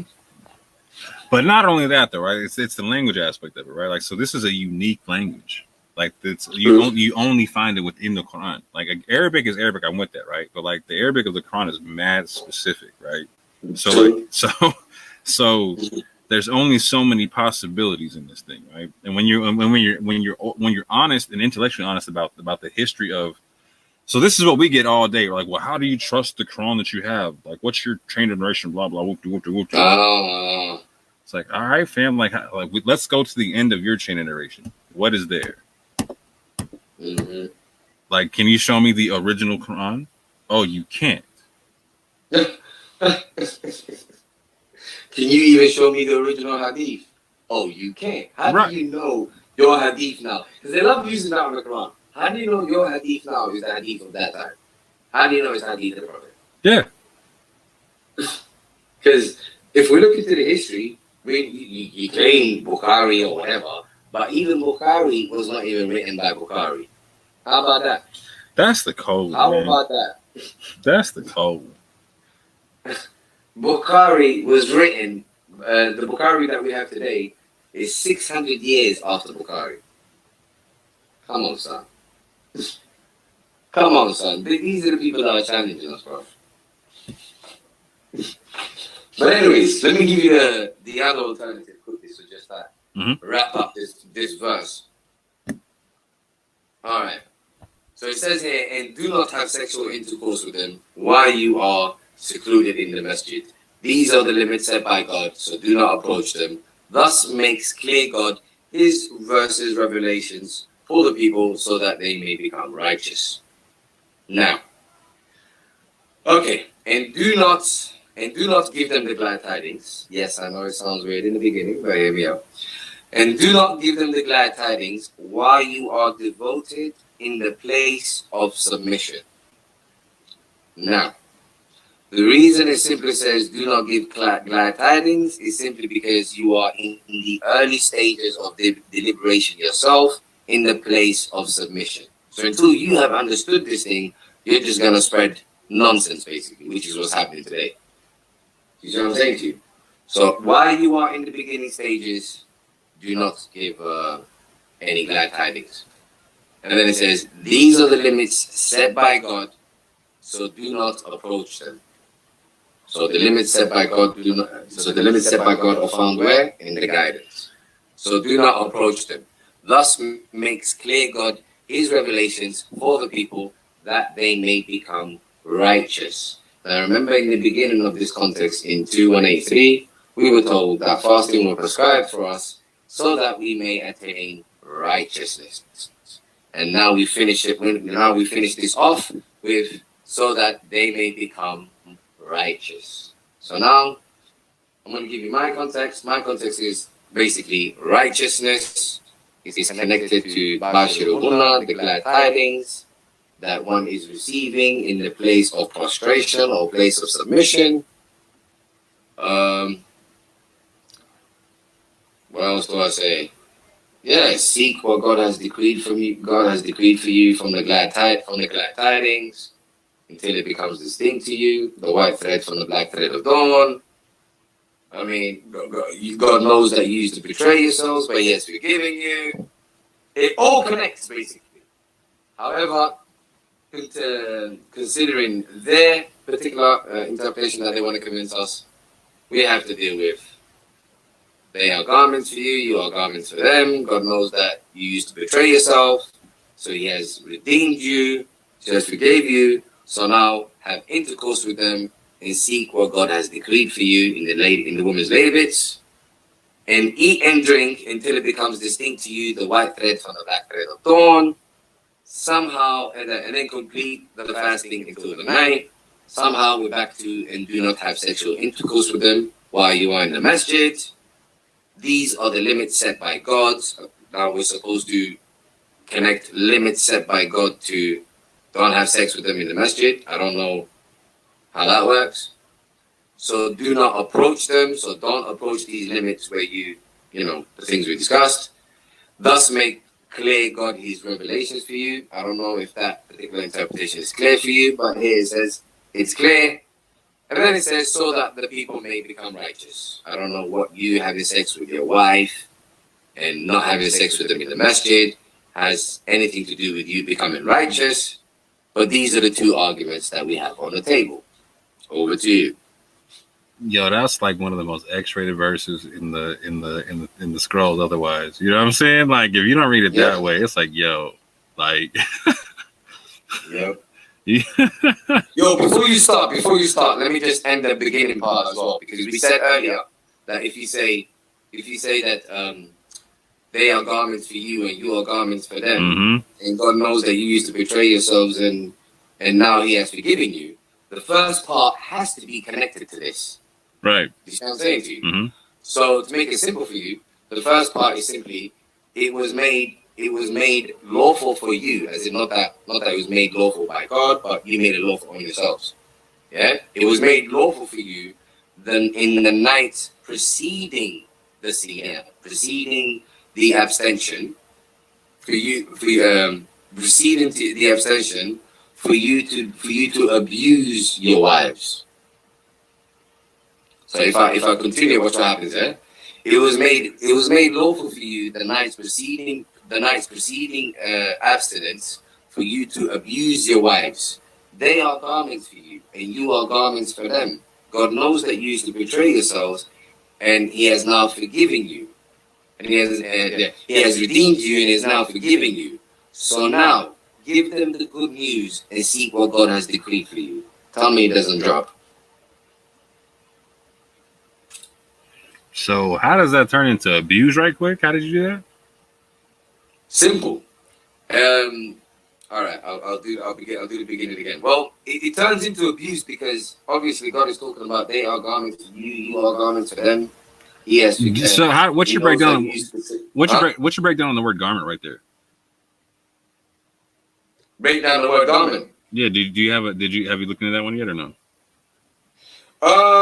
Well, yeah, keepers of secrets. I have looked into it a little bit. Confound. Yeah, that's what I was going to say. Yeah, they're the keepers of your secrets, and you're keepers of theirs. That concept. They're keepers of your secrets. You're keepers of theirs. You need each other, in other words. Yeah. So, in order for you to be told that you need each other, my argument is that the first verse is basically simply saying, the first part of the verse is basically simply saying it was made lawful for you in the nights preceding the abstinence for you to abuse your wives, whereas it says in the nights of fasting the sexual intercourse with your wives. Yeah, because that's in brackets there anyway. It doesn't say like or. Wait a minute, I gotta check that verse right quick. Hold on. Yeah, in D is in brackets. So for example, okay, without the brackets, it says it is made permitted for you nights fasting the sexual intercourse with your wives. So I'm saying it has to be talking about the past, and since it's talking about the past, it has to be talking about abuse. Abuse of some kind. So it says here, like, it has been permissible for you the night preceding fast to go to your wives and everything. Okay. Else. And then the bracket says for sexual relations, right? So here's what I was saying. Like, so in the concept of they hold your secrets, you hold theirs and whatnot, right? To me, it would make sense to where you're gonna attack this deen as a team. You know what I'm saying? Like you're gonna be learning this decrees together type stuff. Like it's permissible for you to, you know what I'm saying, preceding the fast to rock out with your wife, you know, or for you to go to them because they are clothing for you. They hold your secrets, you hold theirs, or whatnot. Allah knows that you used to deceive yourselves, right? I'm trying to connect that. I'm trying to connect. Why do you need to be told that they keep your secrets and you keep their secrets? So and what I'm saying is that this to me, this seems like this is a reminder that you're doing this as a team. Like from the beginning of this, like, hey, like you're supposed to start off with like you do this together type stuff. Does that make, you know what I'm saying? Agreed. But what is this you used to deceive yourself though? And the fact that he has forgiven you. So I'm trying to find out what have you done. So if in the first part, I'm trying to say you've done something. So if you like, so from how I understand your reading, right? Like if I go all the way back up to hold on, where it says whoever cites the month, let him fast it. So if I understand what you're saying, this is the like in real time, like me, you in common, like in modern time, right? This is like me coming into Islam, right? Yep. So if I'm coming into Islam, I wasn't in it before, right? So if I'm learning the decrees or whatnot, I was a sinner, yeah. There you go. Basically, if you're learning the decrees, you was doing other than the decrees, right? So if I'm doing so that's why I'm saying like it would make sense to me. Like, okay, grab your wife. If you're married, you're doing this as a team type thing, yeah. Like, because if you were coming to this together, you know what I'm saying. That means you both were sinning. You know what I mean? Yeah. Because you didn't have the decrees, you know what I'm saying? Exactly. But it is assumed that because you didn't have the decrees, that you might have that you would have done things that are against the decrees without your knowledge. Facts. And those things. Because if nothing else, you weren't acknowledging the oneness of Allah, whatnot. Exactly. I'm trying to say the fact that it says you used to deceive yourselves, and now He has forgiven you. And the fact that it's talking about your wife a lot, you must have done something to the wife. I don't accept that the word rafathu has anything to do with sex. Does it have to be anything to do with sex? Is there any particular reason why the first part where it says rafathu does it have to be sex contextually? Oh, let me check that part out. Yeah. When you read the context, is there anything about that word that screams sex to you? I'm going by the word by word. And so it says so it can mean the approach as well, right? Or approach. Mm-hmm. So it doesn't have to mean so again, the concept of approaching your wife doesn't mean sexual relations. That's what I'm saying. Sexual relations is there in brackets or whatnot. Mm-hmm. So it just says go to your wife, approach your wife. That's what I'm saying. To me, it seems like so. Like, cool, I could be cool with that. And as long as the sex is out the window. Yeah, no, that's what I'm saying. So for me, I don't like where it's all kind of sex in there. I'm seeing more of like a unity concept between me and my lady. Like more like we're dealing with the Deen and the Most High together. You know what I'm saying? I could rock with that. I could definitely rock with that. It has been made permissible for you the night preceding abstaining to go to your wives. They are the keepers of your secrets, and you are the keepers of theirs. See, that's kind of like work with your wife. Yeah. Oh, I see you now. I see you. I like that. Allah knows, like, I mean, even like most Orthodox Muslims are gonna say that marriage is half the deen anyway, right? Like, so like, I don't know how they wouldn't see that. Like, you're gonna see all kind of sex, but you're not gonna see work with your wife to learn the deen. Like, come on, B.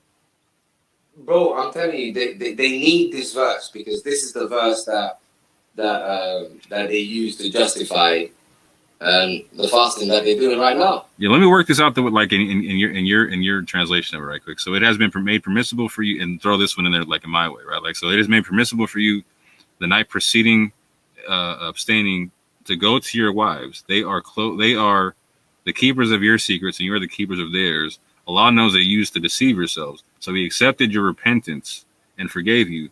So now give good tidings with them. Now that to me that's the part of the teamwork. So That's fine. Give good tidings with them and seek that which Allah has decreed for you. Again, together, right? Concept. And that's fine. And consume and absorb until the white thread of dawn becomes distinct to you from the black thread. Then complete the fast or complete the abstaining until abstinence until sunset. And do not have. Don't say complete. Say fulfill. Yeah, no, yeah. I forgot how you translated this part. Give your translation right here one more time. Then fulfill the abstinence. Then fulfill the abstinence. Till the night. Until the night, and then give right here. How do you translate this part right here? And do not. And do not give glad tidings. Mm-hmm. While you are devoted in the place of submission. These are the limits. These are the limits of Allah. So do not approach them. Thus does Allah make clear His ordinances. Now that makes a whole lot more sense. I'm just saying. Let me just nip one thing in the bud before people start. I know that people are gonna throw this. The reason it says and do not give them good news while you are devoted in the place of submission is simply because until it is clear to you, you would probably do more damage than good. Yeah, the Quran is exactly what's happening. Yeah, now. The Quran says don't speak about what you don't know. Flat out. I rest my case. Flat out. Literally just says don't speak about what you don't know. I rest my case. And while you are in the place of submission means what? It means literally while you are literally getting the commands. Yeah. You yourself. Right. You yourself are submitting to them. I'm supposed to be learning. Exactly. Not giving dawah. I'm supposed to be learning. Yeah, exactly. There you go. Now, and the end part is what? So that they may become righteous. Fact. How has everything not connected when you do the way I present it? Yeah, what has not connected? Yeah, we're gonna do a show just on this one verse because it's peak. Can you tell me anything that has not connected? Show me anything that has not connected. So break down how you saw this as wife abuse real quick, so I can understand how your perspective on it right quick. Sorry, what you say? Break down how you saw like the wife abuse. If like you're gonna translate the taratafu as a No. I'll withdraw that. I'm happy with what you spotted. Because there is no way to find holes in what you spotted. Because the sexual intercourse is in brackets. Yeah. That's what made it jump out to me. I was like, okay. That I was like, whoa, wait. You told it's like they put both meanings in the same verse. I was like, what did you just do? There you go. I was like, how it mean both? I was like, yo, you're kidding me. You put both there? That's what I'm saying. The English translation, bro, they be taking a piss. I'm like, come on, man. Like, what are you doing to me? Like, there you go. Seriously, well, from what I gave you now, from what I presented to you, with the last part that you exactly, 100%. No, where is the hole? No, fact. Like, I don't see it. Like, so we go from this verse being all about like the first half is all X-rated, right? The second half starts to get there a little bit, right? Because the fact that just sex is everywhere is just hilarious to me. Yep. And then and the fact that they gotta call it good, like they tell you good news is having sex with. I'm like, come on, hold on, wait. And decrees in your woman's. Yeah, like yo. So I like going from the decree being in my woman's lady bits to us learning these decrees together. You know what I'm saying? Being thankful together, giving good glad tidings together. You know what I'm saying? Like, come on. Like, that's just simple. Come on, man. Like, yo.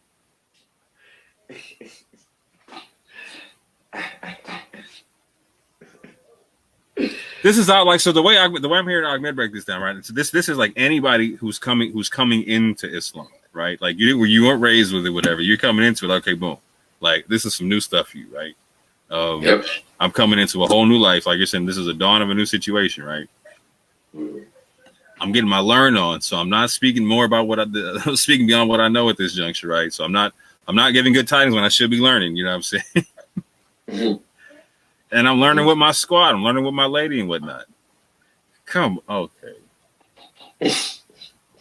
I'm learning. So basically, me and my lady are learning the basics right now. We're learning the ABCs. Yeah. Until we got that down. Yep. Do not pass go. Do not collect $200. You know what I'm saying? All that jazz. Mm-hmm. And righteousness. Watch how righteousness falls perfectly in. How are you going to attain righteousness outside of the guidance? Tell me it's more righteous to be having sex everywhere instead of working with your wife on it. That's what I want to know. Like y'all got me messed up on that one right now, for real. Like, come on, man.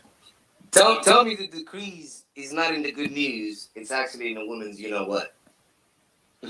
Yo. Tell me that. Tell me not to consume and absorb the decrees. Just tell me to eat food and just tell me to eat and drink, bread and water and whatnot. Don't tell me not to consume the decrees I just got or to absorb the decrees I just got. Just eat food and drink. Forget the whole context. Just eat, man. Just eat. Forget the context. Eat and drink, damn it. And look at the sky and be like, is it dark? Is it day? Yes. now I can stop eating. Now I can eat. And remember, no matter what you do, son, no matter what you do, thou shalt not have sex in the mosque now. Don't you dare do that. All right? Those are the limits of God. And it's so that you may attain righteousness. Right. Oh, that makes sense. So don't have sex in the mosque versus a newcomer might want to just keep their mouth shut for a second. Yeah. Yeah. Let's compare the two.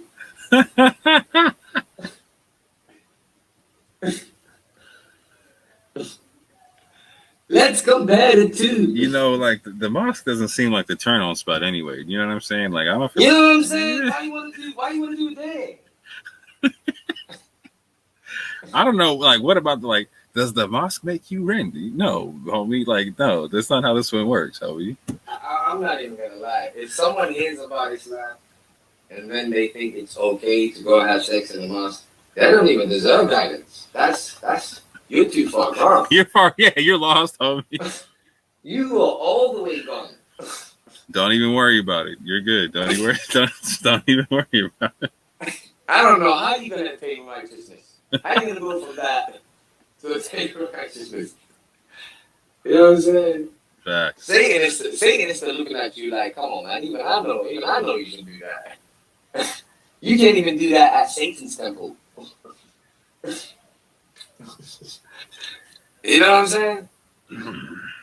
So okay, the one punch I had on this trying to return fire was the whole so it stipulates in the Quran that the Musa alayhi salam was given 30 days as an appointed time and then 10 days as an appointed time, right? Like to make it perfect, a perfect 40 whatnot. The only time I see 40 days even close to being perfected or something like that, it's so if you miss Hajj, there's a 10-day fast added to it, right? So I could see for if my man was making Hajj or whatnot, and he missed the Ramadan fast. You know what I'm saying? He's supposed to fast for 40 days or whatnot. I could see that concept, right? However, it doesn't say in the Quran that he fasted for 40 days. It just said it was at all, right? So we've read all the verses with the word fast. Yeah, literally all of them. We literally read all of them. Every single word with the word fast, we've read it. So we've probably got one verse left, and that's 196, and that's it. That's literally all we have left. Yeah, I think that's the last one. Yeah. But that ain't about no Moses. Yeah, no, it's not at all. So that's it. So this This is the only verse. This is the only verse used to justify eating and used to justify fasting for food and drink. And in order to justify fasting for food and drink, you might have to justify the rest of this verse with all of the sex and all of the, all of the madness. Go ahead, justify it. And you're going to have to disconnect it from the context. And furthermore, in the end of it, it says, so that they may become righteous. So it's connecting back to the context. So if it's connecting back to the context, how can that portion disconnect from the context entirely? It's peak. Do you get what I'm saying? It's getting peak, fam.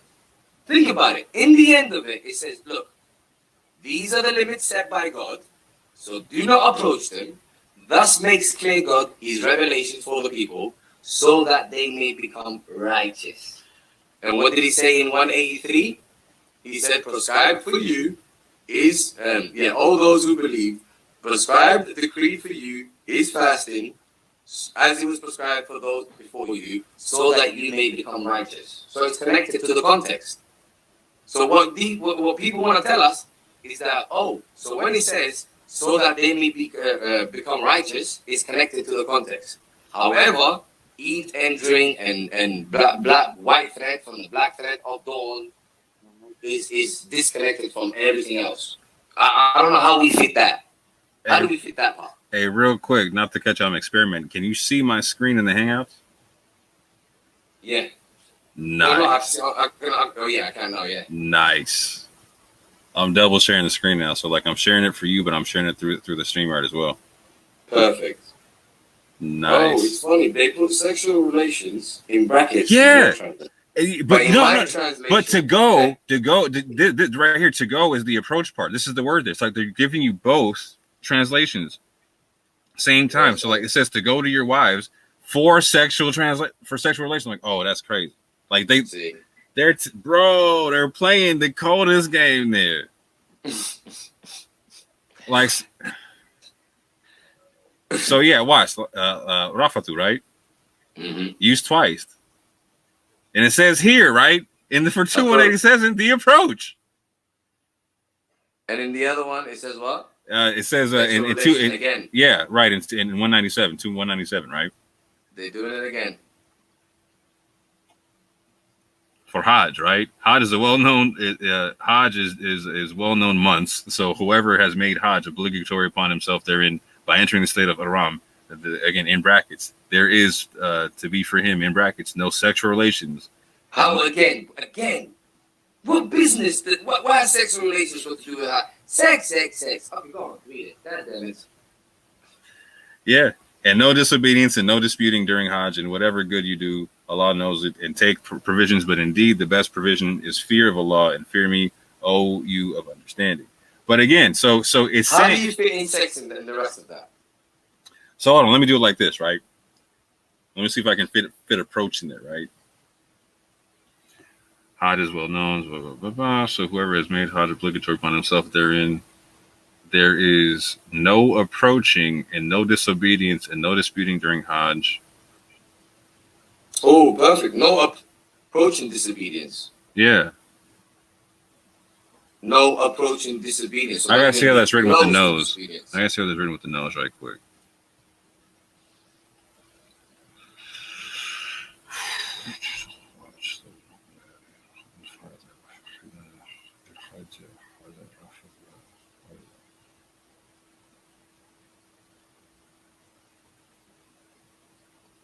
Then fala, then no approaching. All right, let's call it no approaching, and no wala. Okay, and no wickedness, and no wickedness, and no quarrel, and no quarreling. So there's definitely 3 no's there. Yes. So I could see where that could be sexual relations, but at the same point, like I don't know, fam. That seems. It could be another kind of approach. Like it could be another kind of like a kant or going to or hold on, let me see. I was just gonna say, what is the other 2 examples? The other 2 examples is wickedness, and what else? Quarreling, fighting. Okay, so wickedness and quarreling? There could be some relations. But what's the relations between wickedness, quarreling, and sex? I don't know. That's what I'm saying. There is none. So it would have to be something close to wickedness and quarreling. Do you see what I'm saying? The approach. We need to break down the root word on this joint. I know. I struggled with Rafatu. It's the only one I struggled with. What's the root? What's the root for it though? Like, what is it? What are the possibilities of the root? Well, it would be those three. RF. No. So is approach and sex relations it?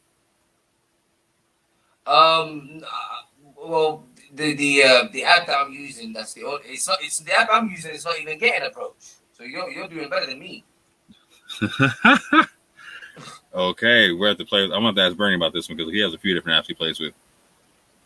So yeah, but it can be worked out simply by reading every context that this word Rafatu comes in. You know I'm gonna do it. It can be worked out.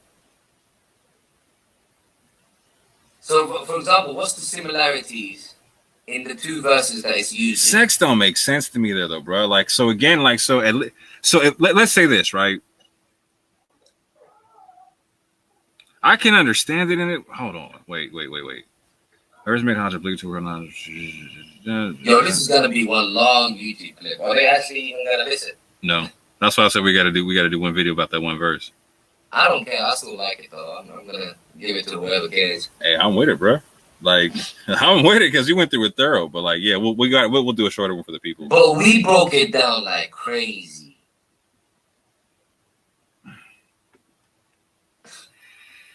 Yo, this is interesting. Okay, I'm gonna do a heavy work study on this one right here because, like, again, like, so it doesn't seem like the whole.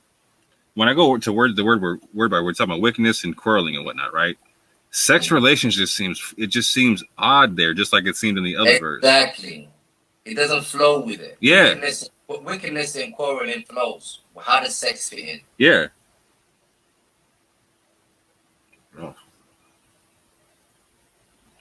Yeah. You know what I'm saying? Yeah, I'm gonna figure that one out for real. Mm-hmm. So we're gonna have to come back for that one. Yep. But yeah, in a nutshell now, up until 217, which is the only verse, literally the only verse they use for this idea of fasting from food and drink. Now, considering what I have presented to you, how much do we have for their argument and how much for the other argument? I can't think of any good ones for their argument.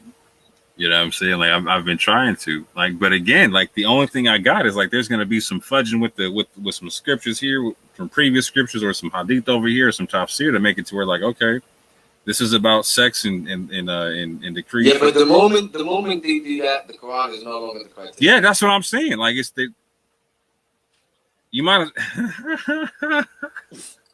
like the moment they try to put something over the Quran. Yeah, you run into problems all day. So, ladies, let me ask you this right quick. How do you feel about the Quran potentially saying that Ramadan is about you getting together with your husband as a team? Learning these laws together. I'm just curious.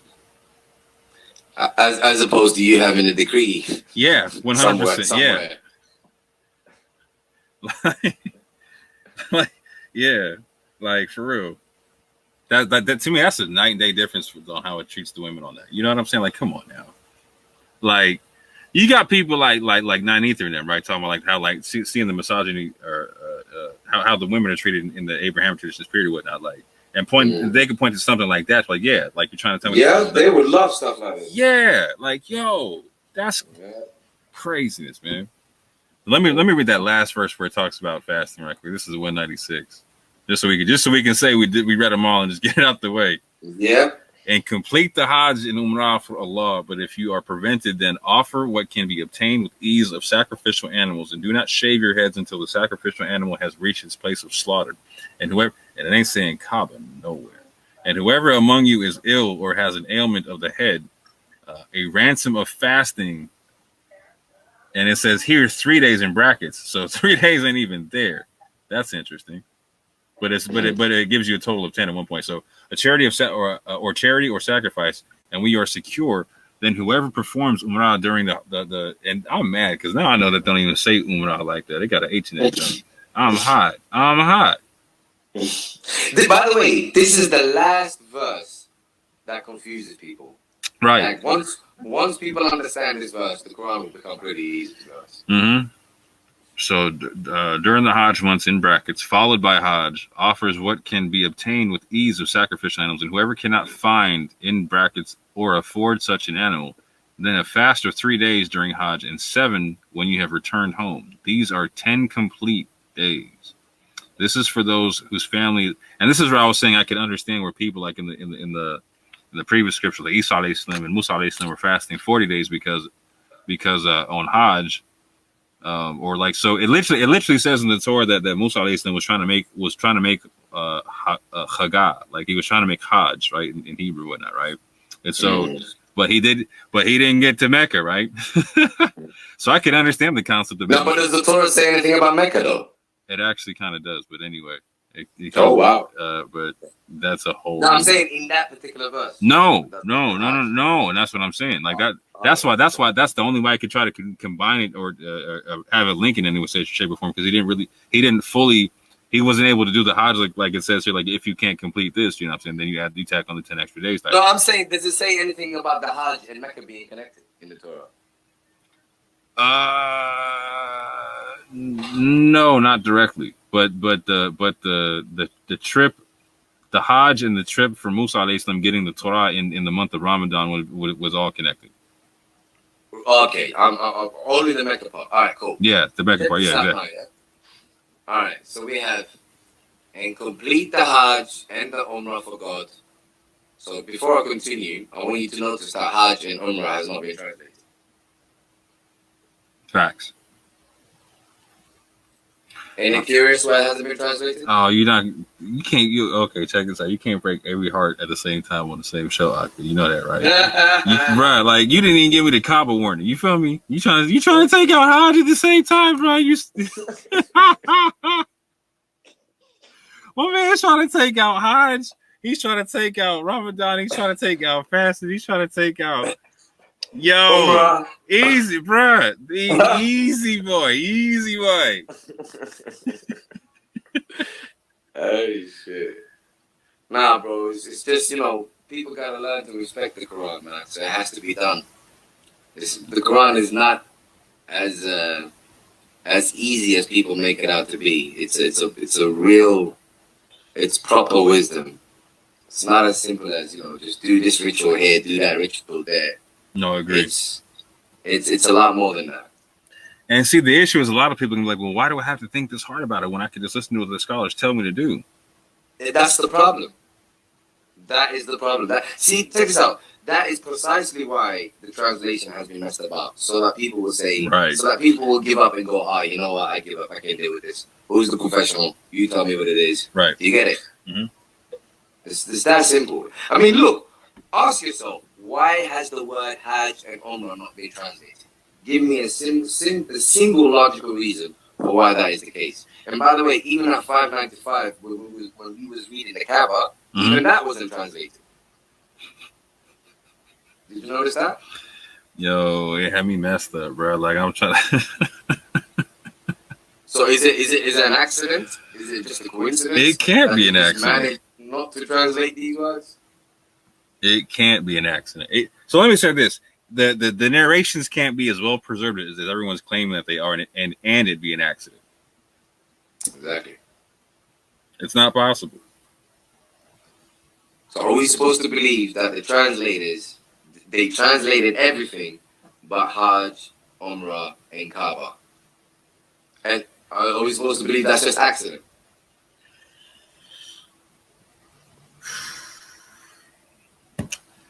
It's about to get peaked, bro.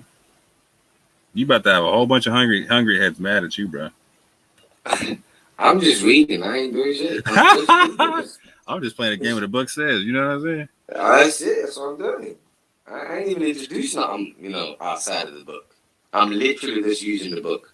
Because, they love saying, dictionary that, dictionary this, Arabic that. I'll just use the book.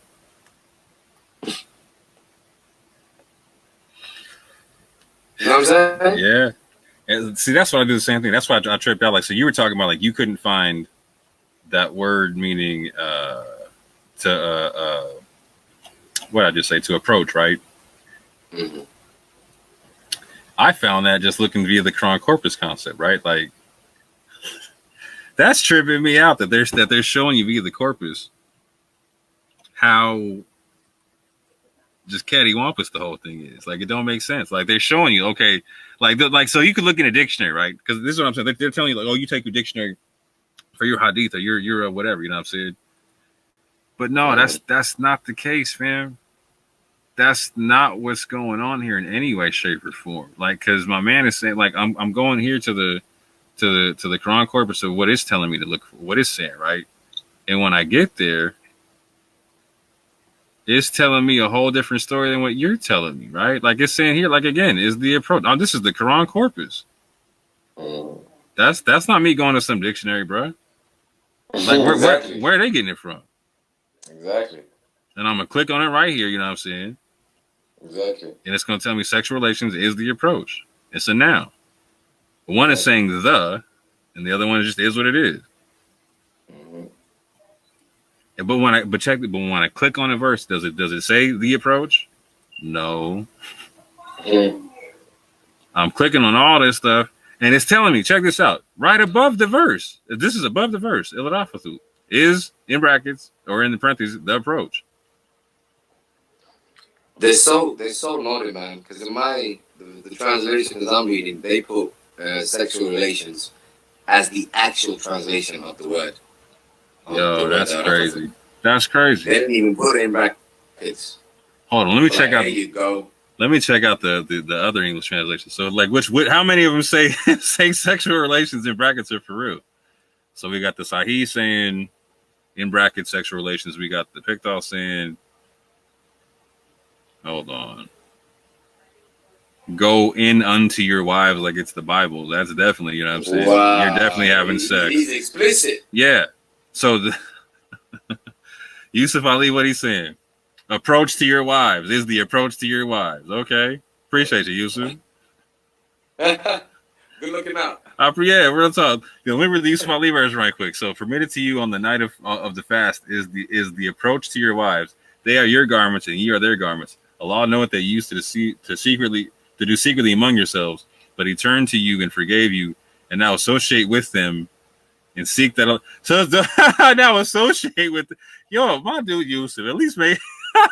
So it went from sexual relations to associate with them. So approach. Wow. So good tidings is associate now. Yep. So now associate with them and seek what Allah hath ordained for you, and eat and drink until the white thread of dawn appear to you distinct from its black thread.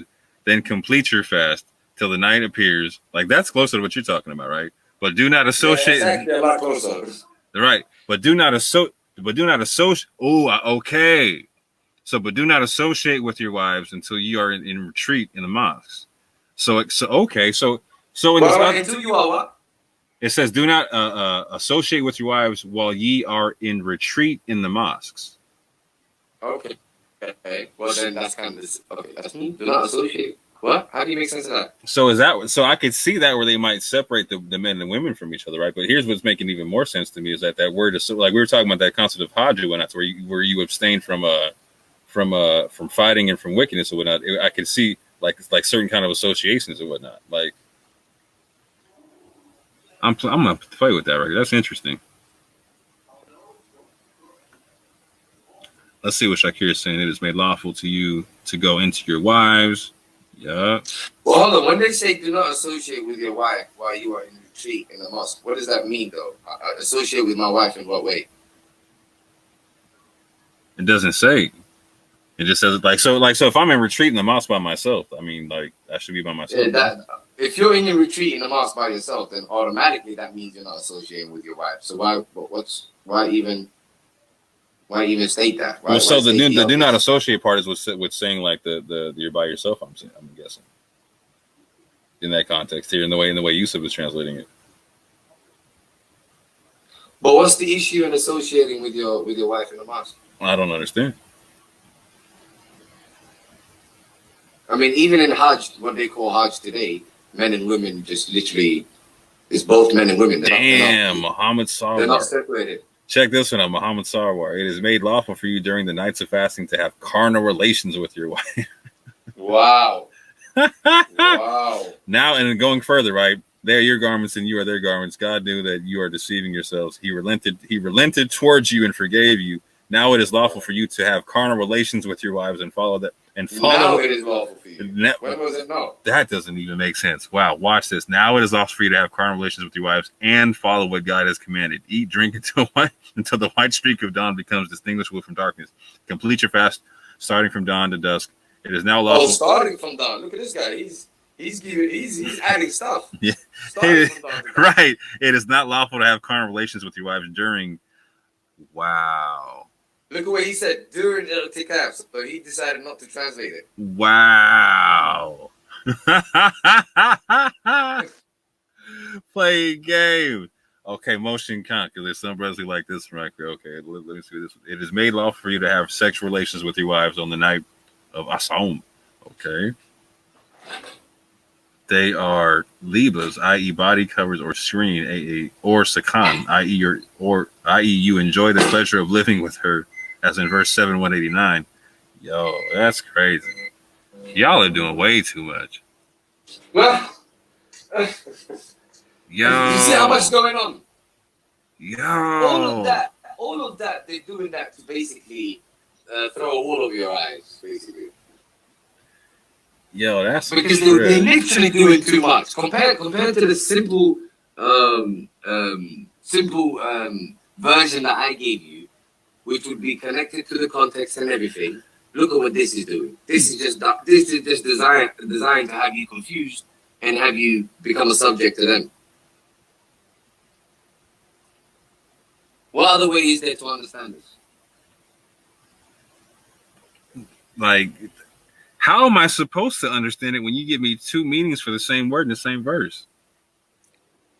Not only that, you disconnect everything from the context. 100%. Basically, this whole verse is imagine this here. Everything makes sense. And until you came to this verse, and this verse literally throws you around from left to right, up and down. Yeah. Like, where do you go? Yeah.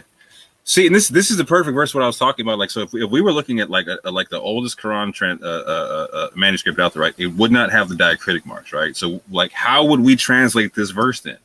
Exactly. Will we come out to this translation? I don't think so, bruh. Not if we were trying to be like, so if a scholar's going to say what's going to make the most linguistic sense in context and in rhythm and rhyme, all the types, like how when it goes together, the continuity in context.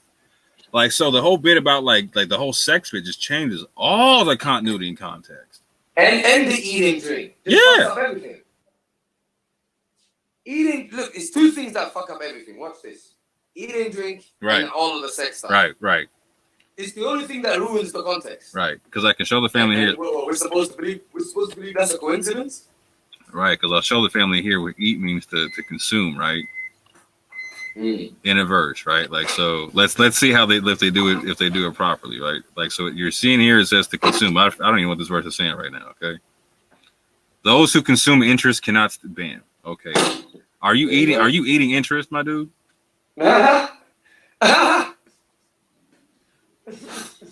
Do you understand what I'm saying? Like, I didn't even know what this was. This is come on. This is about charging interest on people. Like, those who consume interest cannot stand, except as one who is being beaten by Satan into insanity. That is because they say trade is like interest, but Allah has permitted trade and has forbidden interest. So whoever has received an admonition from his Lord and desists may have what is past in his affairs rested. You're not eating interest, fam. So again, like, so if I'm reading this verse here, in and of itself, by itself, I gotta justify it saying eat. Exactly. I gotta justify that. Exactly. And if you don't justify why that says eat, why do you insist that the other says eat? Yes. Why don't I eat interest? Exactly. Because we're talking about context, yeah? Exactly. Unless it's the context that forces me to make it consume, why don't I eat it? And vice versa. Exactly. So if the context is king here, why is the context not king at 2:187? You know what's funny? I bet you the Christians are going to find this video and just write down all the stuff we're saying and just start going at cats. You know what I'm saying? I know, bro. I know. Oh man, because really, man, like and this is what I'm saying. Like I try to tell my Muslim homies, like, okay, like this is one of the reasons why like the Christians don't hear your message and they don't care, because like you force feed them this concept, like you need to know this Quran, you need to know this Arabic, and blah blah blah, and they start looking at stuff like in English right off the top, and it don't make sense to them. It doesn't make linear sense. They're like, okay, like particularly if I got previous scriptures, when like it's definitely not making sense. Like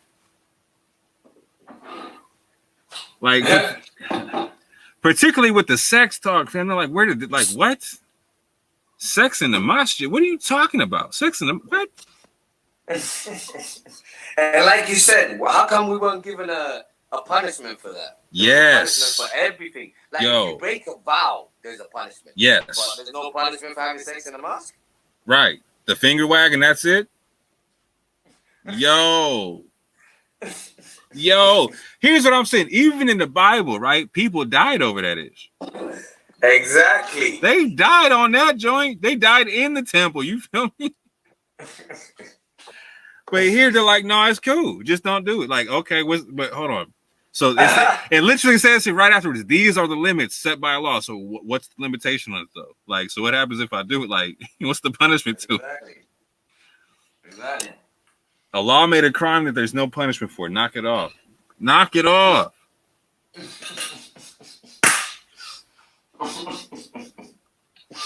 And then got the nerve to say, thus the law makes clear his ordinances to the people that they may become righteous. If you don't stop playing. Like that shit, come on. Like, yo, I can't even take it serious no more, man. Like that one got me right away. Wait. So Allah made a crime that there's no punishment for, and then told you that's the limit, and he made everything clear right there. Like, yo, okay. But if I break an oath, I gotta do all kind of fasting and feeding people and freeing slaves. Like, okay.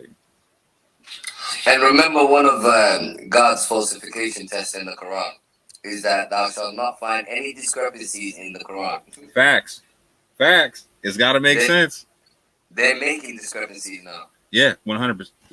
When you're giving me like, okay, I need you to tell me with a straight face that the first time Muhammad sallallahu alaihi wasallam, like he when he recited this joint, he said one word 2 ways. He said the word and said brackets, sexual relations, and it kept on going. I need that. I need you to break down, like, give me the hadith in the top series where he said it one way and then paused and looked at you and said brackets for sexual relations, and then kept on trucking. Like, yo, I'm done. I'm hurting my head at this juncture. I'm about to raise my blood pressure and whatnot. Like, no. It is not. It's not making. No, it does not compute, bro. Now, again, I'm somebody who actually affirms the concept of physical fasting and literal fasting or figurative fasting, right?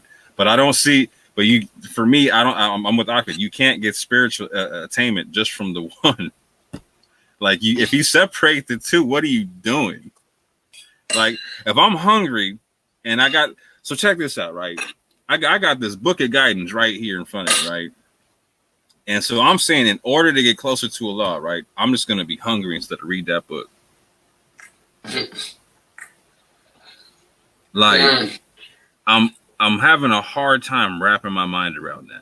Now, if you want to tell me, like, if you want to give me some concept of, like, I am going to deny myself in some way, shape, or form, to kind of like give me some reference for this month, and I'm still doing whatever. Cool, I got you. But, like, again, like, how are you doing that and separating this whole needing to digest the guidance, needing to intake the guidance and whatnot, needing to consume and absorb the guidance. Exactly, right? Like, so let me say this. So maybe I'm fasting all day long, right? But before and after the fast, I'm doing the slot, right? That makes sense to me. I can understand that. You know what I'm saying? Like maybe read some stuff and meditate on it while I'm fasting. I can definitely understand that concept. I can't understand just to be hungry and let the book just chill. No, but they would argue. Here's the thing. They would argue that fasting is not fasting unless you're engaged with the book. They would argue that. But here's the argument. But you would have to show me that from the Quran then. I know, but here's another argument I would have. The other argument I would have is, let's say you have two individuals. One is basically engaged with the Quran. He has basically practiced, he's disciplined himself and practiced self-restraint using the Quran. Yeah. So one individual has managed to do that. The other individual, let's say, is fasting literally, but let's also say that he's engaged with the Quran as well. Mm-hmm. Now, so the individual that's doing both the stuff, the individual that's fasting from food and drink, mm-hmm. and he's also engaged with the Quran, how would he convince the other individual that has already practiced self-restraint and disciplined himself using the guidance? How would he convince him to do the physical fasting? Because if he said, look, do the physical fasting so that you increase your consciousness, the other person can say, I'm already doing that with the Quran. Mm-hmm. So how would he convince him to come over to his side? How would he tell it to him? Don't know. Because there's no verse in the Quran saying you get this better on an empty stomach. You know what I'm saying? Well, that's exactly my point. I'm trying to see. Look, I respect anyone that Look, people are different in it. Yeah. Whatever works for you, works for you. I'm not saying anything that works for you personally is wrong. But what I'm saying is when you make a general statement and you say this is what God is saying and you apply it to all of us, mm-hmm. then I have a right to challenge you.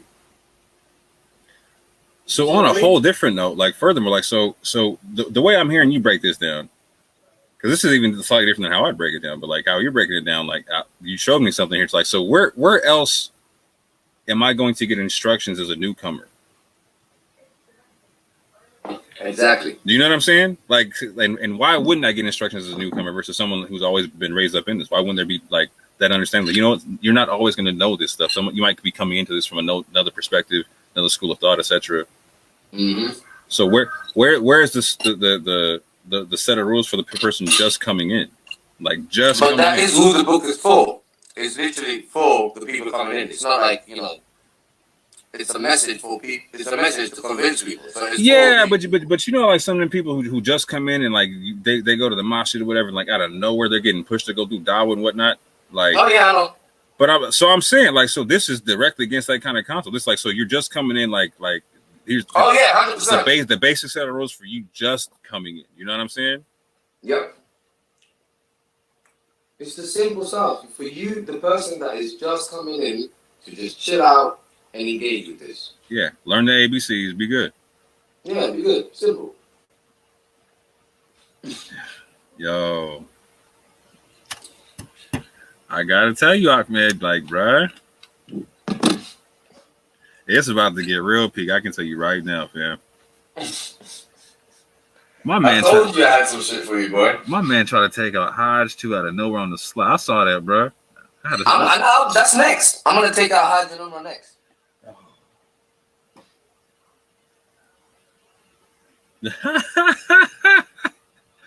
I didn't even know you was coming with half this stuff. I ain't gonna lie to you, bro. I thought we was just sticking with fasting for a second. You know what I'm saying? And maybe some hot month stuff. You know what I'm saying?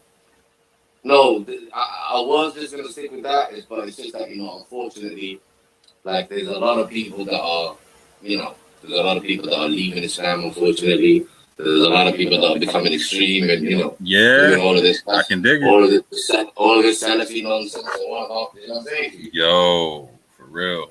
And obviously, there's a lot of atheists and whatnot that think they have a lot of ammunitions against the Quran. So I'm trying to battle a whole lot of gangs at the same time. You know what I mean? See, this is one of them situations. You know how you were talking about Rob the other day? Rob was like, "Oh, I'm supposed to believe you over the Quran corpus." Blah blah blah blah blah blah. Yeah, I was like, "Yeah, no, this is where the Quran corpus is telling on itself, though. Like, go." No, the thing is, Rob doesn't want to deal with you and I. No. Because with you and I, he doesn't have many rational arguments against. And without arguments against Islam, his purpose dies.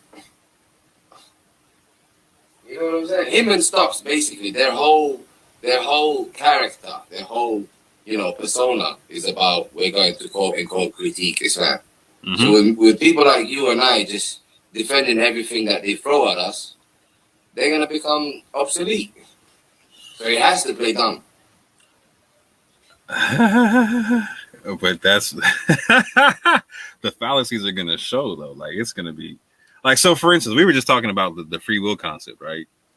Oh, you cooled that one. I cannot believe you cooled that one. That's gonna hurt in a second. Like that's gonna be the one.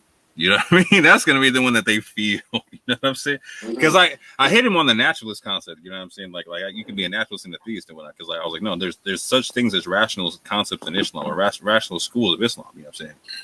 And so like to where like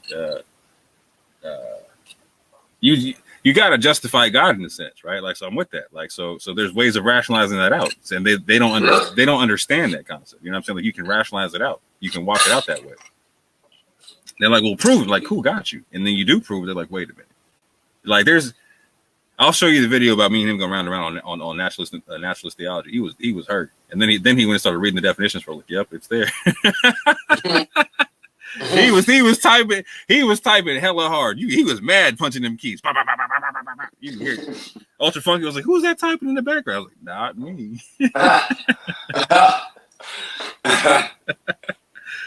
But nah, I'm about to shut the stream off because at this juncture we're just gonna be running people just talking and whatnot and building and whatnot. So family. Wait. Before you shut the stream off, should we not do with 196? Do you want to finish it? Because I think we just did it. I think. No, I haven't given you my version. I haven't translated and have it over for you. You right. I can kill off the whole verse for you. Okay, just give me your translation right quick, because he's trying to. One man, I thought he was gonna come through with a machine gun. He came through with a bazooka on me. You know what I'm saying? Like he did me like that. Okay, we're going to the English. Okay, 196. I love the Quran, man. I can't. I'm not mad at you, but I'm gonna go over this whole thing, right? And we're gonna make smaller shows off each individual thing you're blowing up right now. You know that, right? I'm gonna have to go over this whole. Definitely. Okay. Definitely. So give me the translation to Hajj and Umrah right quick. All right, first, before I go into that, the first thing I want you to notice. Oh shit! Bloody app.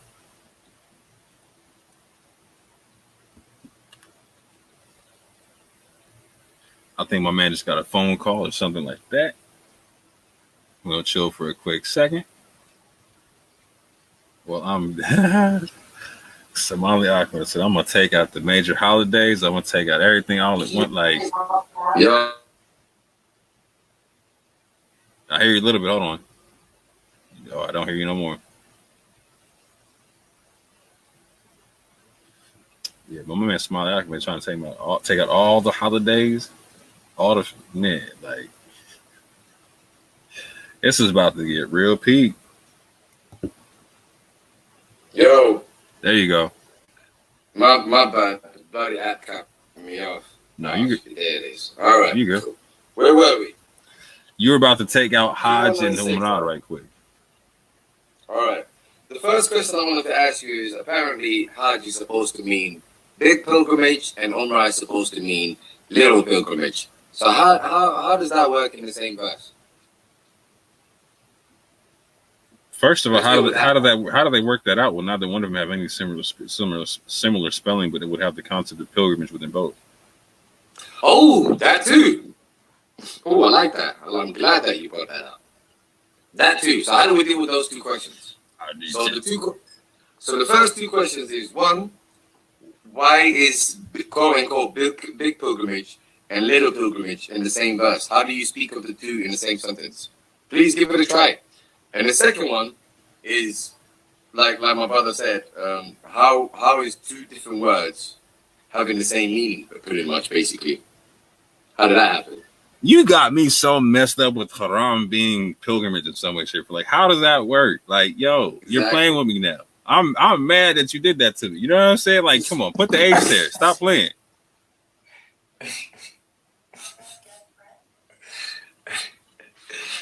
Yo. Anyway, that's all you, bro. Go ahead. No, go for it. No, I was just pontificating on this. I'm mad about that. I didn't recognize that they took out the H until you just showed me. No, they've insulted people's intellect, man. So please tell me, I want you to play the devil's advocate again. How do we fit big pilgrimage and little pilgrimage in the same sentence?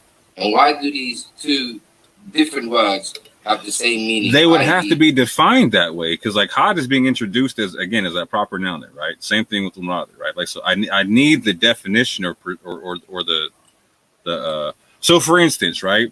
So at least in the other verses it said like, so Ramadan is a month, right? So I got that concept that it's a month, right? Mm-hmm. At least I don't get that here. I don't get none of that. It's like, okay, complete the Hajj. What do you mean? Yeah, exactly. I mean, where did this proper noun come from? Both Hajj and Umrah. Are we basically, we're supposed to believe that they would have to be aware of these proper nouns before the Quran. Yeah. I mean, how else would you know what these proper nouns are unless you're aware of them?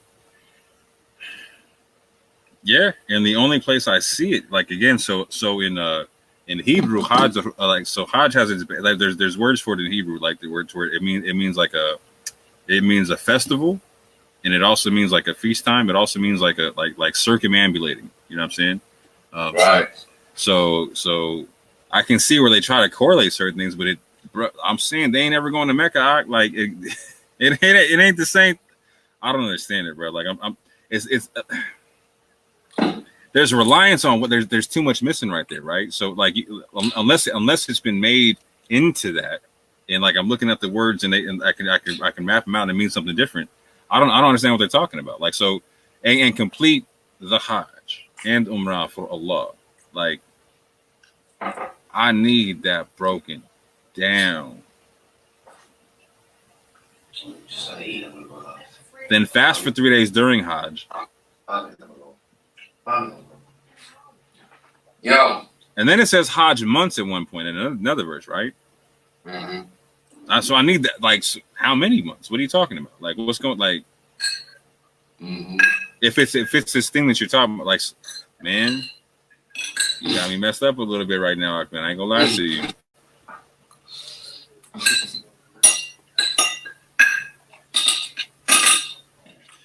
Now, shall I? Yep. Now, before I actually go into it, I want to find them an excuse. So, وَأَتِمُّ الْحَجِّ وَالْعُمْرَةَ اللَّهِ. Now, how do you fit pilgrimage and little pilgrimage in one verse? How do you do it? I want to find a way to do it. Conjure up a sentence where you can fit big pilgrimage and a little pilgrimage in the same sentence.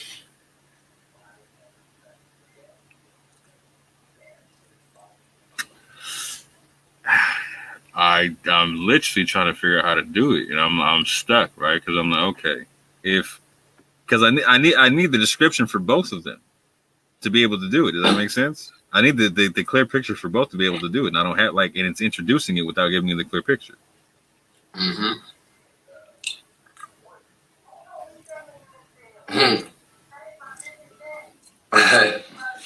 Now watch this now, yeah? So we have, and complete the Hajj and Umrah for God. And if you are prevented, actually before we continue, let's just stop right there. And complete the Hajj and Umrah for God. So what we do is we look at the word Hajj in the Quran again, because we don't want anyone to make arguments with us. And we will find that in many places in the Quran, the word Hajj is used together with its derivatives. And it's translated as 276, dispute, argue or dispute. 2139, do you dispute with us? 2150, any disputes? 2158, Okay, they put Hajj, pilgrimage, blah, blah, blah. Oh, wait, let me go back to the arguments. All right. 258, he argued or disputed. 320, they dispute with you. 361, he disputes with you. 365, you dispute. 366, you dispute. 366, you dispute. 373, they may dispute with you. I'm going to continue. 4165, any disputes. 680, any disputed with him. 680, do you dispute with me? 683, our argument. 6149, the argument. I'm nearly done, bear with me. 447, they will argue. 4215, argument. 4216, argue. 4216, their argument. 4525, their argument. What Arabic word is this? Huh? What Arabic word is this? Hajj. Oh, snap. The word Hajj and its derivatives is to do with disputes. It's to do with something that you aim at. Actually, let me go to the root. Watch this, yeah. So you have dispute, you have argue, you have aim at, and then you have pilgrimage. So now let me ask you this. Which one of those four words doesn't belong there? I'll give it to you again. I'll give it to you again. Dispute, argue, aim at, or pilgrimage. Pilgrimage, 100%. The rest is either synonymous or it's a derivative. Fact. A dispute and an argument both have an aim. Facts. Hence why the third one is aim at. Do you get it? Mm-hmm. So the only one that stands out from that is pilgrimage.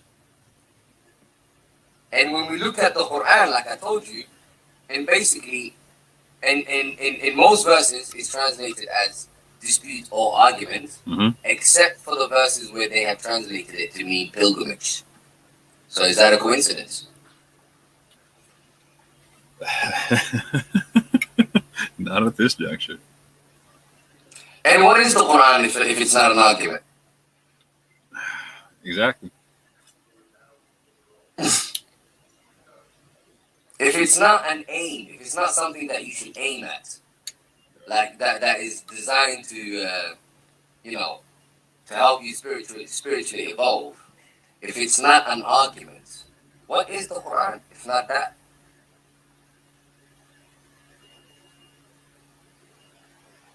%100%. So now we're gonna go to Umrah now. Umrah is another word that pisses me off.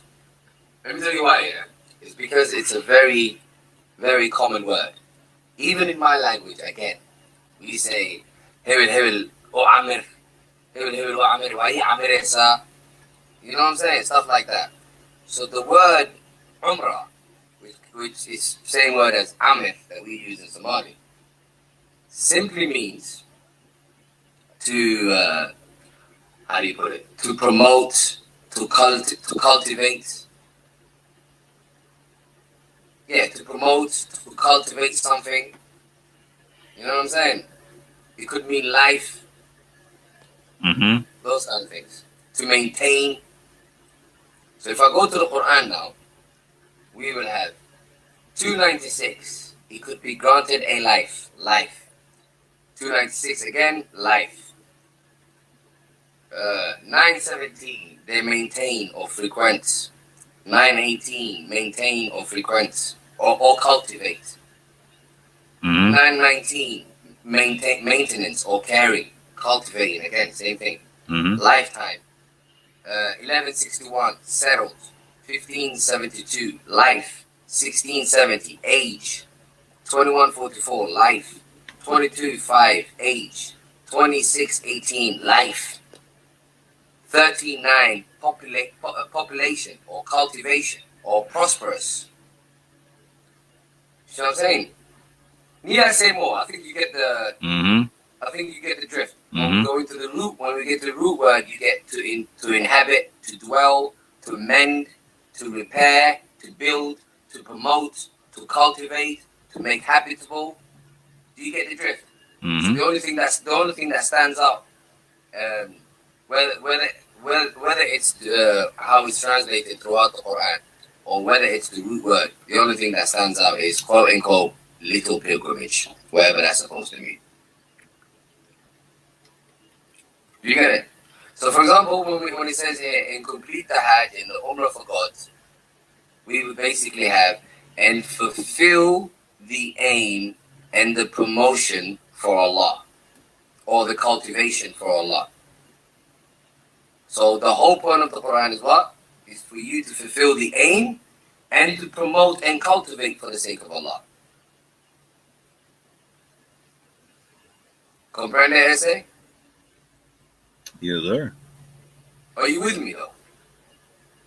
Yeah, at this juncture, I'm trying to think of a counter argument concerning the time period involved with the Hajj and like the fasting concept, like here in the same verse and whatnot. I'm gonna deal with that too. But so far, do you have any disputes? No.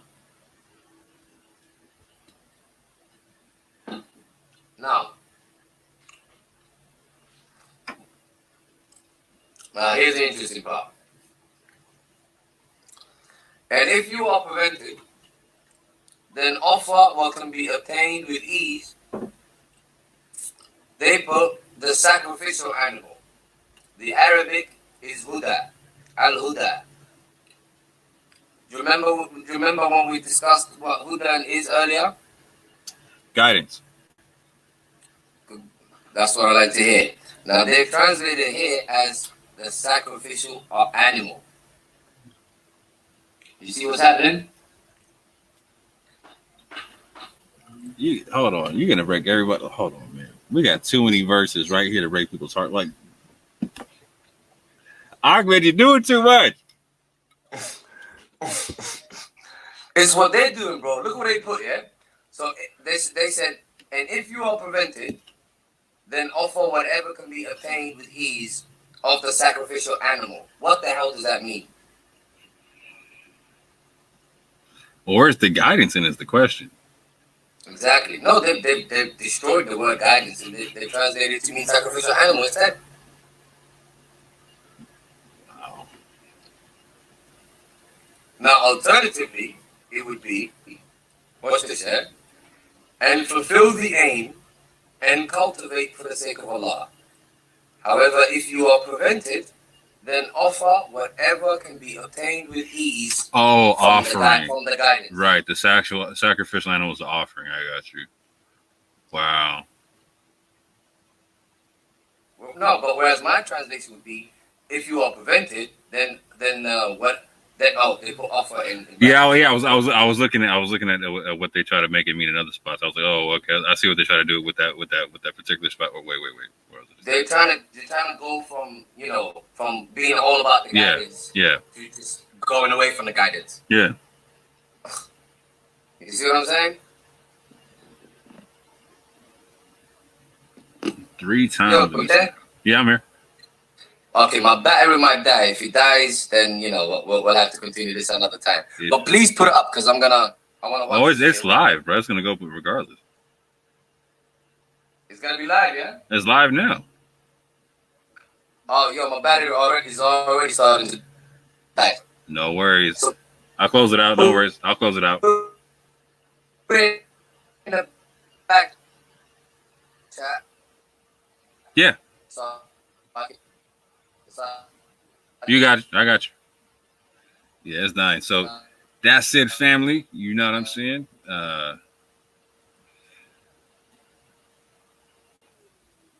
That is what it is. It's my brother Somali Ahmed and myself. Oh, look at this. We got some people. We had some people in the chat. I didn't even notice. My fault, family. I could have let some people in. Next time I will be looking at the chat.